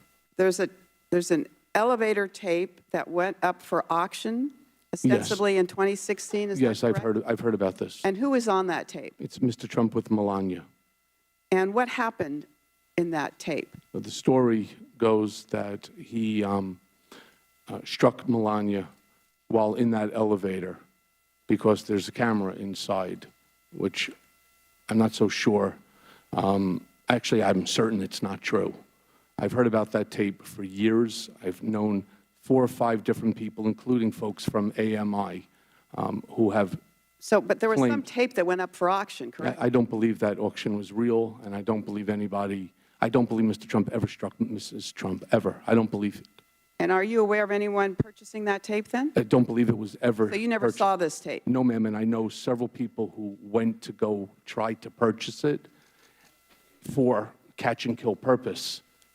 It doesn't exist. All right. Mr. Trump would never, in my opinion, that's not Good to something know, that he good is to not. know. Is there a love child? There is not, to the best of my So knowledge. you would pay off someone to not It wasn't me, ma'am. report- It was AMI. It was David Pecker. So he paid off someone about a love child that doesn't exist. Correct. It was about $15,000. Okay. How many times did Mr. Trump ask you to threaten an individual or entity on his behalf? Quite a few times.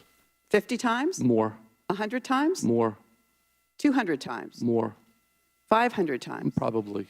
Over the 10 years. Over the 10 years, he asked you, And when you say threaten, I'm talking with litigation or an argument with intimidation. a nasty reporter that is writing an article. What do you know about Let's go to your tapes. You said there's probably 100 tapes, Voice recordings, voice recordings. And will you make them available to the committee? if you would really like them. Did Mr. Trump tape Don't conversations? you have to gavel that, sir? We would. Sorry. Mr. Trump, did Mr. Trump tape any conversations? Not that I'm aware of, no. Were you involved in the $25 million settlement to Trump University? I had a role in that, yes. Who paid the settlement? I believe it was Mr. Trump. I don't know the answer to that. You don't know the answer, but you were involved in the Yes, in a negotiations? different aspect. There's some reference to a businessman in Kansas being involved in that. Are you familiar with that? I'm not familiar with that, no. All right. Finally, in my 13 seconds left, what do you want your children to know? That I'm sorry for everything, and I'm sorry for the pain that I've caused them. And I wish I can go back in time. Thank you. I yield back. Young lady's time has expired. To the members of the committee, before we go to Ms. Miller, so that you can properly plan. There's a vote apparently coming up in about 10 to 20 minutes. And what we will do is we will recess, and we will come back, listen up, 30 minutes after the last vote begins. Got that? Not it ends. 30 minutes after it begins, and we'll do that promptly. All right? All right, Ms. Miller.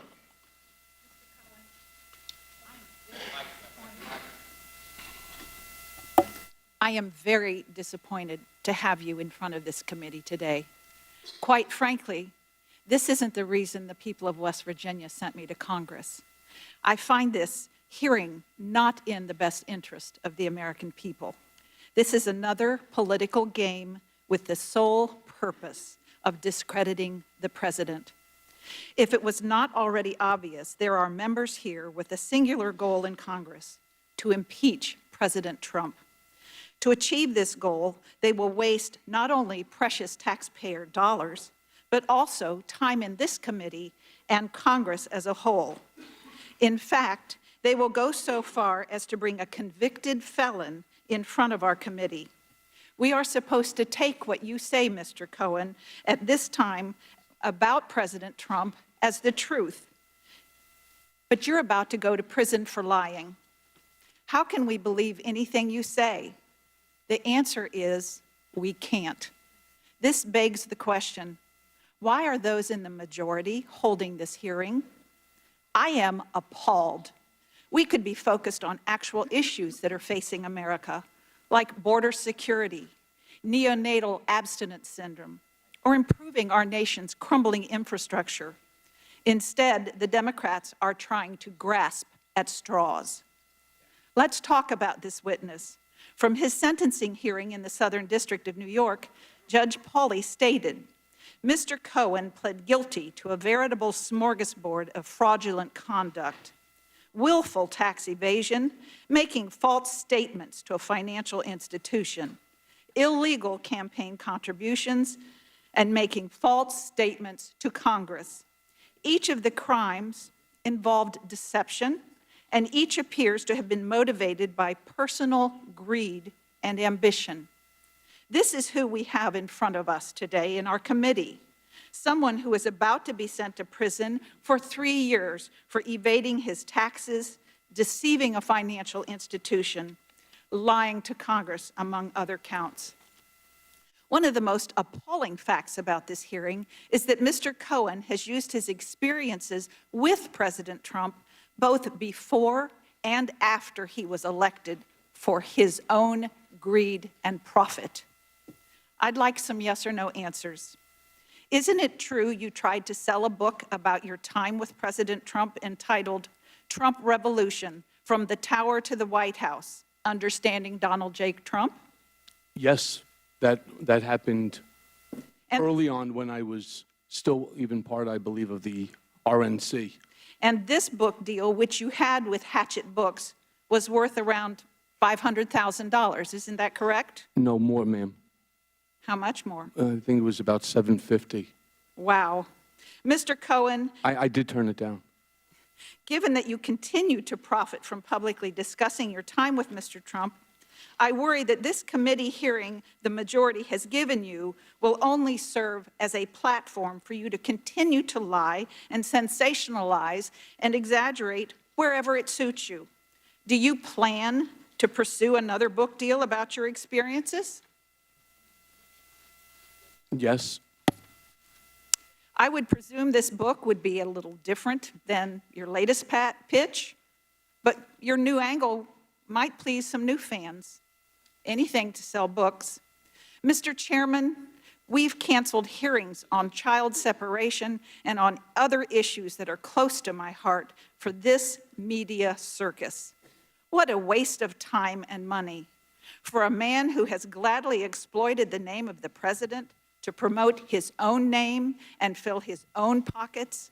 It pains me that we are sitting here adding another chapter to his book. Thank you, and I yield the remainder of my time to Mr. Jordan.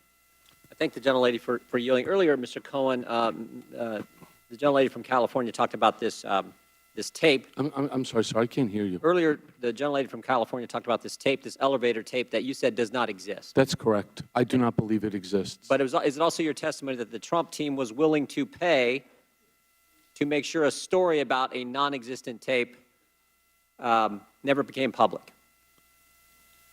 No, sir, that's not what I said. They were willing to stop a false tape? We learned that this tape was potentially on the market and that it existed. And so what we did is exactly what we did with all the other catch and kill. We looked for it. And if in fact that it did exist, we would have tried to stop it. That's what I would have done. False tape. But it's a false tape. I've never heard it, and I can assure you one thing about Mr. Trump. Many things, he would never, ever do something like that. I don't see it. Ms. Kelly. Thank you, Mr. Chair. Mr. Cohen, I'd like to ask you more about the details of the $130,000 payment you made to Stephanie Clifford, the adult film actress known as Stormy Daniels, in order to purchase her silence shortly before the 2016 elections. First, according to documents filed by federal prosecutors in New York, you created a shell company called Essential Consultants, LLC. Is that correct? It's correct. And you created this company for the purpose of making the payment to Ms. Clifford. Is that correct? Amongst other things, yes. You then used a home equity line of credit to fund the account in the name of Essential Consultants, LLC. Is that correct? That's correct. You then wired $130,000 to the attorney representing Ms. Clifford at that time and wrote in the memo field for the wire the word, quote, retainer. Is that correct? Correct. Can you tell us why you decided to use this complicated process to make this payment? Well, starting an LLC is not a sophisticated means. LLC, you call up a company, you pay for it, and they open it for you. And the reason that I used the home equity line of credit as opposed to cash that I had in the same exact bank was I didn't want my wife to know about it because she handles all of the banking. And I didn't want her coming to me and asking me what was the $130,000 for. And then I was going to be able to move money from one account to the other and to pay it off because I didn't want to have to explain to her what that payment was about. I sent it to the IOLA account, the interest on a lawyer's account, to Keith Davidson, California, Ms. Daniels' attorney. He would hold it in escrow until such time as I received the executed NDA, non-disclosure agreement. Did Mr. Trump know you were going through this process to hide the payment? Yes. Why not just use Mr. Trump's personal or company bank account to make the payment? Why was the distraction so important besides you not wanting your wife to know? What his concern was that there would be a check that has his very distinct signature onto it. And even after she cashed the check, all you need to do is make a photocopy of it, and it's kind of proof positive on exactly what took place. So here the goal was to keep him far away from it as possible. Can anyone corroborate what you have shared with us? Absolutely. And that is? Keith Davidson, Alan Weisselberg, President Trump. Okay. Now let's talk about the reimbursement. According to federal prosecutors, and I quote, after the election, Cohen sought reimbursement for election-related expenses, including the $130,000 payment. Prosecutors stated that that you, and I quote, presented an executive of the company with a copy of a bank statement reflecting the $130,000 wire transfer. Is that accurate? That is accurate. Do you still have a copy of that bank statement? Yes, it's actually made part of the exhibit. Okay, so you will provide it to the committee? Yes, ma'am. According to federal prosecutors, executives at the company then, and I quote, agreed to reimburse Cohen by adding $130,000 and $50,000, grossing up that amount to $360,000 for tax purposes, and adding a $60,000 bonus such that Cohen would be paid $420,000 in total. Executives of the company decided to pay the $420,000 in monthly installments of $35,000 over the course of a year. Is that accurate? That is accurate. What was the purpose of grossing up the amounts, essentially doubling what you had paid to Ms. Clifford and others? Because if you pay $130,000 and you live in New York where you have a 50% tax bracket, in order to get your 130 back, you have to have 260. Otherwise, if he gave me back 130, then I'd be out 65,000. What was the purpose of spreading the reimbursements to you over the 12 monthly installments? That was in order to hide what the payment was. I obviously wanted the money in one shot. I would have preferred it that way. But in order to be able to put it onto the books, Alan Weisselberg made the decision that it should be paid over the 12 months so that it would look like a retainer. And did Mr. Trump know about this reimbursement method? Oh, he knew about everything, yes. Well, thank you, Mr. Cohen. So the president not only knew about the payments, he knew and helped to hide the payments and the reimbursements to you. Yeah, we discussed it. Everything had to go through Mr. Trump, and it had to be approved by Mr. Trump. And now you're going to prison, and he's... And I am going to prison, yes, ma'am. I yield back. Sean Trump. If I. Thank you, Mr. Chairman. Earlier, you Yes, I yield my time. Oh, she did. earlier you'd said, I'm assuming New York's a one-party consent state. One person can record the other one without it being illegal. Correct. But you also were a member of the New York Bar. I was, yes. How would you rate recording clients in the ethical realm of being a lawyer? I know it's not illegal, and I'm not asking if it's illegal. I'm asking if it's ethical. I don't know. That we'd have to leave to the judgment of the Bar Association. So, well, I think every other lawyer in here knows exactly where it is in the ethical standard. When you said you had 100 tapes, were any of those tapes of other clients? Yes. And I think this is pretty amazing. I really do. Did any of them waive privilege? No. So 5 minutes ago, in the middle of our hearing on oversight, you just immediately responded that you would hand over tapes to this committee without any of your previous clients waiving privilege. I'm not the only one in possession of those documents. Those documents are in the hands of all of the Whoever else is agencies in charge of those documents is not my concern. My concern is I know lawyers that would go to jail before they would violate attorney-client privilege, and in a matter of a second, you just said, absolutely, I will turn those over. Just trying to cooperate, sir. At the expense of clients who have never waived privilege. They're already in the hands, sir, of all of the agencies. I didn't ask people. What law enforcement determines to do with something and what you determine to do with something, client privilege and attorney trust accounts are about the two most sacred things that you can ever do in your entire career as a lawyer. And by the in way, sir, a matter of a second. And the tape with Mr. Trump, completely, the reason that it's out there is because Rudy Giuliani waived the privilege. I'm not talking about Rudy Giuliani. I'm talking about you. And I don't know who's on those tapes. Only you know who is on those tapes. There's 100 of them. The other one is also subject to an ongoing My point is, within a matter of a second, 1 second, you took absolutely no calculation of your role as those clients' counselor, the role that plays in privacy, and in the role that plays in a solemn vow you took when you passed the bar, when you signed on to the bar, until recently were a member of the bar. And you just immediately said, if it helps me out in the today in front of TV, yes, absolutely, Mr. Chairman, you can have that. And I think, and that just goes into what we're going to talk about next briefly. We talk about these indictments on tax fraud and bank fraud as if they are isolated incidents. But they're not isolated incidents of bad judgment. These were intricate, elaborate lies that that needed to be held with constant constant deceptions of banks, businesses, associates, accountants, potentially your family. You received over $2.4 million in personal loans from Taxi Medallion Company 1. And those were loan payments for a business loan, correct? No, sir. You weren't receiving those. Okay, go ahead. Those were payments that were made by the management company that was operating the medallions. To you?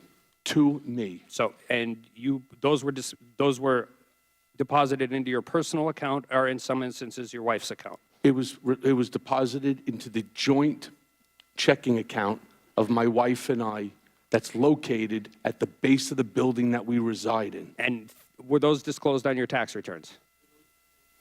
They were not disclosed on my tax return. And in fact, when your accountant talked to you about those deposits, you told them you wouldn't pay for a memo that you didn't ask to be done? That's inaccurate. So the that's sentencing court in New York has it wrong? Okay. I don't know what Mr. Getzel wrote, my accountant. There are a series of issues regarding his memo anyway, including the fact he's almost directing me in an earlier memo to commit fraud. But putting all that aside with Jeff Getzel, the answer to that is I pled guilty, all right? And I made my mistake, and I'm going, as I've said 100 times now, right? I'm not so sure why this singular attack on my taxes. If you want to look at them, I'm more than happy to show them to you. If the chairman will give me 20 minutes, I got plenty of other things to talk about. Every single word that's written all right, I'm going to reclaim my time. Is not 100% accurate. Okay? Well, I'm done. And that's exactly why when it comes to the credibility, why I asked Mr. Davis, Mr. Monaco, to please, let's figure out how. But that's my point with the credibility. So that you understand. These aren't isolated. These are not isolated incidents of attack. These were constant deceptions. Whether it's rolling over a $20 million line of credit to a $14 million credit, you went through great lengths to conceal that from one bank, while at the same time you are reducing your net income to another bank. These aren't things that happened on January 1 of 18, January 1 of 17, January 1 of 15. These are things that were constantly involved on a. My question is, was it exhausting keeping track of all the lies you were telling all these people? The gentleman's time has expired. You may. I don't have an answer for him. I Very just well, thank you for Mr. Sedgwick. continuing the narrative. Thank you, Mr. Chairman. Mr. Cohen, good luck on your road to redemption. Thank you. It's going to be a long way. The opposite of that is perdition, as I remember, and that's particularly hard on your children. So I wish you well, and I wish your family well. Mr. Cohen, as you sort of describe your road to here, Mr. Cooper asked you when the moment was, or moments when you decided you needed to change. It strikes me there is a transition that you have illuminated here. Your period of time, the 10 years working for somebody who you admired as a developer, and then when Charlottesville happened, and quite frankly, when the special counsel called you in, obviously was a key part of it, or you wouldn't be here. But the in-between part I find really interesting and troubling, at least in terms of appearances and confidence that the American people would have in this institution and democracy, quite frankly. So during that period of time, I want to ask you about two specific, if we have enough time. First, the Trump Tower. So you were negotiating for this. As you said, it was to be the tallest building in Europe. In your guilty plea with the special counsel, you quote, it quotes, Cohen asked individual one, is that President Trump? Yes. Okay. About the possibility of President Trump traveling to Russia in connection with the Moscow project, and asked a senior campaign official about potential business travel to Russia. When did this conversation happen? Do you recall? Early on in the campaign. And who was the campaign official? Corey Lewandowski. What did you discuss in this meeting? Possibility of which dates that Mr. Trump would have availability if, in fact, that we were going to go over to Russia to take a look at the project. I'm sorry, sir? So go ahead. Unfortunately, it never came to fruition because we were never successful in getting the first prong of what I needed, which was ownership or control over a piece of property. And until such time, there was no reason to come up with a date. But when I first received the information request to go to Russia, what I decided to do is I spoke to Mr. Trump about it. He told me to speak to Corey and see what dates might be available if I got the information I needed. So it stopped because of appearances, or did it stop because the parties decided not to pursue it? I'm so sorry, I don't understand your question. So why did the pursuit of the Trump Tower that Mr. Trump has now said, of course he pursued it because he thought he might be going back into the development business, why was the reason that the deal stopped? Because he won the presidency. Okay. So in that interim period of time, you must admit it looks troubling that now that we know what foreign influence was attempting to do, whether there was collusion or not, it certainly appears troubling that Mr. Trump was part of this negotiation, and at the same time what we know, perhaps separately, that the Russians were engaged in our election.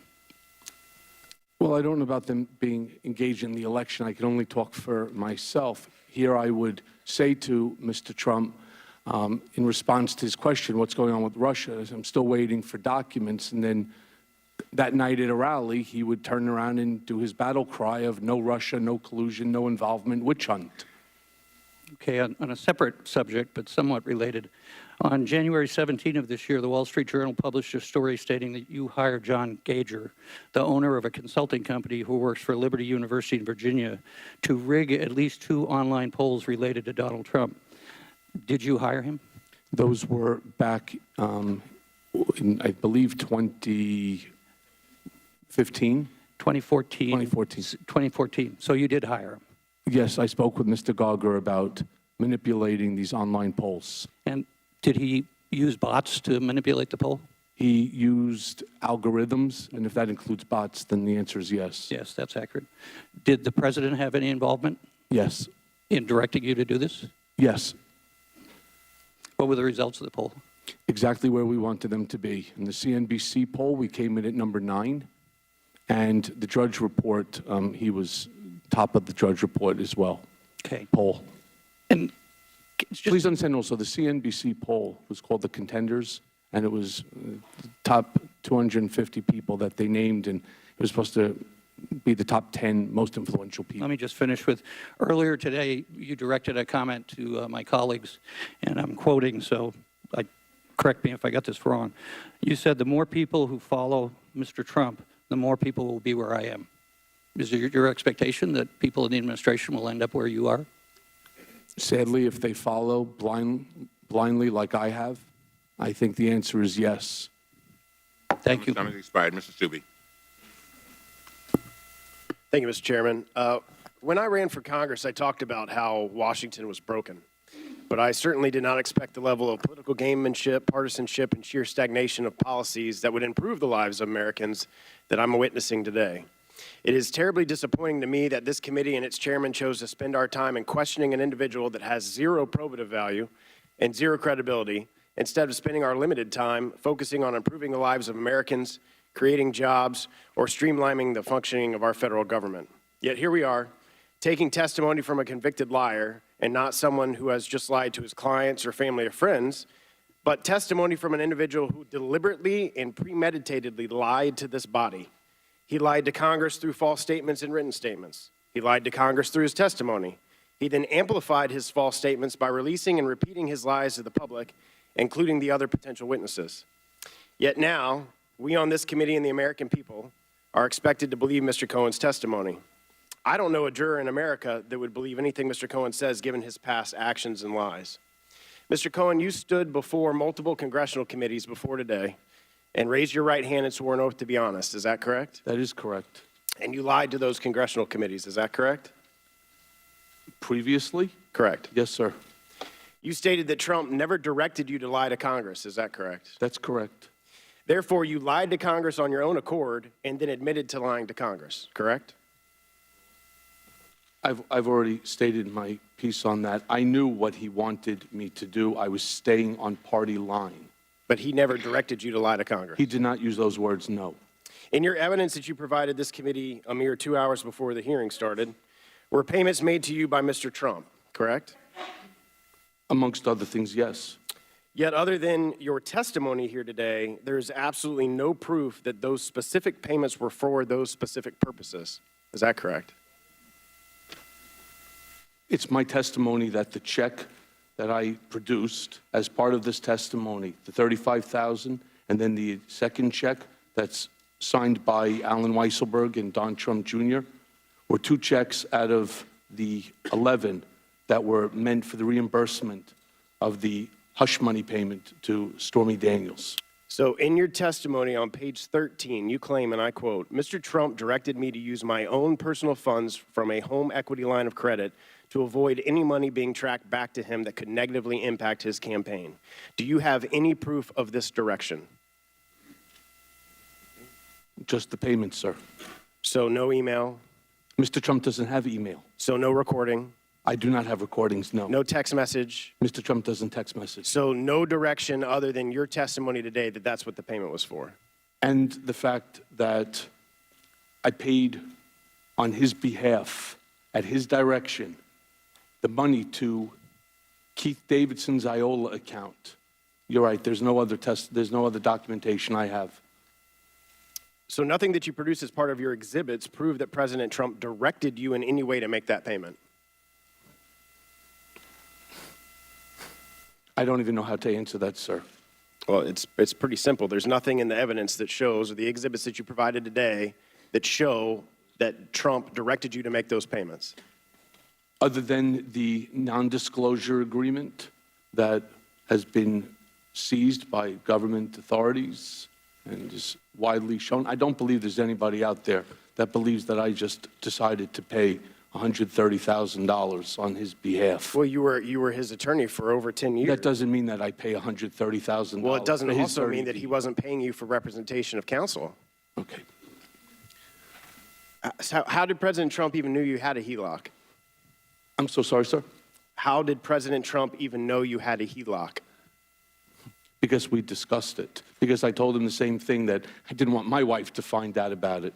And as one additional, Rudy Giuliani himself came out and expressed that Mr. Trump reimbursed me for the money that was spent to pay Stormy Daniels. And did you tell Chris Cuomo that you had no access to Mr. Trump during October and November of 2016? I'm sorry, I don't know what you're referring to. Your interview with Chris Cuomo.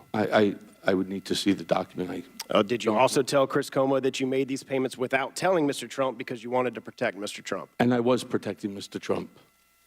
And you told him that you made these payments without telling him? When I said that, if that's what I said to Chris Cuomo, yes, that was my line. And if this unsupported claim was true, then it would be part of an ongoing investigation as evidence of a crime, and the Department of Justice would not let you discuss it during your testimony here today. Is that correct? I don't know. Someone's time has expired. Did you answer? Yes, I did want to say one last thing. Not only did I lie to the American people, I lied to the First Lady. When the President called me and I was sitting in a car with a friend of mine, and he had me speak to her and explain to the First Lady. So the answer is you're not accurate, and I don't feel good about any of this, and this was not my intention. Ms. Lawrence. Sorry. Thank you, Mr. Chairman. I just want to put on the record, as being a Black American and having endured the public comments of racism from the sitting president, as being a Black person, I can only imagine what's being said in private. And to prop up one member of our entire race of Black people and say that that nullifies that is totally insulting. And in this environment of expecting a president to be inclusive and to look at his administration speaks volume. So I have some questions. I want to talk to you about this intimidation of witness. Mr. Cohen, you were initially scheduled to testify before the House Oversight Committee on February the 7th, but your legal team delayed your testimony, quoting, ongoing threats against your family from the president and Attorney Giuliani. Is that correct? Yes, ma'am. And then on November 29th, after you admitted that the president's negotiations over a real estate project in Russia continue well through the summer before the 2016 election, President Trump called you, quote, a weak person and accused you of lying. And then on December 16th, after 2018, after you disclosed that it was the president who directed you to arrange hush money payments to Stormy Daniels and Karen McDougal to conceal his extramarital affairs, he called you, the President of the United States, a rat. Mr. Cohen, why do you feel or believe that the president is repeatedly attacking you? You are stating that you feel intimidated, asking us to protect you, following your cooperation with the law enforcement.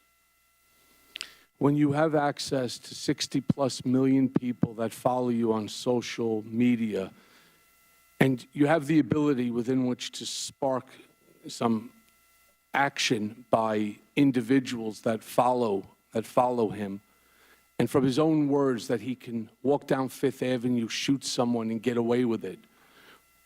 It's never comfortable when the President of the United States... What do you think he can do to you? A lot. And it's not just him. It's those people that follow him in his rhetoric. What is a lot?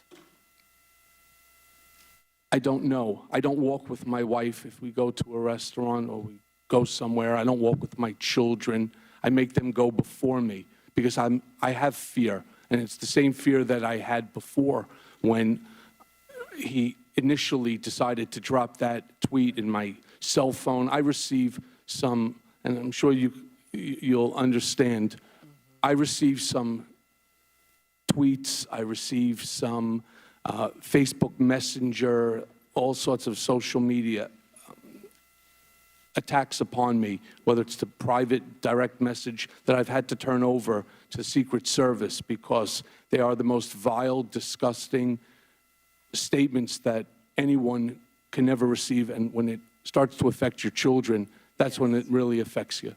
On January 20th, 2019, Mr. Giuliani called your father-in-law, quote, a criminal, and said that he may have ties to organized crime. Mr. Cohen, do you believe that the President, Mr. Giuliani, publicly targeted your father-in-law as an effort to intimidate you? Can you elaborate? Why is your father-in-law being pulled into this? I don't know the answer to that. My father-in-law was in the clothing business, came to this country because in the 1972-73, the expulsion of Jews from the Ukraine. He came here to this country. He worked hard, and he's now enjoying his retirement. Never in my life did I think that Mr. Trump would do something so disgraceful. And he's attacking him because he knows I care about my family. And to hurt me, he's trying to hurt them. Interestingly enough, my father-in-law's biggest investments happen to be in a Trump property. So it just doesn't make any sense to me. I want to be clear, any efforts to prevent a witness from testifying in front of Congress is against the law. I want to be real clear about that. And as the chairman has said, retaliating against witnesses and threatening their families and members is a textbook mob tactic that does not benefit the President of the United States or this country. And I want to be on the record, this hearing is not about discrediting the President. It's about the oath of office that we take as members of Congress to have checks and balances and to meet the laws and the policies of this country to serve. Thank you, and I yield back. Mr. Roy.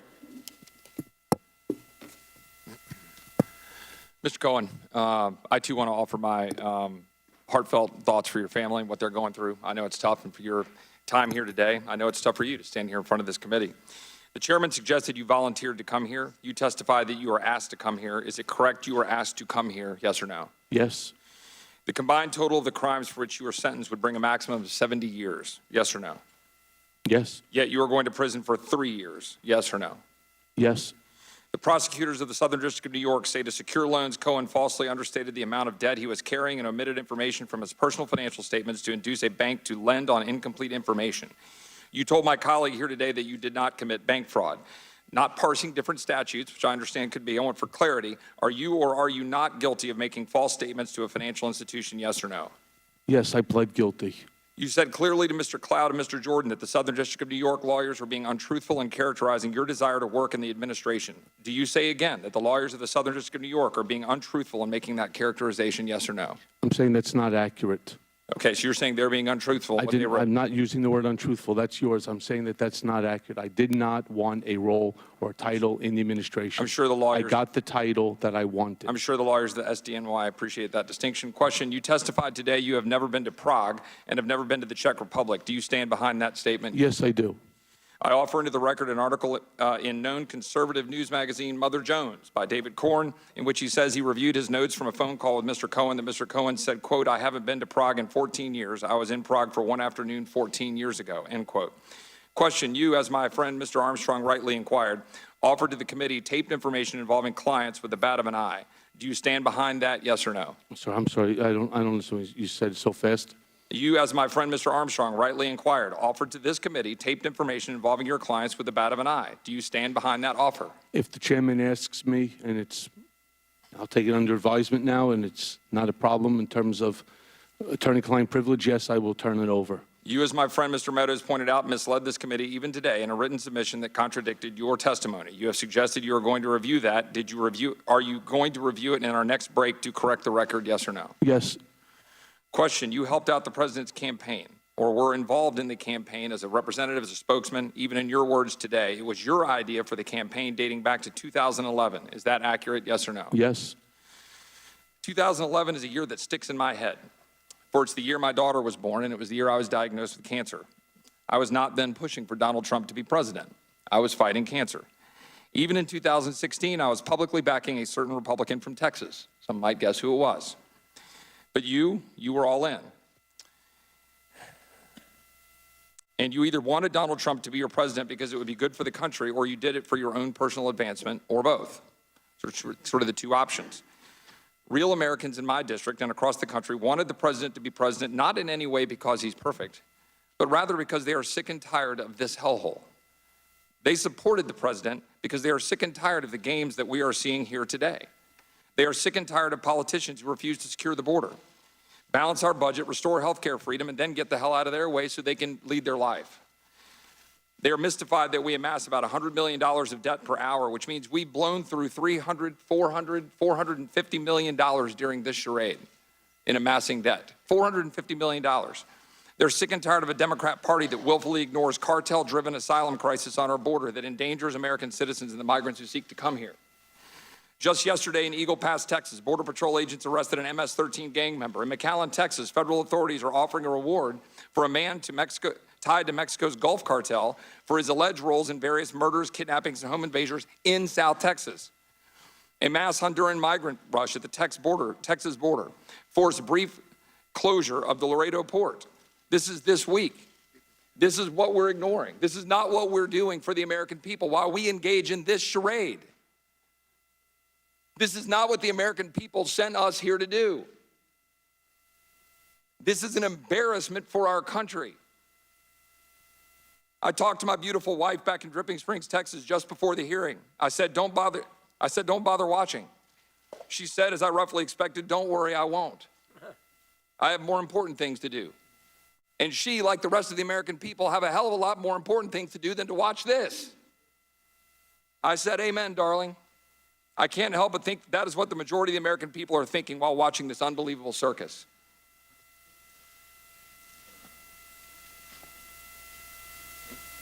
I yield back.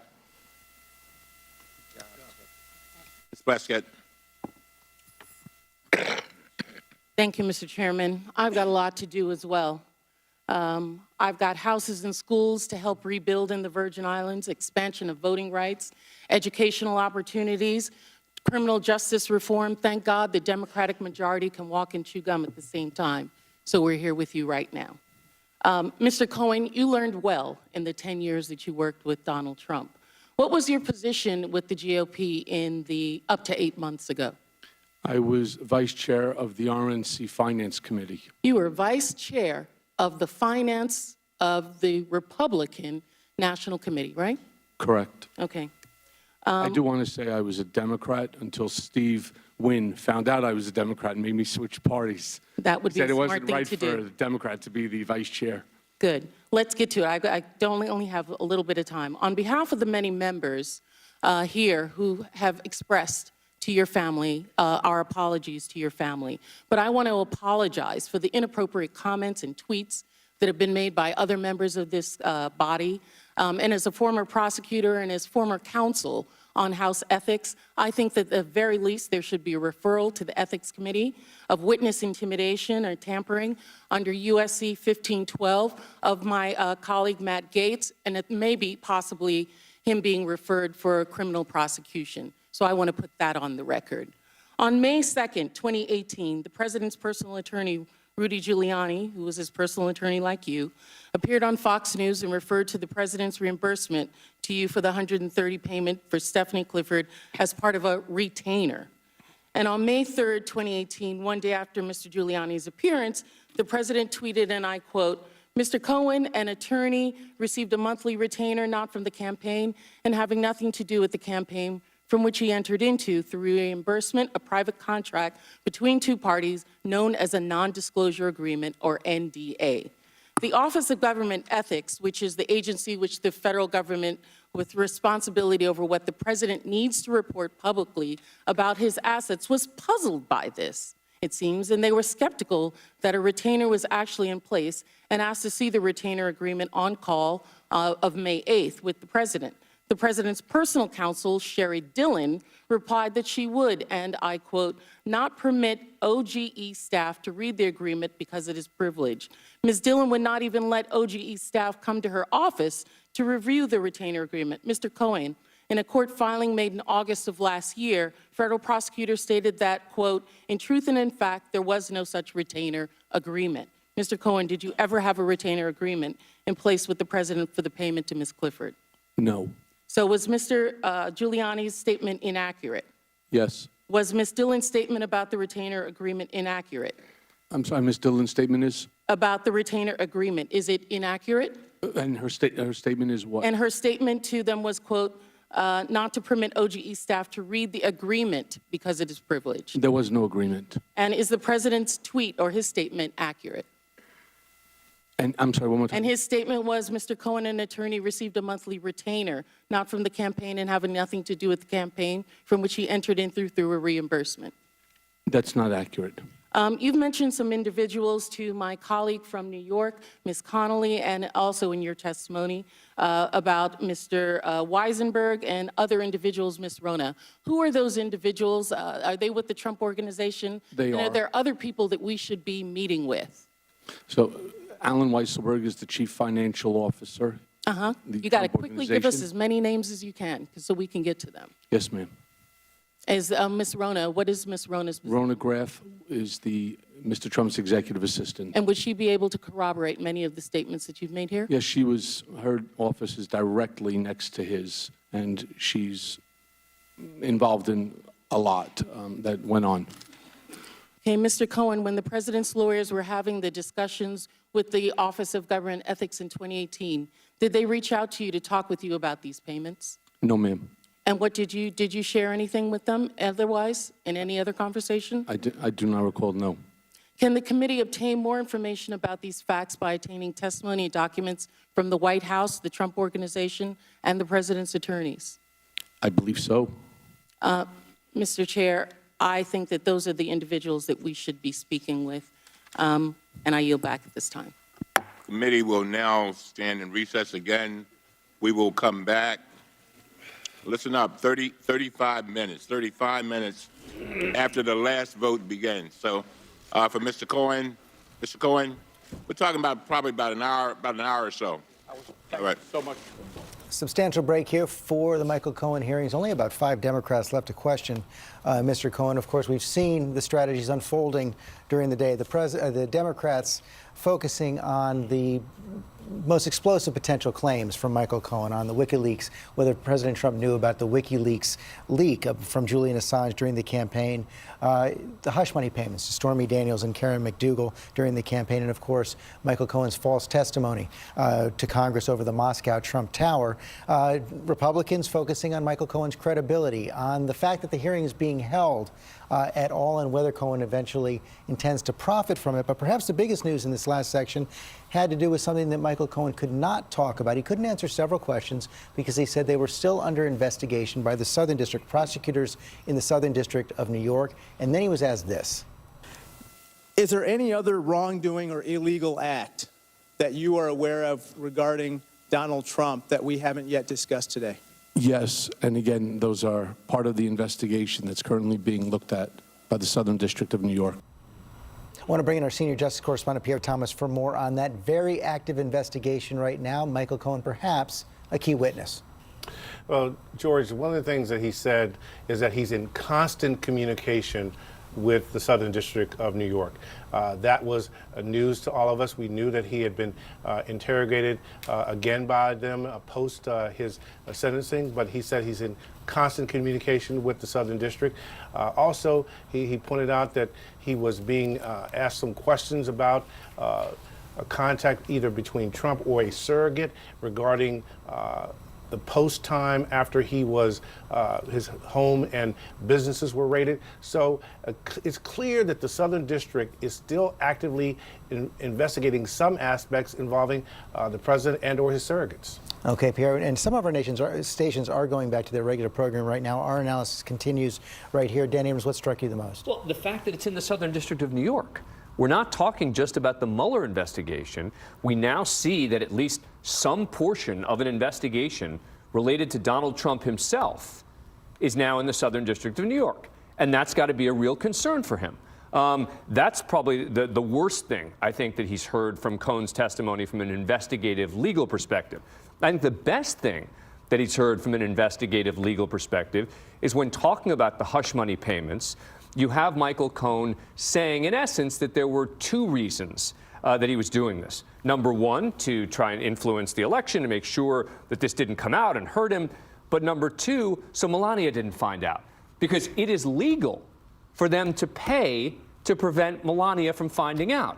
It is not legal to pay if the goal is to influence the election. So then it becomes a fight out in court if the prosecution is brought. Yeah, and listen, as a U.S. attorney who had to make these judgments on folks that were big fish in New Jersey, but not nearly as big as the President of the United States, we had a pretty simple rule. If it wasn't a headshot, you didn't take it. And I think what happened today is there's key witness. It would be Michael Cohen on this issue. And he's going to go up there and say both those things. And if he says both those things, presumably Donald Trump is going to say, no, that was just to prevent it from my wife and my children being damaged by this revelation. And I don't think as a prosecutor you bring that case. I do think that the other thing, and I brought this up earlier, but I think it's important to reemphasize, this is not a hard argument to make. Dan just made it very briefly and very well.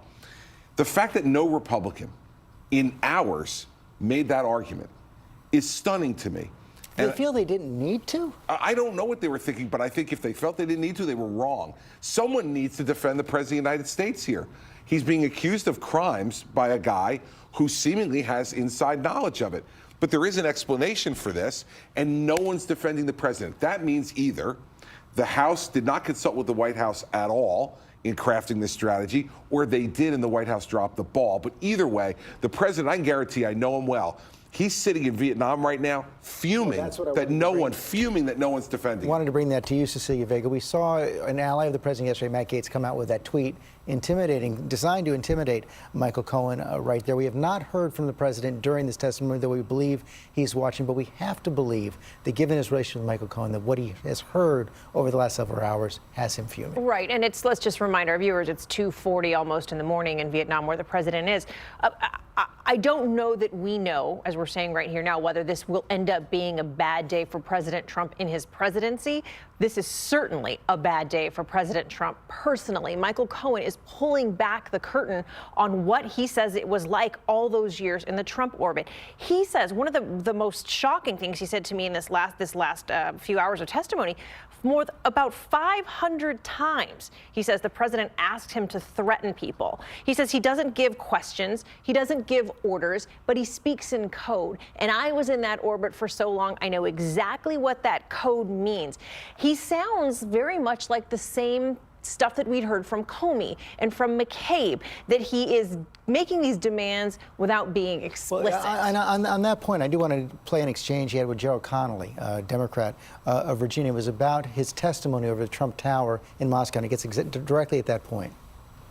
So you had a conversation with the President of the United States about your impending testimony before the House Intelligence Committee. Is that correct? That's correct. What was the nature of that conversation? He wanted me to cooperate. He also wanted just to ensure, by making the statement, and I said it in my testimony, there is no Russia, there is no collusion, there is no deal. He goes, it's all a witch hunt, and he goes, this stuff has to end. Did you take those comments to be suggestive of what might flavor your testimony? Sir, he's been saying that to me for many, many months. And at the end of the day, I knew exactly what he wanted me to say. And why was Mr. Sekulow in the meeting? Because he was going to be representing Mr. Trump going forward as one of his personal attorneys in this matter. So it was sort of a handoff meeting. Correct. In any way, final question, did the President in any way, from your point of view, coach you in terms of how to respond to questions or the content of your testimony before a House committee? Again, it's a difficult answer because he doesn't tell you what he wants. What he does is, again, Michael, there's no Russia, there's no collusion, there's no involvement, there's no interference. I know what he means because I've been around him for so long. So if you're asking me whether or not that's the message, that's staying on point, that's the party line that he created, that so many others are now touting, yes, that's the message that he wanted to reinforce. Terry Moran, so reminiscent of the testimony we heard from James Comey, as Cecilia was just saying. But one of the other things that Michael Cohen has done in those conversations about his testimony over Trump Tower is implicate others. Jay Sekulow. He also talked about Jared Kushner's lawyer as well, Abbe Lowell, and whether they knew that they weren't necessarily telling the truth as they edited his testimony. That could be fodder for more hearings. That's right. As you pointed out, they are now amassing a witness list here. And with every name that Michael Cohen drops, there are more people who are going to have to hire their own lawyers, it sounds like, because he is essentially implicating them in his crimes. But the point of the hearing for the American people are, President Trump and what he has done. And Governor Christie was talking earlier before this last break about running against Donald Trump and finding him essentially bulletproof politically, especially on the issue of veterans. John McCain, that infamous comment. There's the old saying in Chicago politics: we don't want nobody sent. Somebody sent Donald Trump. For whatever reason, there are millions upon millions of Americans who believe he fights for them, and so they're going to fight for him. And until that's broken, I think what we're going to see is what we saw in this hearing, that rock-solid partisan divide. Republicans still staunchly behind him. White evangelical Christians still at 75-80% support. I don't think what we've heard today so far, while it will stir up a lot more activity, congressional activity, I'm not sure it's going to move the dial politically. That is the politics, Chris Christie. Though the other point that Michael Cohen could not talk about when we went to the Southern District, he was asked about his communications with President Trump following the FBI raid on his offices, on Michael Cohen's offices and homes back in 2017. That suggests at least that the Southern District is looking at the issue of obstruction. Right, and I think, that's what George had been saying all along, that the Southern District is the much more dangerous thing. And today, America got a preview of that. Prosecutors need tour guides. They're most effective when they have a tour guide through a particular world. Michael Cohen is showing himself today to be a tour guide and have a particular point of view. And when he's corroborated by written evidence, I think he's an effective one. But that last bit of testimony you played in the back and forth, I think that's where he gets himself a little out there, because when he's saying, I knew, you're accusing the President of the United States of something, and you can't use that, not effectively, I don't think. So Cohen, I understand what he's trying to do, and he may be very well telling the truth from his perspective. Maybe that is what he thought, but it's very hard to impugn the President of the United States based upon that, and for prosecutors to do it. And don't forget that I think one of the purposes of the question earlier about the conversations after the raid was about a possible pardon. When we're talking about obstruction, I think one of the things they were getting at is, did anyone dangle a pardon? Not just the president himself, anyone connected to the president, related to the president. And that question wasn't answered. That's one of the areas where he's saying, I can't talk about it because there's an ongoing active investigation going on there. You can be sure he answered them, though. Oh, They for know. sure. The guys in the Southern, the guys and women in Southern know. And we have to remember that. Like, what the Southern District of New York knows more than we do now today. Volumes more, right? I mean, when he didn't answer those two sets of questions, what you now know is he's already answered them for the people in the Southern District of New York. They already know, and they've already been Anything getting the he says he people. can't answer. And He's answered. And they've asked him not to talk about it. Right. Meaning they still think it's important enough and so active that they've said to him, please do not address these questions in front of Congress. And Chris, how big a threat to President Trump if the Southern District goes inside, crosses that red line that he said shouldn't be crossed, crosses the red line of finances, goes inside the Trump organization? Well, I mean, listen, they are inside of it already. You heard Michael Cohen talking about Alan Weisselberg, and Alan Weisselberg's Chief different, Financial Officer. Right, a different involvement. Now, this is a guy who has been there since Donald Trump's father was running the organization. Okay, so this is a guy with enormous history. They've already gotten into him. You heard him drop Rona Graff's name, who's his longtime executive assistant. So that red line, in my view, has already been crossed. Michael Cohen's signaling that already by the way he's talking. And I think the other thing we have to remember about this is that the idea, and that Terry said before, a lot of people are going to have to get lawyers. They already have them. And there's no doubt that these people, my guess is, have already been contacted in one way, shape, or form, either through subpoena or informal requests to lawyers to start giving information based on what Cohen told them probably weeks, if not months ago. And remember, there's a difference between short-term risk and long-term risk, right? Short-term risk, you've got to look at Don Jr. and anyone else who's in the Trump organization, et cetera. Is there any kind of immediate risk for them legally based on digging into the Trump organization, et cetera?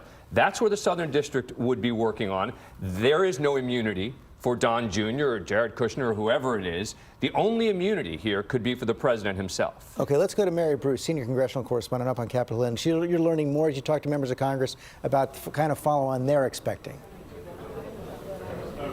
Yeah, George, we've been out here speaking to members of the committee about the groundwork that they seem to be laying here through their testimony, and many Democrats have said that this is just the beginning, that there are many more close to President Trump that they need to hear from here publicly, including several members have told me Don Jr., the president's son. They've also thrown around the name Roger Stone, Steve Bannon, other people who may have been involved in some of these issues close to the president. We've also talked to some of the Republicans on this committee. Not surprisingly, they are continuing to rail against Cohen for his lies. But fascinatingly, they are not speaking still about the substance of Cohen's claims. Jim Jordan, the top Republican on the committee, still refusing to answer questions about the veracity of the documents here presented by Michael Cohen. And not surprisingly, George, Democrats still don't want to talk about impeachment. They say that is simply too soon. They're simply dealing with the facts in front of them today. Yeah, and Mary, they're staying off of that. I don't know if you've had the chance to ask some of the Republicans as they've come out, but I wonder if you have talked to them at all about the point that Chris Christie was making, this whole strategy they seem to have of not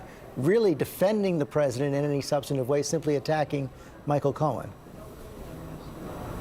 Yeah, that is the big question that we are trying to pose here to all of the Republicans as they come out of this hearing. It's very clear that they are in lockstep when it comes to their messaging against Cohen, but they haven't had any response yet to what he's been saying, to these allegations against the president, to the evidence that Cohen claims to be presenting here today. You know, Cohen has said, look, you don't have to take him at his word, that's why he brought these documents. That's why he has these checks. And Republicans so far have been unified in not wanting to take on directly those substantive claims. What they will ultimately say, if we can get through to them, will be very interesting to see, George. Okay, Mary, thanks. I want to play another exchange, one that Michael Cohen had with Katie Hill, Democratic Congresswoman from California, over the hush money payments to Stormy Daniels and the president's involvement. On February 13th, 2018, Mr. Cohen, you sent a statement to the reporters that said, quote, I used my own personal funds to facilitate a payment of $130,000 to Ms. Stephanie Clifford, and neither the Trump Organization nor the Trump campaign was party to the transaction with Ms. Clifford, and neither reimbursed me for the payment either directly or indirectly. Was the statement false? The statement is not false. I purposefully left out Mr. Trump individually from that statement. Okay. Why did you say it that way? Because that's what was discussed to do. between myself, Mr. Trump, and Alan Weisselberg. So it was carefully worded. Yes, ma'am. Great. Mr. Cohen, a reporter for the magazine Vanity Fair has reported that she interviewed you the very next day on February 14th, 2018, about the payment and reimbursement. And she wrote, quote, "Last February 14th, I interviewed Cohen in his office about the statement he gave the FEC in which he said Trump didn't know about the Stormy payment or reimburse him for it. Do you recall this meeting with the reporter?" I do. The reporter also wrote, "Trump called while I was there. I couldn't hear much, but he wanted to go over what the public messaging would be." Is that accurate? It is. Did the president call you while you were having a meeting with the reporter? Yes. Did the president call you to coordinate on public messaging about the payments to Ms. Clifford's in or around February 2018? Yes. What did the president ask or suggest that you say about the payments or reimbursements? He was not knowledgeable of these reimbursements, and he wasn't knowledgeable of my actions. He asked you to say that. Yes, ma'am. So what we have there is Michael Cohen saying the president told him not to tell the truth, told him about those payments. At the same time, Cecilia Vega, you cover the White House every single day, and we know the president was denying any relationship with Stormy Daniels, was denying any knowledge about the payments, including this exchange on Air Force One. Know about the $130,000 payment to Stormy Daniels? Then why did Michael Cohen make this if there was no truth or allegation? Well, you have to ask Michael Cohen. Michael's my attorney, and you'll have to ask Michael.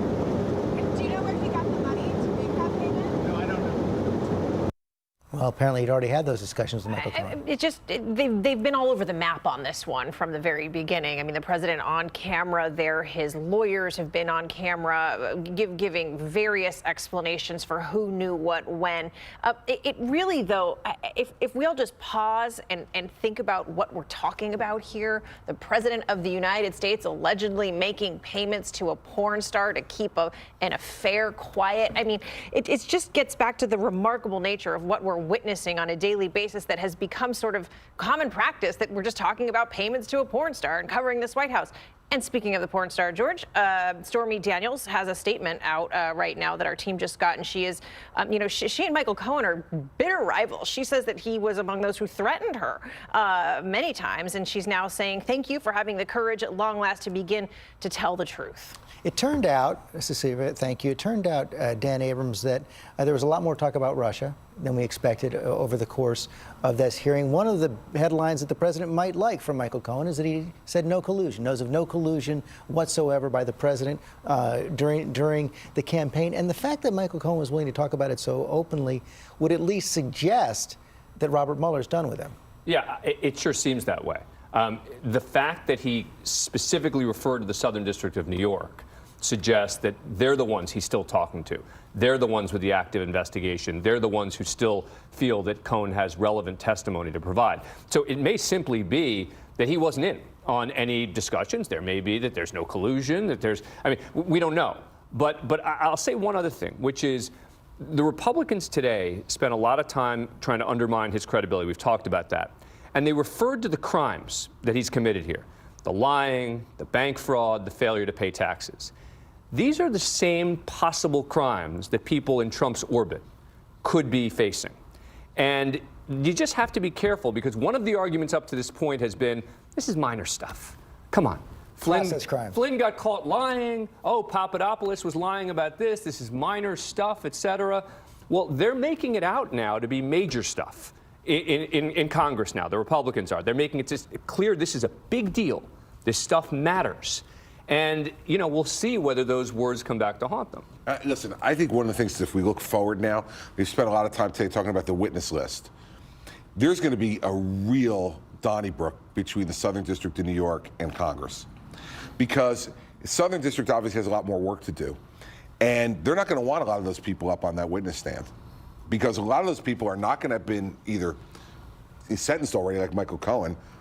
They might not be immunized. They might demand immunity to go up there and speak. And you're going to get into this fight now that happens often between prosecutors' offices and legislative bodies, where the legislative body wants to put on a show like we had today, and the prosecutors are saying, stop, give us time to make the criminal case. So I think one of the really interesting fights is going to be through, the next months is going to be the fight between the lawyers at the Southern District, who believe me know how to fight, and members of Congress who want to put on a show. And it's going to be very interesting to see how that fight gets resolved, because if they don't have more hearings, people are going to be asking why. And if they blame it on the prosecutors, there are going to be a lot of people who are unsatisfied. And Pierre Thomas, one of the other things we're waiting for, of course, is the Mueller report. Lots of different reports over the last several weeks are whether it's done, when it's going to be done, what we're actually going to see from Robert Mueller and the Attorney General, William Barr. But we did learn from Michael Cohen, as I was just talking to Dan Abrams about his testimony, at least, that he had no evidence of collusion. And we've had some warnings from the Justice Department, perhaps not to expect too much from Robert Mueller's report. Well, you're absolutely right, George. I mean, it's clear from Cohen's testimony today, he offered no detail about any knowledge regarding any direct collusion between the Trump campaign and the Russians. And that's a fact. We don't know whether he would have been in a position to know that kind of information, but as far as those who are supporting the president, he didn't offer any details like that. In terms of the Mueller investigation, we do have every indication that it is nearing a close, and that confidential report will go to Attorney General Bill Barr in the coming weeks. And you're right. We don't yet know how much of that report will be provided in public to Congress and for the American public to view. Another headline from Michael Cohen, he denied again, Pierre, ever going to Prague, which is, of course, one of the major allegations in that so-called Steele dossier. Also denied knowing of any kind of compromising tapes of the president, another one of the more sensational allegations. That's right. Again, he was very helpful in terms of making the case that he had no direct knowledge regarding, again, Russian collusion or anything like that.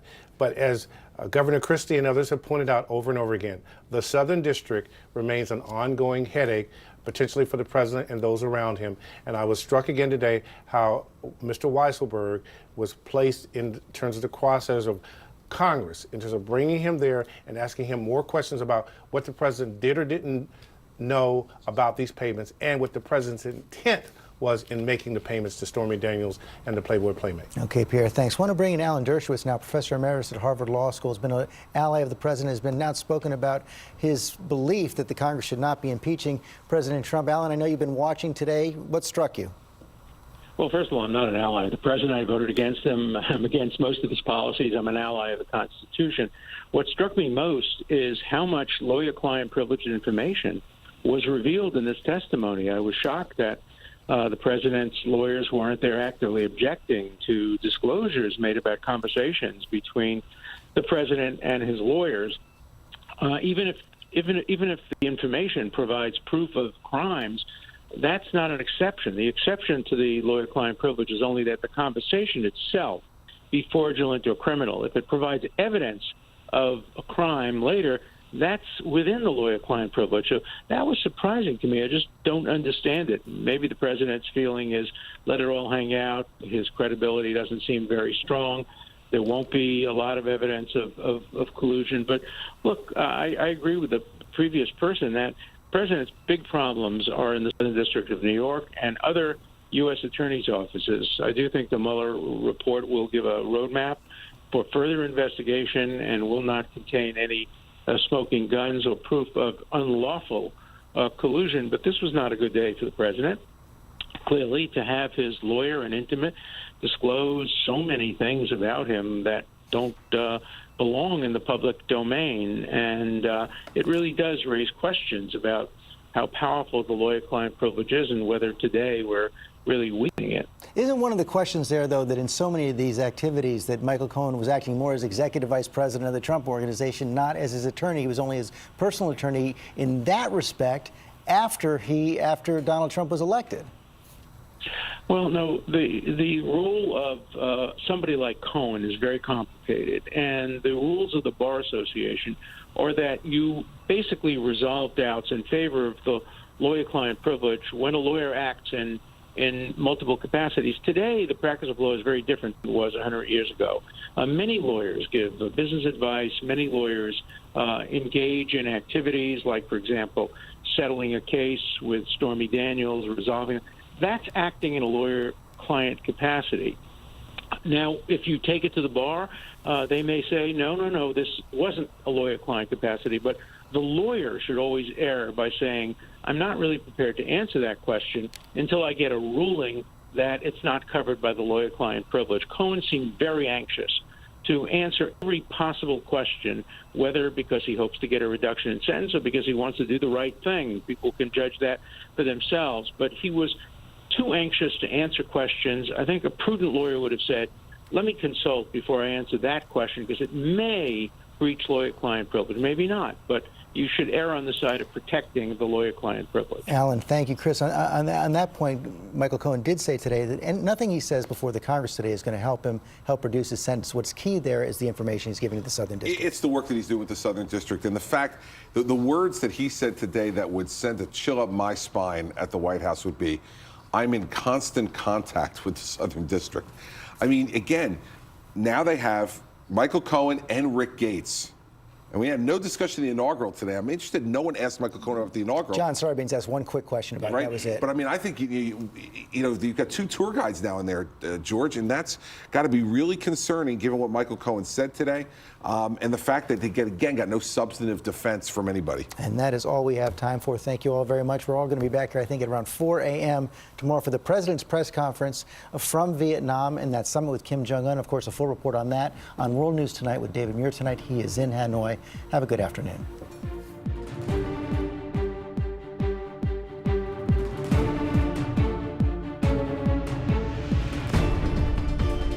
This has been a special report from ABC News.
Yeah.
Yeah, okay, great. Thank you. Yeah, we'll speak. Yeah, and I would just make sure you have your seat. Okay. Thank you.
Hey, Michael, tell him that Donald Trump is speechless.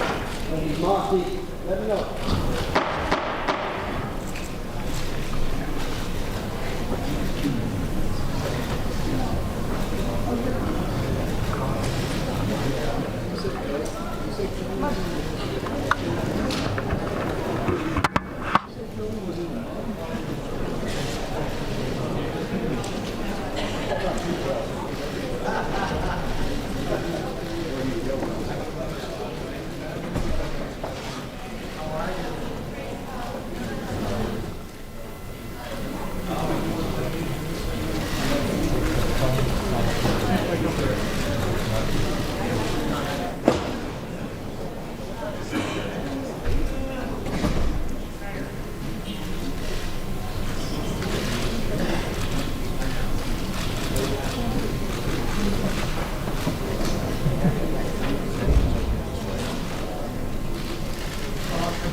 and gentlemen, will come to order.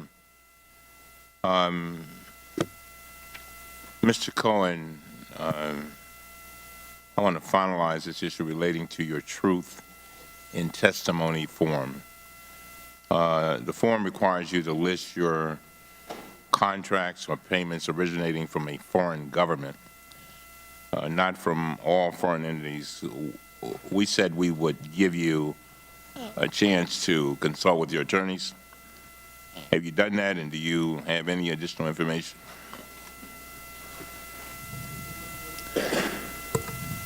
My 4 attorneys continue to believe, as they did before, that the language of the truth in testimony form, which I was given and signed just right before this hearing, and which requires disclosure of any contracts or payments from foreign governments in the last 2 years, did not apply to my work for BTA Bank, which is a Kazakh-owned entity. They advised that had entities been intended for disclosure, that word would have been in the disclosure definition. However, if the committee's counsel has a different view that I should disclose my contract with BTA Bank, we'd be willing to do that. All right. Now, Mr. Chairman. let me finish. Sure. I want to understand clearly, you sought the advice of your counsel, is that right? That's correct. And your counsel advised you to say what you just said, is that right? That's correct. And you know that to be the truth, is that right? Yes, sir. I will yield to the gentleman from I thank the chairman for his courtesy. Mr. Chairman, instead of making points of order and going back and forth on this, perhaps a way to solve this is for the chairman to request Mr. Cohen give to this committee all the foreign payments that he has received over the last 2 years, whether they're an entity or a government, because we have strong belief, Mr. Chairman, there's over $900,000 that came from the government of Kazakhstan on behalf of Mr. Cohen, and it is either the truth or the whole truth or nothing but the truth. And the rules, Mr. Chairman, really look at foreign payments that come from or with foreign governments. And the bank he's talking about is owned 81% by the Kazakhstan government. Reclaiming my time, and then we're going to move on. What I will take, first of all, let me be clear. I said to Mr. Cohen that if he came in here and lied, I would nail him to the cross. Didn't I? Did I tell you that? Yes, you did more than once. All right. So if there's any ambiguity, I want that to be cleared up. I have no problem in working with you to make sure that's straightened out, because I don't want it to be a thing where he thinks one thing, we think one thing, and we can clear that up. All right. All right. And we have a number of members that have been waiting. But just on that subject, if I could, Mr. Chairman, I don't think we should limit it just to the BTA Bank, which has the affiliation with Kazakhstan. I think we should also look at Korea Aerospace Industries, one of his other clients, and any other client that's foreign that may have some connection to that respective country's government. I hope him and his attorneys look at all those and we get the form exactly right as Mr. Meadows wants. Reclaiming my time, we will take that certainly under advisement. I'm a man of my word. We will work with you and see what we can do to come up with that. I don't think that it's an unreasonable request. Mr. Guana. Hello? Guana? Yes, yeah. Mr. Cohen, I want to focus my questions on the smoking gun document you have provided this committee. This document is compelling evidence of federal and state crimes, including financial fraud. You provided this committee with a check from President Donald J. Trump's revocable trust account, which is marked as Exhibit 5B. It is a check for $35,000, and it is dated March 17, 2017, after the president took office. It's right now on the screen. Do you see it, sir? Yes, sir.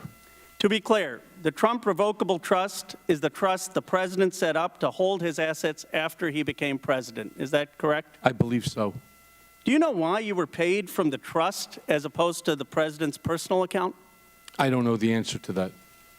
Did you think it was odd that he paid you once from his personal account and then he's paying you through the scheme of a trust? I'll be honest, I was just happy to get the check. Today, you testify that the check was signed by Donald Trump Jr. and the Trump Organization CFO Alan Weisselberg. Is that correct? That is correct.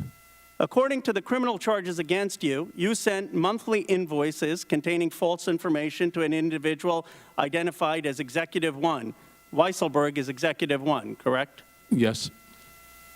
The criminal charge against you then states that Executive 1 forwarded your invoice to someone referred to as Executive 2. Presumably, Donald Trump Jr., who's signing this check, is Executive 2, correct? I believe so. As federal prosecutors laid out in their criminal charges, payments like this check resulted in numerous false statements in the books and records of the Trump Organization. And it's important for the American public to understand this. Nothing to do with collusion. This is financial fraud, garden variety financial fraud. It was disguised as a payment for legal services to you. But this was not a payment for legal services, was it, Mr. Cohen? No, sir. It could give rise to serious state and federal criminal liability if a corporation is cooking its books. Based on your testimony today, Donald Trump Jr. and Alan Weisselberg directed this payment to you and approved this payment. Is that right? Mr. Trump initially acknowledged the obligation, the debt. Myself and Alan Weisselberg went back to his office, and I was instructed by Alan at the time that they were going to do this over 12 installments. And what he decided to do then was to have me send an invoice, in which case they can have a check cut. And then, yes, the answer would be yes to your follow-up. And Donald Trump Jr. obviously signed off on this. Yes, well, it would either be Eric Trump, Donald Trump Jr., and or Alan Weisselberg, but always Alan Weisselberg on the check. And you think Executive 2 is Donald Trump Jr.? Yes. They knew that this payment was false and illegal, correct? I can't make that conclusion. You told Representative Kelly that the president was aware of this scheme. Is that correct? That's correct. I just want the American public to understand the explosive nature of your testimony in this document. Are you telling us, Mr. Cohen, that the president directed transactions in conspiracy with Alan Weisselberg and his son, Donald Trump Jr., as part of a criminal conspiracy of financial fraud? Is that your testimony today? Yes. And do you know if this criminal financial scheme that the president, Alan Weisselberg, and Donald Trump Jr. are involved in is being investigated by the Southern District of New York? I'd rather not discuss that question because it could be part of an investigation that's currently ongoing. But I just want the American public to understand that solely apart from Bob Mueller's investigation, there is garden variety financial fraud. And your allegation and the explosive smoking gun document suggests that the president, his son, and his CFO may be involved in a criminal conspiracy. And isn't it true, Mr. Cohen, that this criminal conspiracy that involved 4 people, that there's only one person so far who suffered the repercussions, and that's why you're in jail? We'll be going to jail, yes. There are 3 other people, though, who were equally involved in this conspiracy. Is that true? It is true. Thank you, Mr. Cohen. I yield back my time. Thank you very much, Mr. Gomez. Thank you, Mr. Chair. Mr. Cohen, I'm going to tackle the president's tax returns. During the 2016 campaign, you said you personally wouldn't, quote, allow him to release those returns until the audits are over, unquote. For the record, nothing prevents individuals from sharing their own tax returns, even while under audit by the IRS. Mr. Cohen, do you know whether President Trump's tax returns were really under audit by the IRS in 2016? I don't know the answer. I asked for a copy of the audit so that I could use it in terms of my statements to the press, and I was never able to obtain one. Okay. So do you have any inside knowledge about what was in the president's tax returns that he refused to release? I do not. Can you give us any insight into what the real reason is that the president has refused to release his tax returns? Statements that he had said to me was that what he didn't want was to have an entire group of think tanks that are tax experts run through his tax return and start ripping it to pieces, and then he'll end up in an audit, and he'll ultimately have taxable consequences, penalties, and so on. So that's an interesting point, that basically he said he didn't want to release his tax returns because he might end up in an audit. So could you presume from that statement that he wasn't under audit? I presume that he's not under audit. And the reason why I bring this up, because I'm also the only Democrat on this committee that also serves on the Committee of Ways and Means. It's the chief tax writing committee in the House of Representatives. And it's the only committee in the House of Representatives that has jurisdiction to request an American's tax returns. And that includes the President of the United States.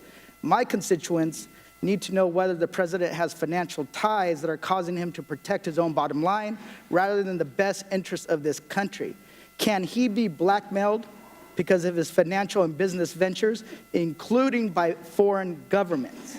And I know the opposition is the first thing they're going to ask or say is that he released his financial disclosure forms. But I believe that there's other things we can learn from his taxes. Do you have any idea what we can learn in his tax returns if we actually we got our hands on them? No, I've seen them. I just have never gone through them. They're quite long. Quite long. One of the things I also find ironic is the way they're kind of attacking you is to undermine your credibility. Is one of the ways is by saying that you committed bank fraud and tax evasion. And the reason why is a big deal is that it really goes down to a person's character when it comes to taxes. But yet the Republican minority has never asked to see his taxes, right? Something that for 40 years, Democrats and Republicans alike have released their tax returns to prove to the American people that they didn't have financial interests that would be leverageable by a foreign government. But this minority refuses to ask for his tax returns. I also want to kind of go on. I'm noticing a pattern about the president and those in his inner circle. Special counsel Robert Mueller's team has indicted or received guilty pleas from 34 people and 3 companies that we know of, the latest being long-term Trump advisor Roger Stone. That group includes 6 former Trump advisors. It appears that the president has a fondness for entrusting those who will, 1, lie for him, 2, break the law for him, 3, cheat the system for him. Essentially, he wants to surround himself with people who are just like him. Would you agree with that statement? From the facts and circumstances, it appears so. Mr. Cohen, the American people have a lot of questions when it comes to this president, to his conduct. When he went to Helsinki and he bowed before Vladimir Putin. And nobody can really understand why he acts the way he acts. And we believe that the way we get those answers is really looking at everybody that surrounds him, who he's been associated with, and his tax returns, because that is the only way that we can get down to the bottom line. Thank you, and I yield back.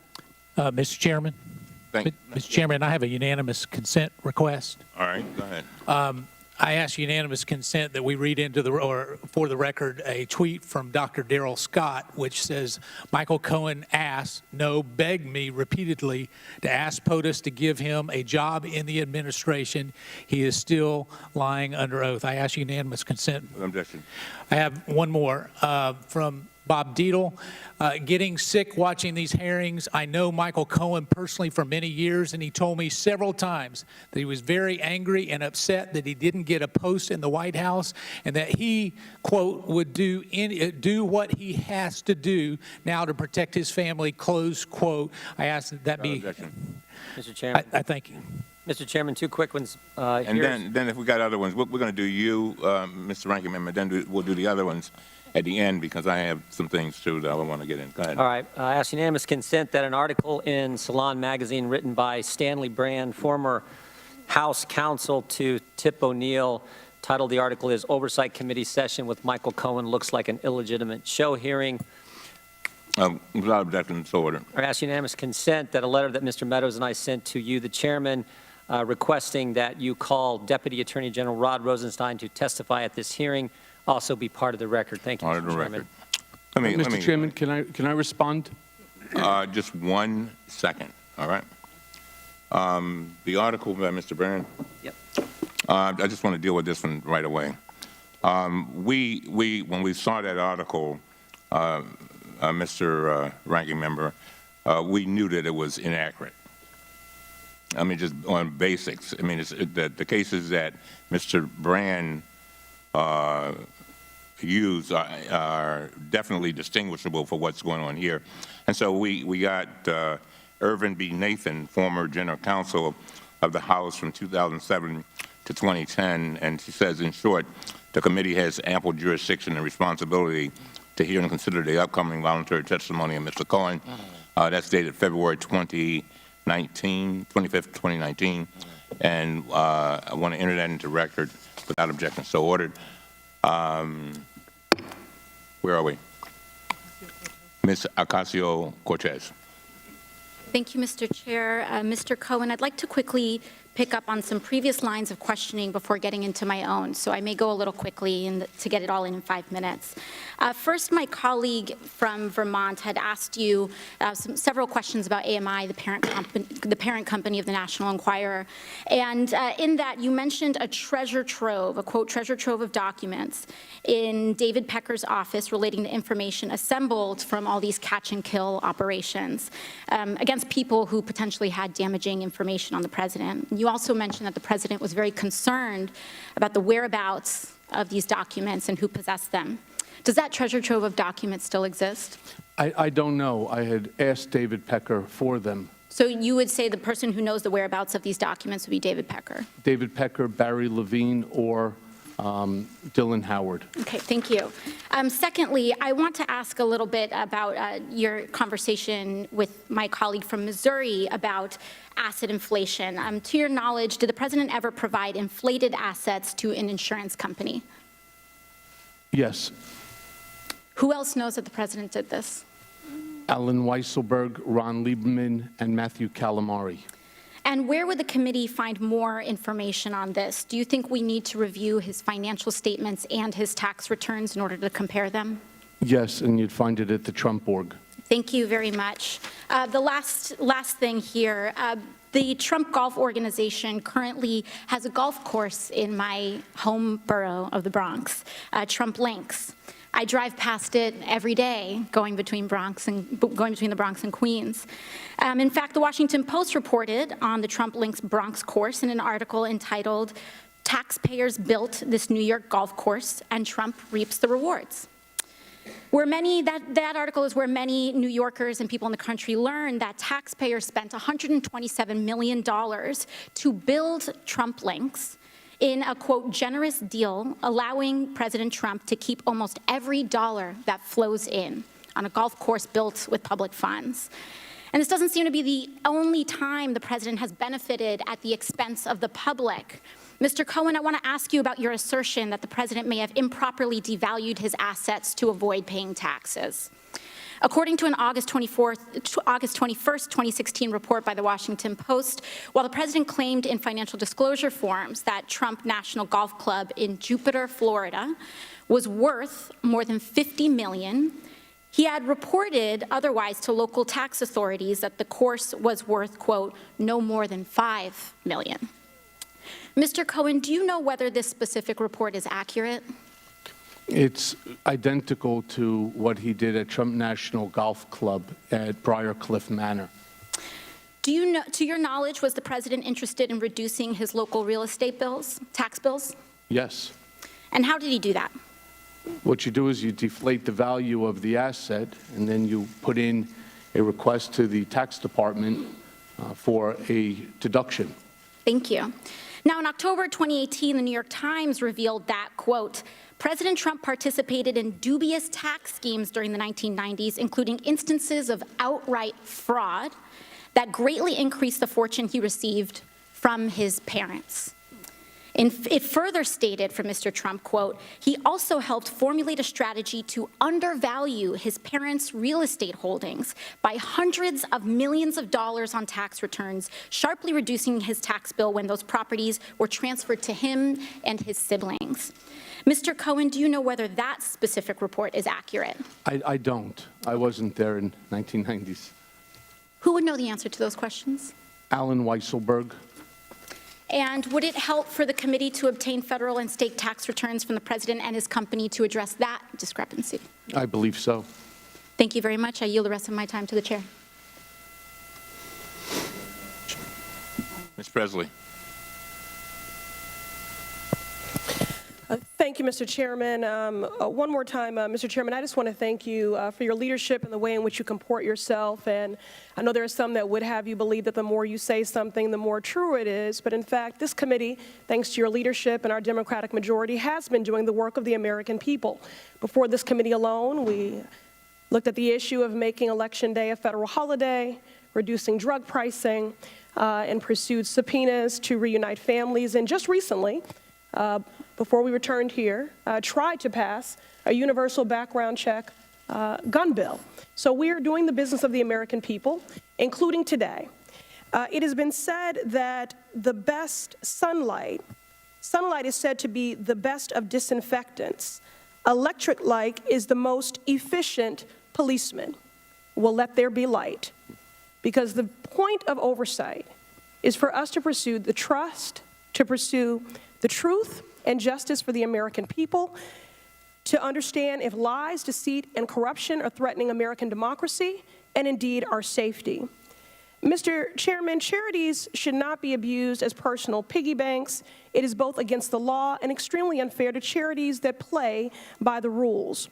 A line of questioning that we have not yet addressed and we've been glaringly absent in tackling is that of the abuses of the Trump Foundation. Now, the President's Charitable Foundation agreed to dissolve in response to an ongoing investigation and lawsuit by the New York Attorney General. The New York Attorney General found what it called, quote, clear and repeated violations of state and federal law, including, quote, repeated and willful self-dealing by the Trump administration. Apologies, by the foundation. If I understand your opening statement correctly, in mid-2013, you arranged for a straw purchaser to bid $60,000 for a portrait of Mr. Trump painted by the artist William Quigley at a charity auction. Is that correct? That's correct. Why would the president want to bid up the price of something that he was ultimately paying for? It's all about ego. How was it paid for? I believe it was paid for by a check from the trust. And abuse, and again, you know, this is not a partisan pursuit here. I think ultimately what we're demonstrating is patriotism. This is about what is right and just for the American people. Did the straw purchaser purchase the painting and then the foundation funds reimburse the straw purchaser? Can you explain the mechanics of that payment? I'm not involved with the foundation. Okay. Did the president know what was happening? Oh, yes. And how did you know he knew what was happening? Because he tasked me to find the straw bidder to ensure that his painting, which was going last in the auction, would go for the highest amount of any of the paintings that have been put on the auction block for the day. And what happened to the painting? I believe it's in one of the clubs. Okay. According to the New York Attorney General in March 2014, Mr. Trump again used the foundation to pay $10,000 for the winning bid on another portrait of Mr. Trump that ended up as decor in one of his golf courses in Miami. Mr. Cohen, are you familiar with that transaction? Yes. Are you aware of any other instances where the Trump Foundation was used to benefit the Trump family? Yes. Could you elaborate? So there was a contract that I ended up creating on Mr. Trump's behalf for, it was a Ukrainian oligarch by the name of Viktor Pinchuk. And it was that Mr. Trump was asked to come and to participate in what was the Ukrainian American Economic Forum. Unfortunately, he wasn't able to go, but I was able to negotiate 15 minutes by Skype where they would have a camera very much like, a television camera very much like that one, and they would translate Mr. Trump to the questioner, and then he would respond back. And I negotiated a fee of $150,000 for 15 minutes. I was directed by Mr. Trump to have the contract done in the name of the Donald J. Trump Foundation. as opposed to Donald J. Trump for services rendered. Thank you. Any other abuses of the foundation that you'd like to share? Again, it is against the law, and again, extremely unfair to charities that are playing by the rules.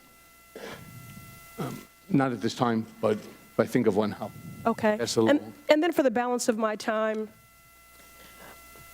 would you agree that someone could deny rental units to African Americans, lead the birther movement, refer to the diaspora as shithole countries, and refer to white supremacists as fine people, have a black friend, and still be racist? Yes.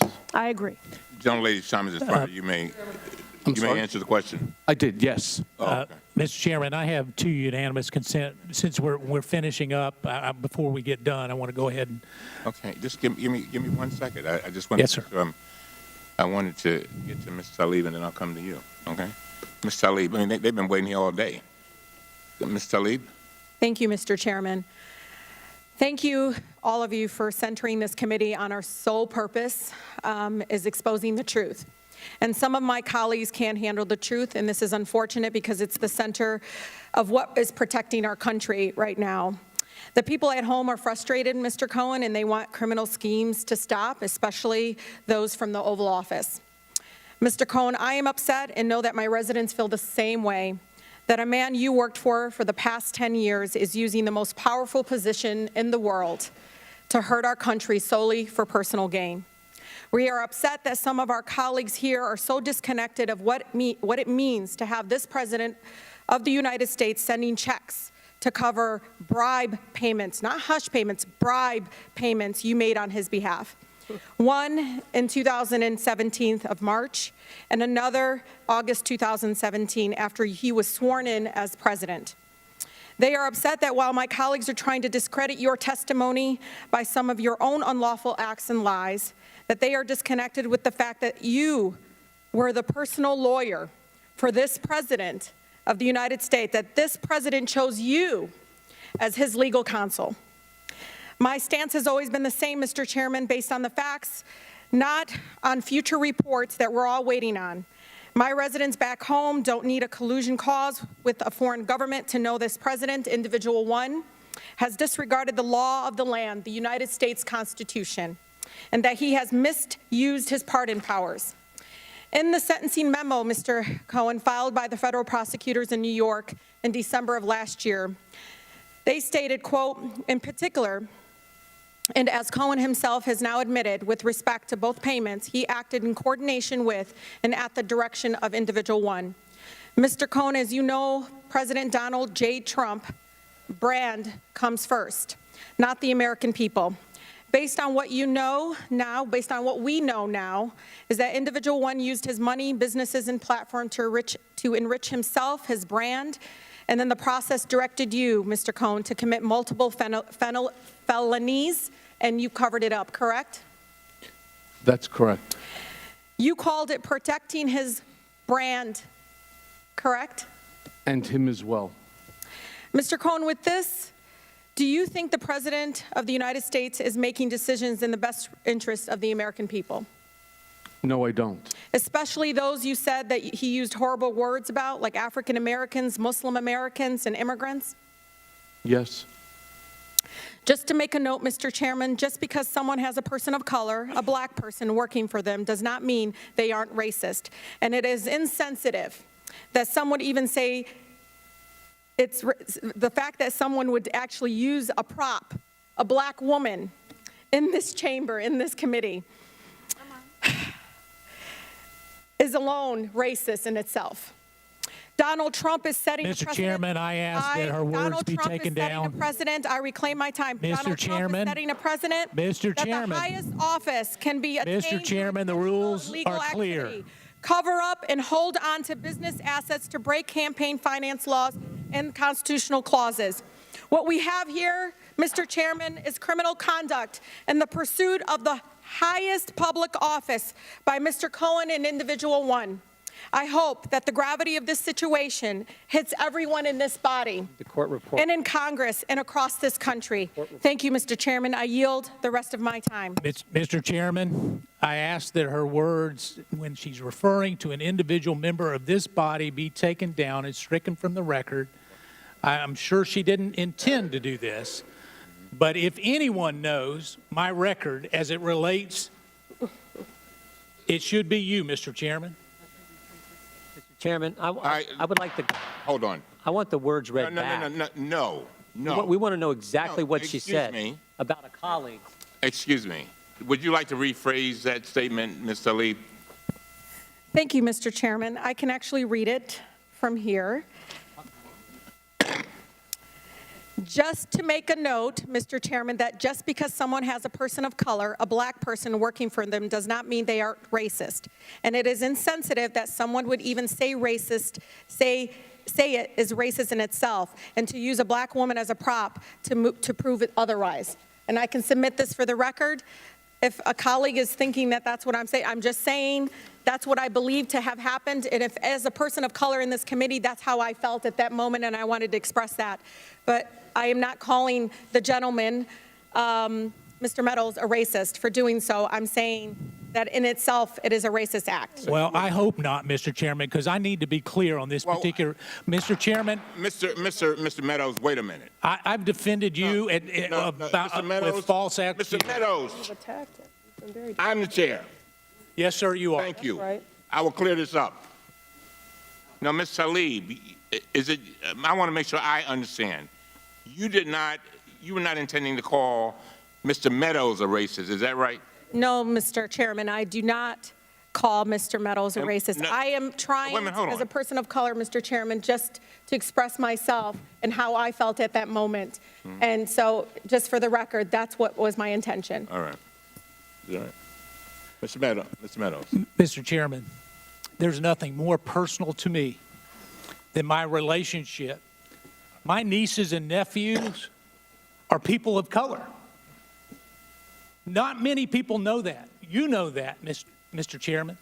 And to indicate that I asked someone who is a personal friend of the Trump family, who has worked for him, who knows this particular individual, that she's coming in to be a prop, it's racist to suggest that I asked her to come in here for that reason. Mr. President, the president's own person, she's a family member. She loves this family. She came in because she felt like the president of the United States was getting falsely accused. And Mr. Chairman, you and I have a personal relationship that's not based on color. And to even go down this direction is wrong, Mr. Chairman. First of all, I want to thank the gentleman for what you have stated. If there's anyone who is sensitive with regard to race, it's me. Son of former sharecroppers that were basically slaves. So I get it.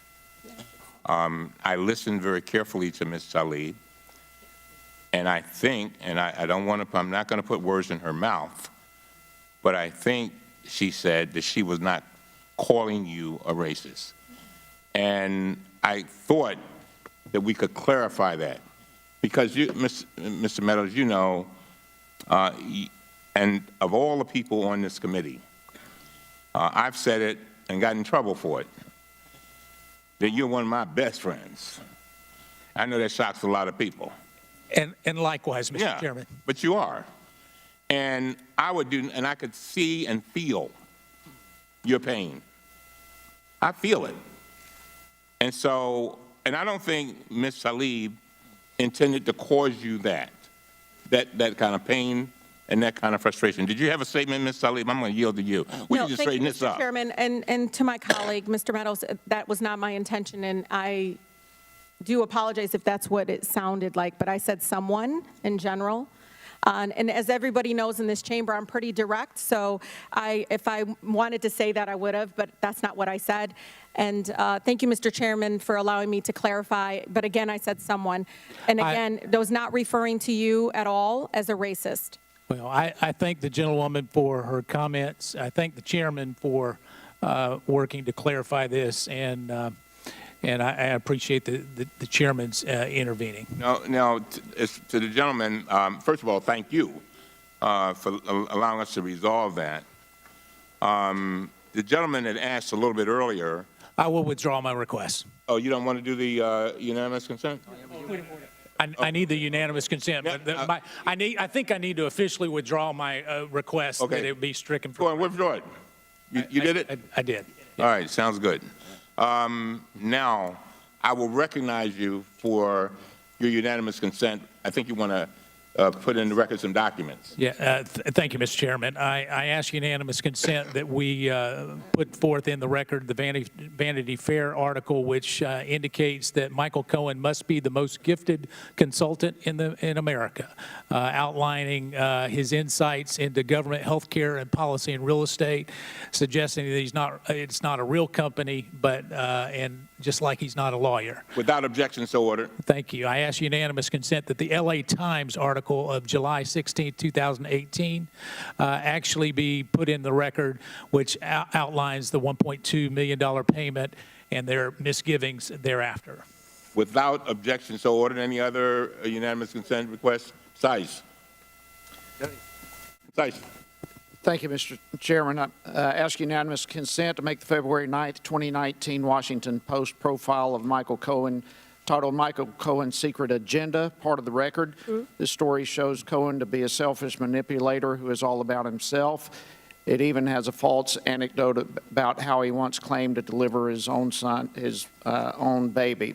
Without objection, so ordered. Thank you, Mr. Chairman. I ask unanimous consent to make the May 9th, 2018 Washington Post article, South Korean firm paid Michael Cohen $150,000 as it sought contract from U.S. government as part of the record. The article reported Korea Aerospace Industries paid a shell company run by Cohen. Without objection, so ordered. Thank you, Mr. Chairman. I ask unanimous consent to make Michael Cohen's sentencing statement to the Southern District of New York part of the record.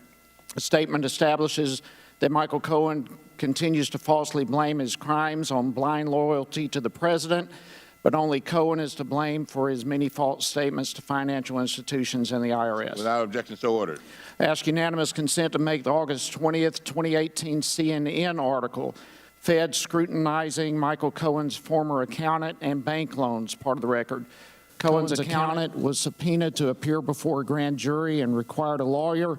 In his sentencing memo, prosecutors said Cohen attempted to blame his tax evasion on his accountant. Without objection, so ordered. Two more, real quickly. Sure.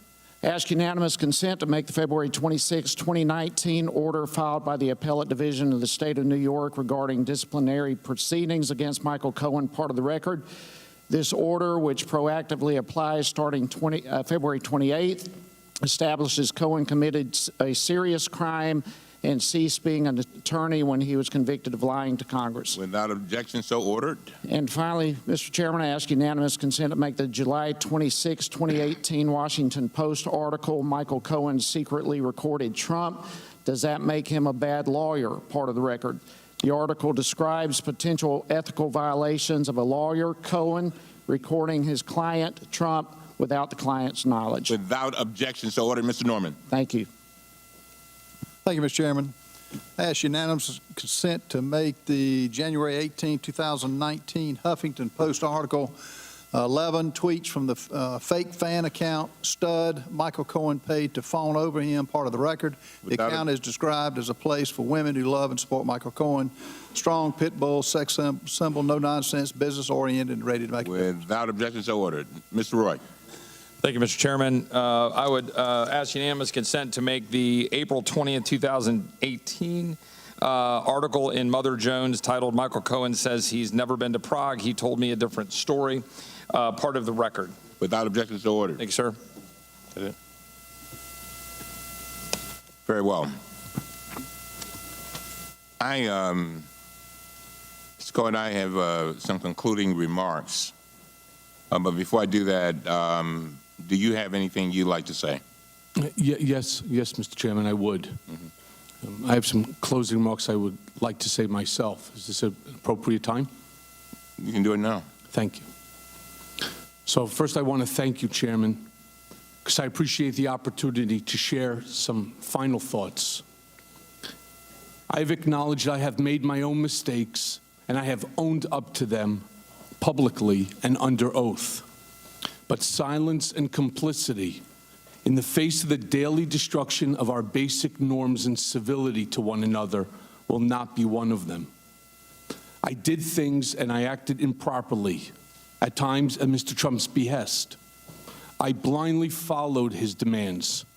My loyalty to Mr. Trump has cost me everything: my family's happiness, friendships, my law license, my company, my livelihood, my honor, my reputation, and soon my freedom.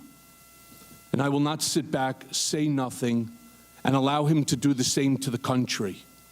Indeed, given my experience working for Mr. Trump, I fear that if he loses the election in 2020, that there will never be a peaceful transition of power.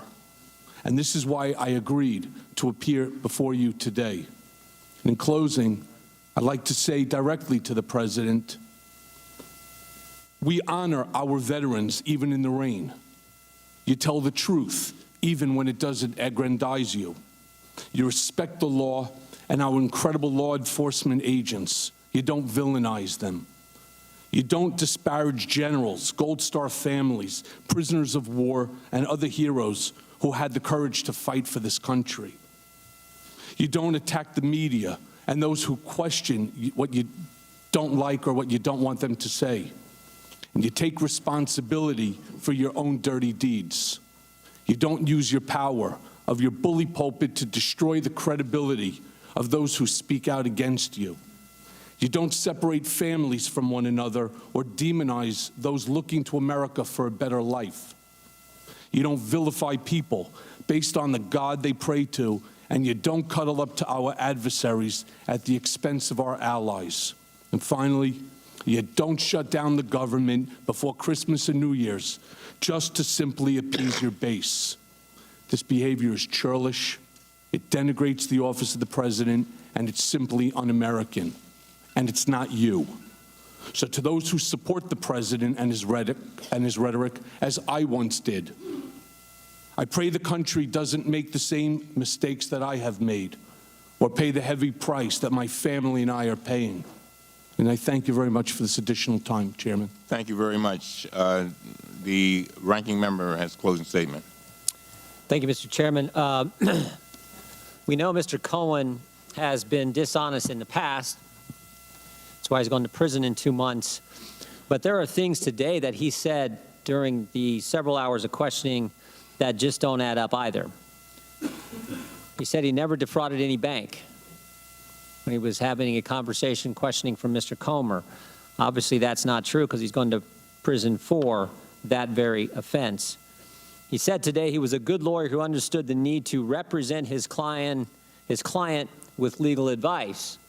But in his written testimony, he said he never bothered to consider whether payments to women were improper, much less the right thing to do.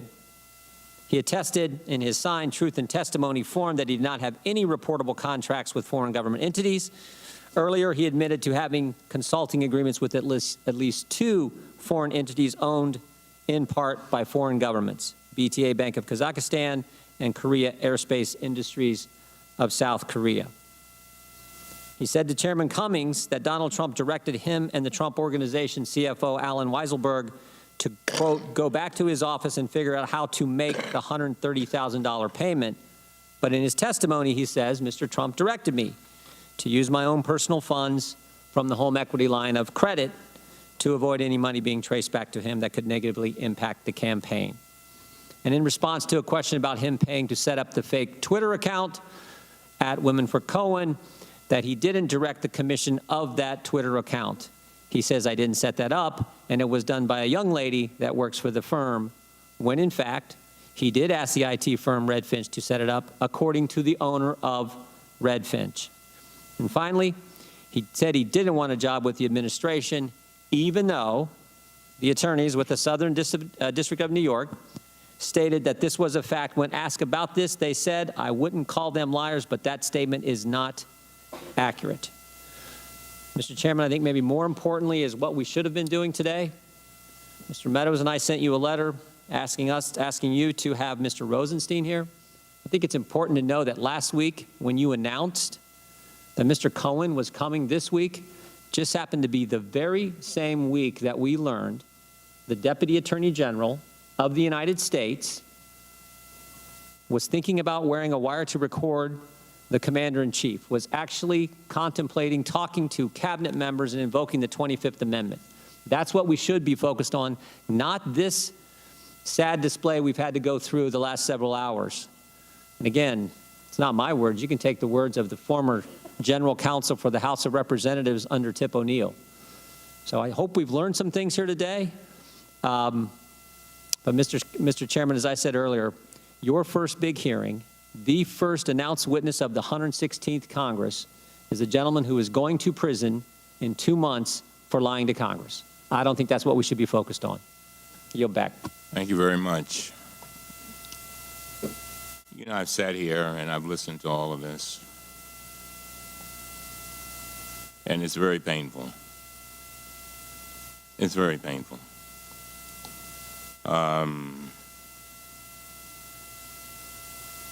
You made a lot of mistakes, Mr. Cohen, and you've admitted that.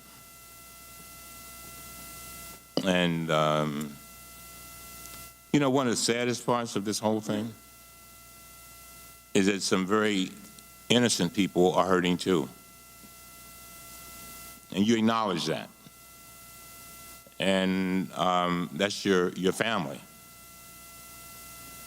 And so you come here today and I deep in my heart, you know, and when I practiced law, I represented a lot of lawyers who got in trouble. And you've come saying I had made my mistakes, but now I want to change my life. And you know, if we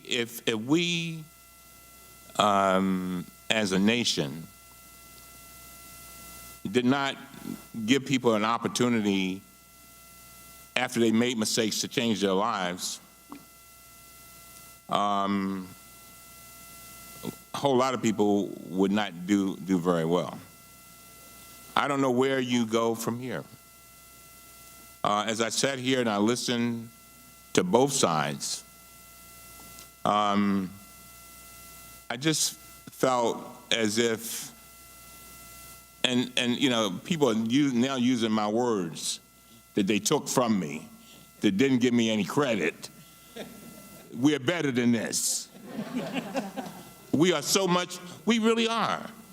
As a country, we are so much better than this. And, you know, I told you, and for some reason, Mr. Cohen, I tell my children, I say, when bad things happen to you, do not ask the question, why did it happen to me? Ask the question, why did it happen for me? I don't know why this is happening for you, but it is my hope that a small part of it is for our country to be better. If I hear you correctly, it sounds like you're crying out for a new normal, for us getting back to normal. It sounds to me like you want to make sure that our democracy stays intact. When the one meeting I had with President Trump, I said to him, the greatest gift that you and I, Mr. President, can give to our children is making sure that we give them a democracy that is intact. A democracy better than the one that we came upon. And I'm hoping that the things you said today will help us begin to get back there. You know, I mean, come on now. I mean, when you got, according to the Washington Post, our president has made at least 8,718 false or misleading statements. That's stunning. That's not what we teach our children. I don't teach mine that. And for whatever reason, sounds like you got caught up in it. You got caught up in it. You got caught up in it. And some kind of way, I hope that you will, I know that it's painful going to prison. I know it's got to be painful being called a rat. And let me explain. A lot of people don't know the significance of that, but I live in the inner city of Baltimore. All right? And when you call somebody a rat, that's one of the worst things you can call them, because when they go to prison, that means a snitch. I'm just saying. And so the president called you a rat. We're better than that. We really are. And I'm hoping that all of us can get back to this democracy that we want and that we should be passing on to our children so that they can do better than what we did. And so you wonder whether people believe you. I don't know. I don't know whether they believe you.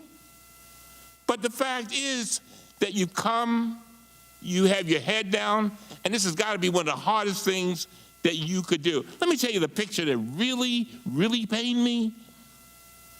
You were leaving the prison, you were leaving the courthouse, and I guess it's your daughter had a braces or something on. Man, that thing hurt me. As a father of two daughters, it hurt me. And I can imagine how it must feel for you.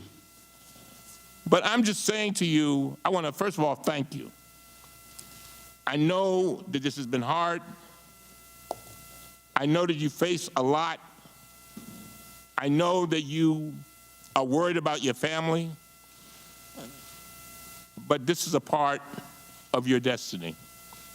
And hopefully, this portion of your destiny will lead to a better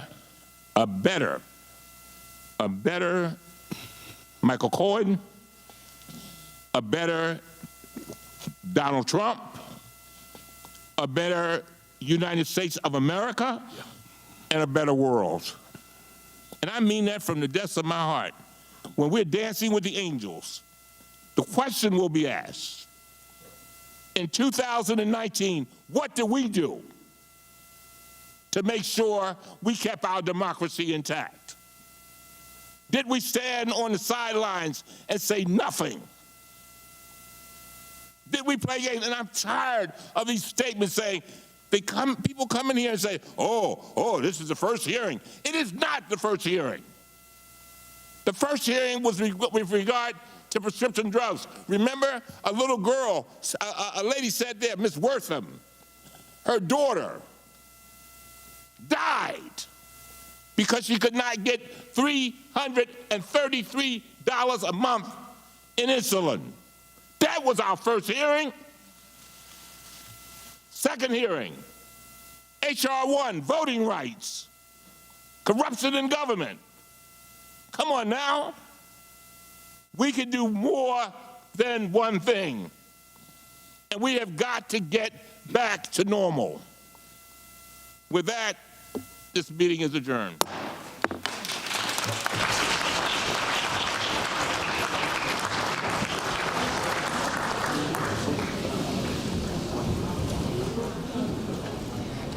There you have it. Michael Cohen ending a long day up on Capitol Hill, and a very impassionate Elijah Cummings, the chairman of the House Oversight Committee, saying that we are better than this, talking about what is happening right now, all of these investigations, these hearings going on up on Capitol Hill. Michael Cohen, the president's longtime personal attorney and fixer, wrapping up a marathon day. He was up on Capitol Hill yesterday behind closed doors, first meeting with the Senate Intel Committee for several hours, answering their questions. Today, today before the House Oversight Committee. He's going to be back up on Capitol Hill tomorrow for another hearing with the House Intelligence Committee, that meeting behind closed doors. If you're just joining us, you are watching ABC News. I'm John Santucci in Washington alongside my colleague Catherine Faulders. We have been watching this with the team throughout the day today, really the first of one of the most dramatic set of hearings that we're going to expect over the course of this new Congress. Michael Cohen, who pled guilty at the end of this year, speaking out for the first time publicly about his time working for President Trump. He is a longtime member of the Trump Organization, over a decade of experience working there. And what he said is that over the course of this investigation, since he first came under the probe of prosecutors up in the Southern District of New York, he had a change of heart. He suddenly felt that he had committed wrong. He had lied multiple times. One member of Congress trying to count with him all the lies and threats he claims he had enumerated for Donald Trump over the years, at some point reaching over 500. Catherine, let's just talk about this, because, I mean, it was a dramatic day up on Capitol Hill. There were so many things we've learned from today. I could think of about 20. Where can you begin? That's a good question. There's so much to dive into here, whether it's what he said about Donald Trump, whether it's the probe in the Southern District. But we were talking a little bit about this before. One thing that stood out to me, which may fly a little bit under the radar, it came towards the end of the hearing when Cohen was being questioned about Trump's tax returns. Now, you and I both know that multiple times the president has said he hasn't released his tax returns because he is under audit. Well, Cohen gave a little bit of an interesting answer there. He said that the president didn't want to release them because he didn't want to be under audit. So, of course, that raised questions as to whether his tax returns are still under audit. So I think that that's something to watch, along with all the other headlines we were talking about from that job. There were so many things we learned from here. I just want to play a couple quick bites for those who may have missed it from the start of this morning's hearing. Cohen was talking a lot about Donald Trump's character. He worked for him quite some time, and he specifically talked about some contacts the president had with some of his advisors throughout the course of the campaign. Let's take a listen to that. I am ashamed because I know what Mr. Trump is. He is a racist, he is a con man, and he is a cheat. He was a presidential candidate who knew that Roger Stone was talking with Julian Assange about a WikiLeaks drop on Democratic National Committee emails. By coming today, I have caused my family to be the target of personal, scurrilous attacks by the president and his lawyer, trying to intimidate me from appearing before this panel. Mr. Trump called me a rat for choosing to tell the truth, much like a mobster would do when one of his men decides to cooperate with the government. And I do want to go back here, Catherine, to the start of that exchange we saw, because it was a good little montage our team had put together. Obviously, a lot of words used, says he's a racist, a con man, a cheat. But the thing we were talking about as we were watching it with our team for most of the day, when he talks about Roger Stone and the contacts with Julian Assange. Roger Stone, as we know, has now been charged by Special Counsel Robert Mueller. He just made appearance last week, now under a gag order by that judge in this case. But he claimed during his testimony today that Roger Stone had a call with Julian Assange, relayed that information to Donald Trump right before WikiLeaks released all of the 30,000 emails. Exactly, and that's been a central question to this investigation for a couple years now. Did President Trump have advanced knowledge of these emails? When did he know? What were the communications between Roger Stone, WikiLeaks, and then back to the president? In his testimony, Cohen revealed when he was in his office that he was with the president when Roger Stone called and said that he had spoken to Julian Assange about emails. Now, what he said in his testimony today was that it wasn't clear exactly the contents of those particular emails, but the bottom line is that they were discussed. Now, Roger Stone, of course, has denied that today. Yeah, and we also know that President Trump, as part of the questions that he has answered from Special Counsel Robert Mueller, he was asked about Roger Stone, asked about WikiLeaks contacts. We don't know exactly what the president may or may not have said in those written responses, but certainly something that many on the Hill are going to be asking about. Another exchange that caught our attention from earlier is Cohen saying that he had made some mistakes over the course of his years working for Donald Trump. Take a listen to that. I am sorry for my lies and for lying to Congress. And to our nation, I am sorry for actively working to hide from you the truth about Mr. Trump when you needed it most.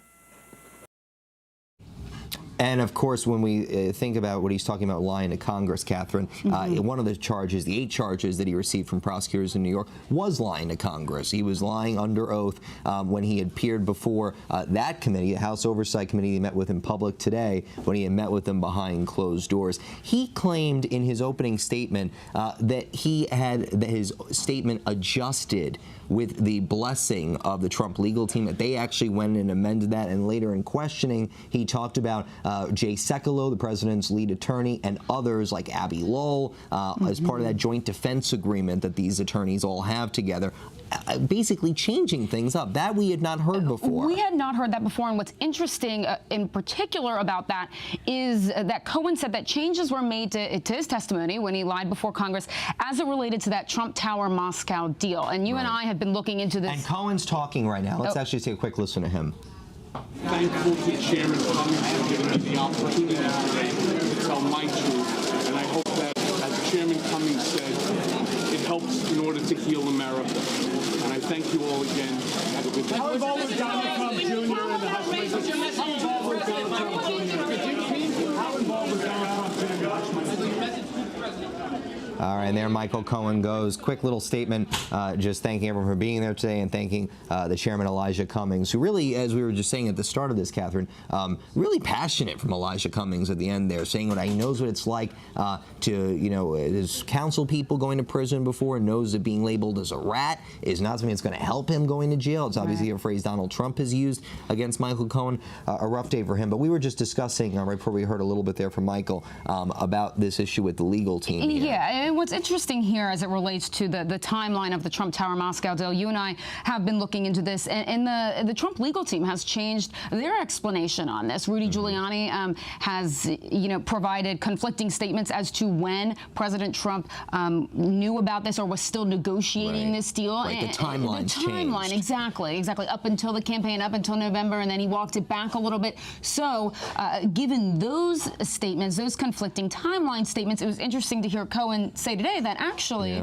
these lawyers were involved in changing his statement about that. And I think just one more thing we just want to discuss before we leave you. It's been a long day. The newsroom smells like some combination of Subway and pizza. It's really not too delicious around here. But one of the things that caught our eye that Cohen said is that he is in constant contact with prosecutors in the Southern District of New York. Now, he's obviously going to jail in 2 months. He was supposed to report at the beginning of March. That's now been delayed to May. But to be in constant contact because they're still looking at other things. I mean, as Chris Christie, our contributor, has said to us multiple times, Bob Mueller was obviously a big concern, but he would be more worried about the Southern District of New York. And if Michael Cohen's giving them a roadmap, we don't know where that could lead them. Yeah, and there were a lot of things that he wouldn't talk about because they were still under investigation. But the Southern District issue was new here. This means that they're still talking, as he said. Their probe, John, is expanding. What Cohen said was that they are looking into investigating other illegal acts by President Trump. So you're right. Once the Mueller investigation is over, it shifts to the Southern District, which poses a bigger problem. We're going to be watching this all. A full recap coming your way on ABC's World News tonight with David Muir. And our team is going to be back here late tonight, 24/7, 365 as always. But the president, he is over in Hanoi. He has been having his second summit with the North Korean dictator Kim Jong-un. And our team, Devin Dwyer, Aaron Katursky, and others are going to be around to give a full recap of that. Of course, it is 12 hours ahead, so heading into the nighttime here in the United States, but a new day beginning over in Vietnam. That is going to do it for us. For Catherine Folders, I'm John Santucci. Thanks for joining us. You are watching ABC News. ABC News.